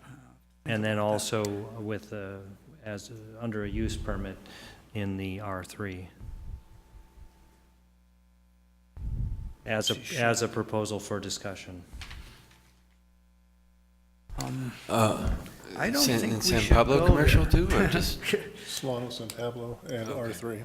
I think we could add it to San Pablo commercial. I don't think we should go to Solano commercial. I think that would require a bigger discussion community-wide. We do have some permitted uses in there, including medical marijuana. Well, I think, again, it's funny how for years, we've talked about not wanting residential on ground floors in certain zones, which was Solano, That's true. because it breaks it up. That's true. And we fought for that and fought for that and fought for that. And I think I still would have a problem with having residential use on the ground floor.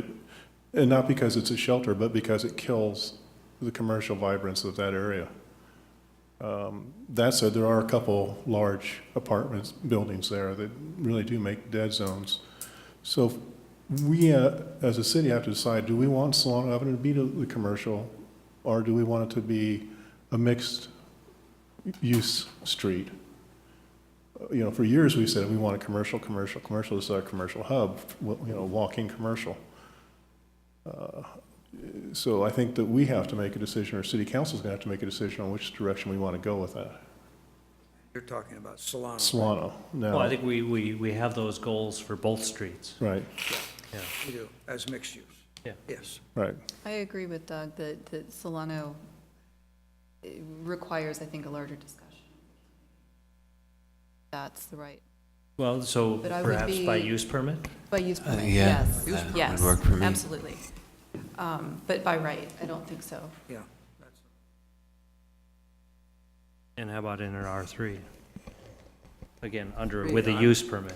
Yeah, I'm actually thinking my problem with R3 is that, a I more need- appropriate It's- zone for right. housing than. Before I go to R3, I need to look at the zoning, see where all R3 is before I can really think about it. That's why I did.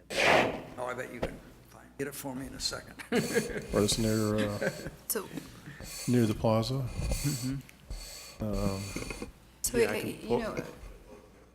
coming back to the CMX area, I think our goal down the road is to have it be more vibrant, have it be, live workspaces, have a larger population. So I think what we're looking at is analyzing it now.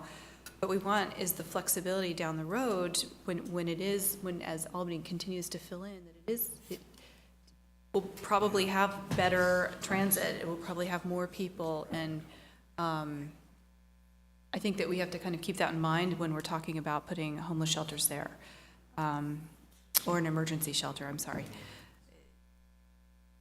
So I don't see that it's a dead-end location. I think that it's a great potential. CMX. There it is. I think that the goal is to increase the. So R3 is along the north of Brighton, the west side of Keynes, and the east side of Adams, and then around the Cleveland Pierce Street neighborhood there.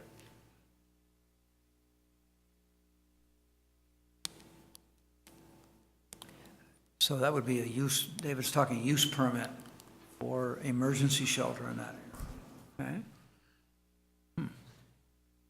And we have transitional housing and supportive housing as a permitted Correct. use in the Yeah, correct. district. Mhm.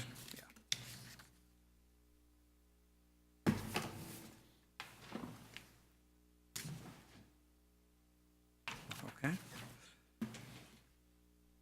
And your recommendation is the R3 with a use permit or by Mhm. right? With a use permit, yes. Yeah, I think that's I more think- appropriate than the San Pablo or Solano. I would be willing to support that as well. And only because we're having a hard time getting commercial in. And I think that it might be, It's in a again, ground residential floor community. commercials, what we're pushing, or what we're trying to get in. On San Pablo? On San Pablo. Mhm. And right around the corner is R3, which is residential. Yep. So,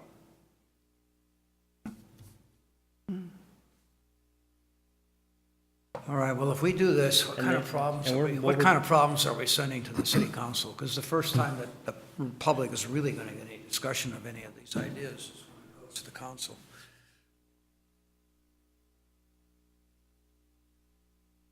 one of the things I just want to share for years I was on the board of directors of the Lincoln Child Center, and we had our satellite homes in residential areas, and that worked really well. So people would, the kids would feel that they were actually part of a residential area and not into a commercial building or into a 24-hour care facility.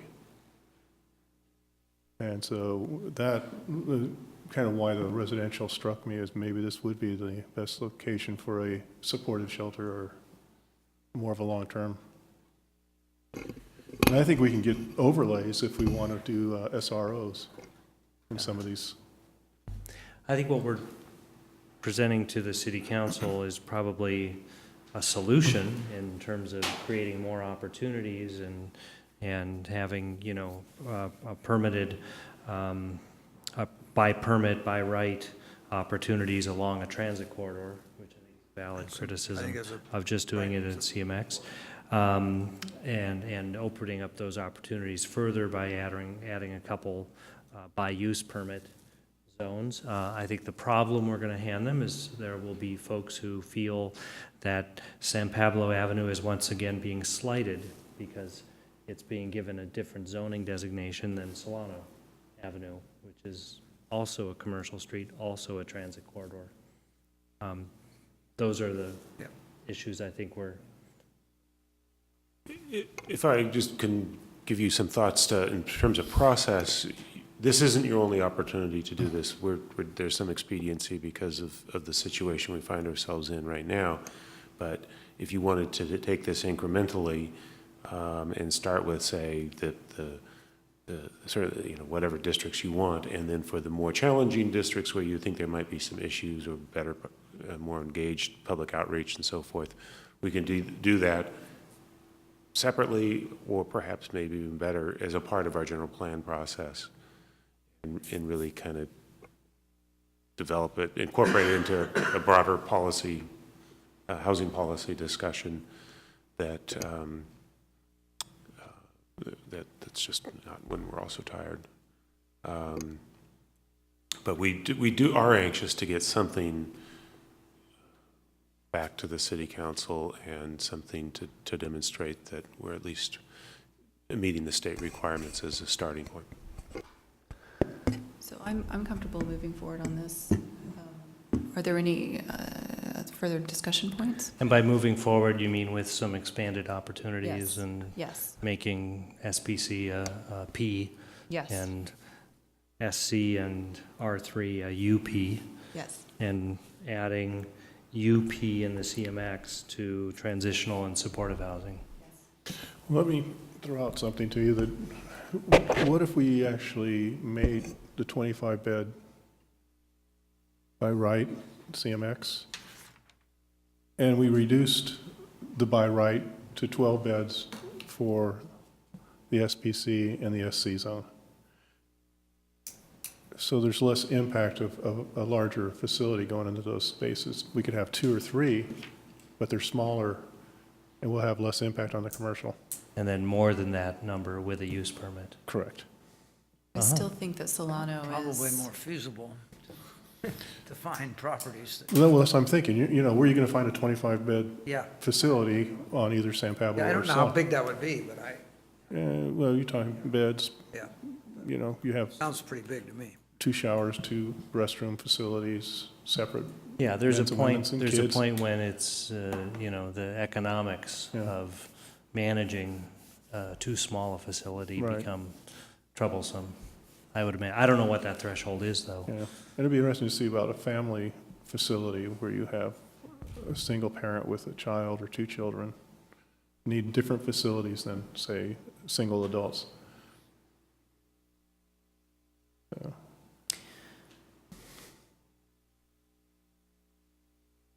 I still think that Solano, because of the conversation about the commercial aspects of it, really wanting to, I still think that it should not be by right this time. I would welcome a healthy conversation about that. On Solano? Yeah, I on agree. No, Solano. I feel the same way. But I am willing to work with SPC and R3. Well, we would be treating R3 like Still with Solano. right. With a use permit. With a use permit. Yeah, if I may, Phil, I think you've got an interesting proposal, but to keep it streamlined, that we make the SPC, a P district permit, you know, by right at 25 beds, and ask that staff communicate to the city council our discussion, which included possibly making Solano a by right district as well, and/or making both of those starting at a 12-bed, and above that, it becomes a use permit. We can't make it by right on San Pablo for second floor and above, can we? I think Phil's point is very well taken about the retail on the ground. I think we actually could. And That that's- might resolve some of the conflicts with that. And there are some locations that have second floors that are There are a very few. underutilized. Mm-hmm. Property of the city rented across, the old offices across the street. So ground floor use permit, upper level. Did we change anything relative to ground floor housing? We've discussed it in our housing element discussions, but You haven't, you've discussed it in the context of the general plan, yeah, but I don't think you've changed that. There's still okay. So I think that's a very good proposal, because that would be consistent with the way we treat other housing. Exactly. In that Yeah. district. Yeah. So it's by right on the second floor and on the first floor with a use permit. Okay. In the SPC. In San Pablo commercial. It's also just past 11:30, so we're going to need to extend the meeting. Shall we extend it for 15 more minutes? Do I hear a motion? Oh, I'll make the motion. Second?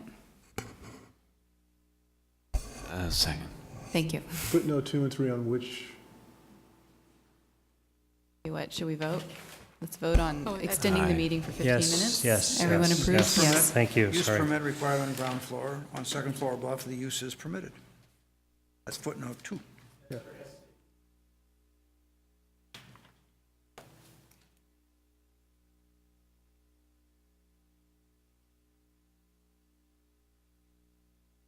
Footnote 3 deals with San Pablo Avenue. Frontage, Good comment. frontage. Frontage. Yeah, It does say residential use is permitted elsewhere on the ground floor. it does, yeah.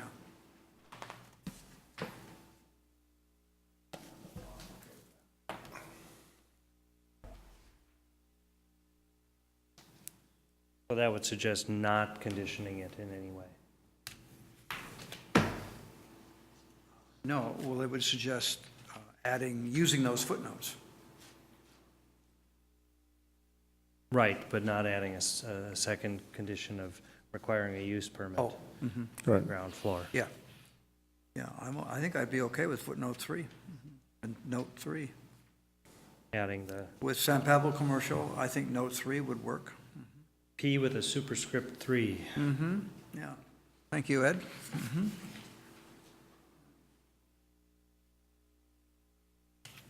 Which makes it similar to all of the other housing in that district.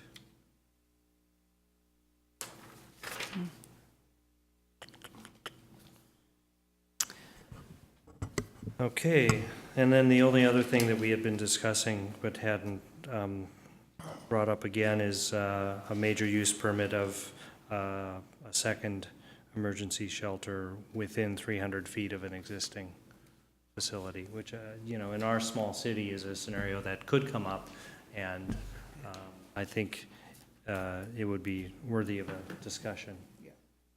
Mhm. Anyone following all this? I'm afraid I am, but I've got an hour and a half advantage over the rest of you, so. I think it would be worth having that conversation about the shelters being so close together on the same block. I think we need to keep that as part of Right, but the current language says you just can't do it. You can't do it, and but this I- would modify But that. I'd say use permit. I agree. agree that we can modify the language to. Yeah, let's do a use permit. That way, there might be that unique situation. Okay.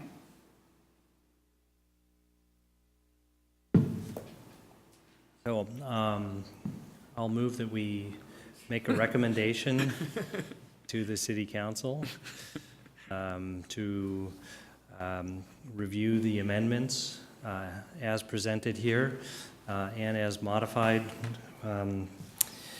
as follows.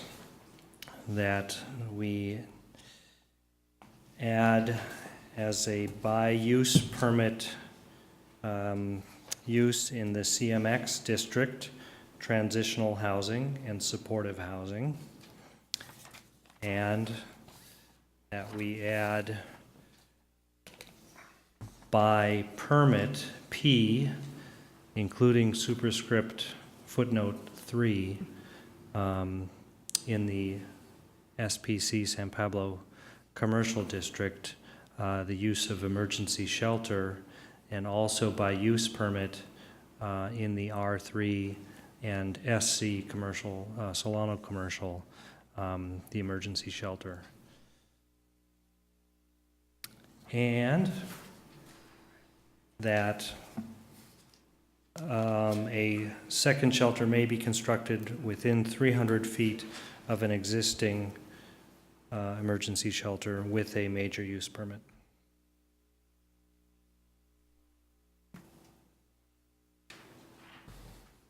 And then all of the other edits as presented in the staff report.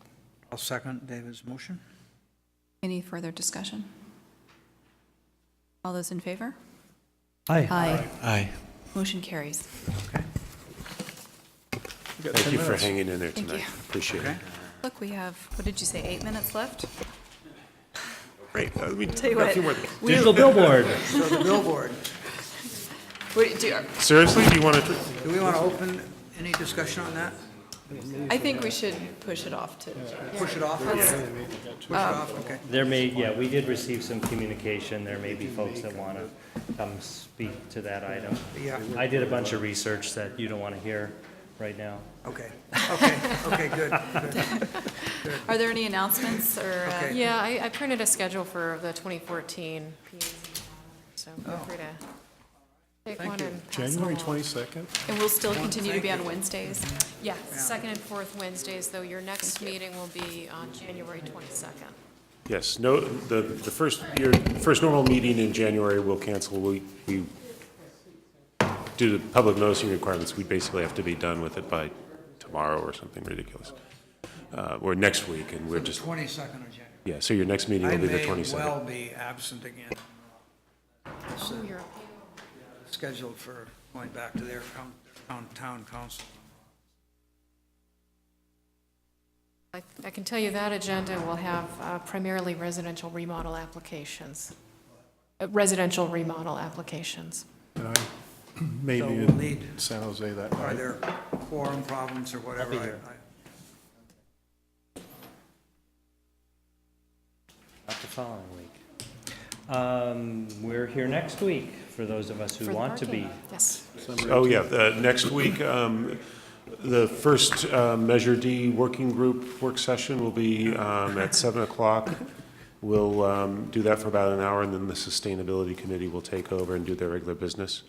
It'll be noticed as a Planning and Zoning Commission, so you all can attend, or not, at your... And that's sustainability, planning and zoning, and traffic and safety. Great.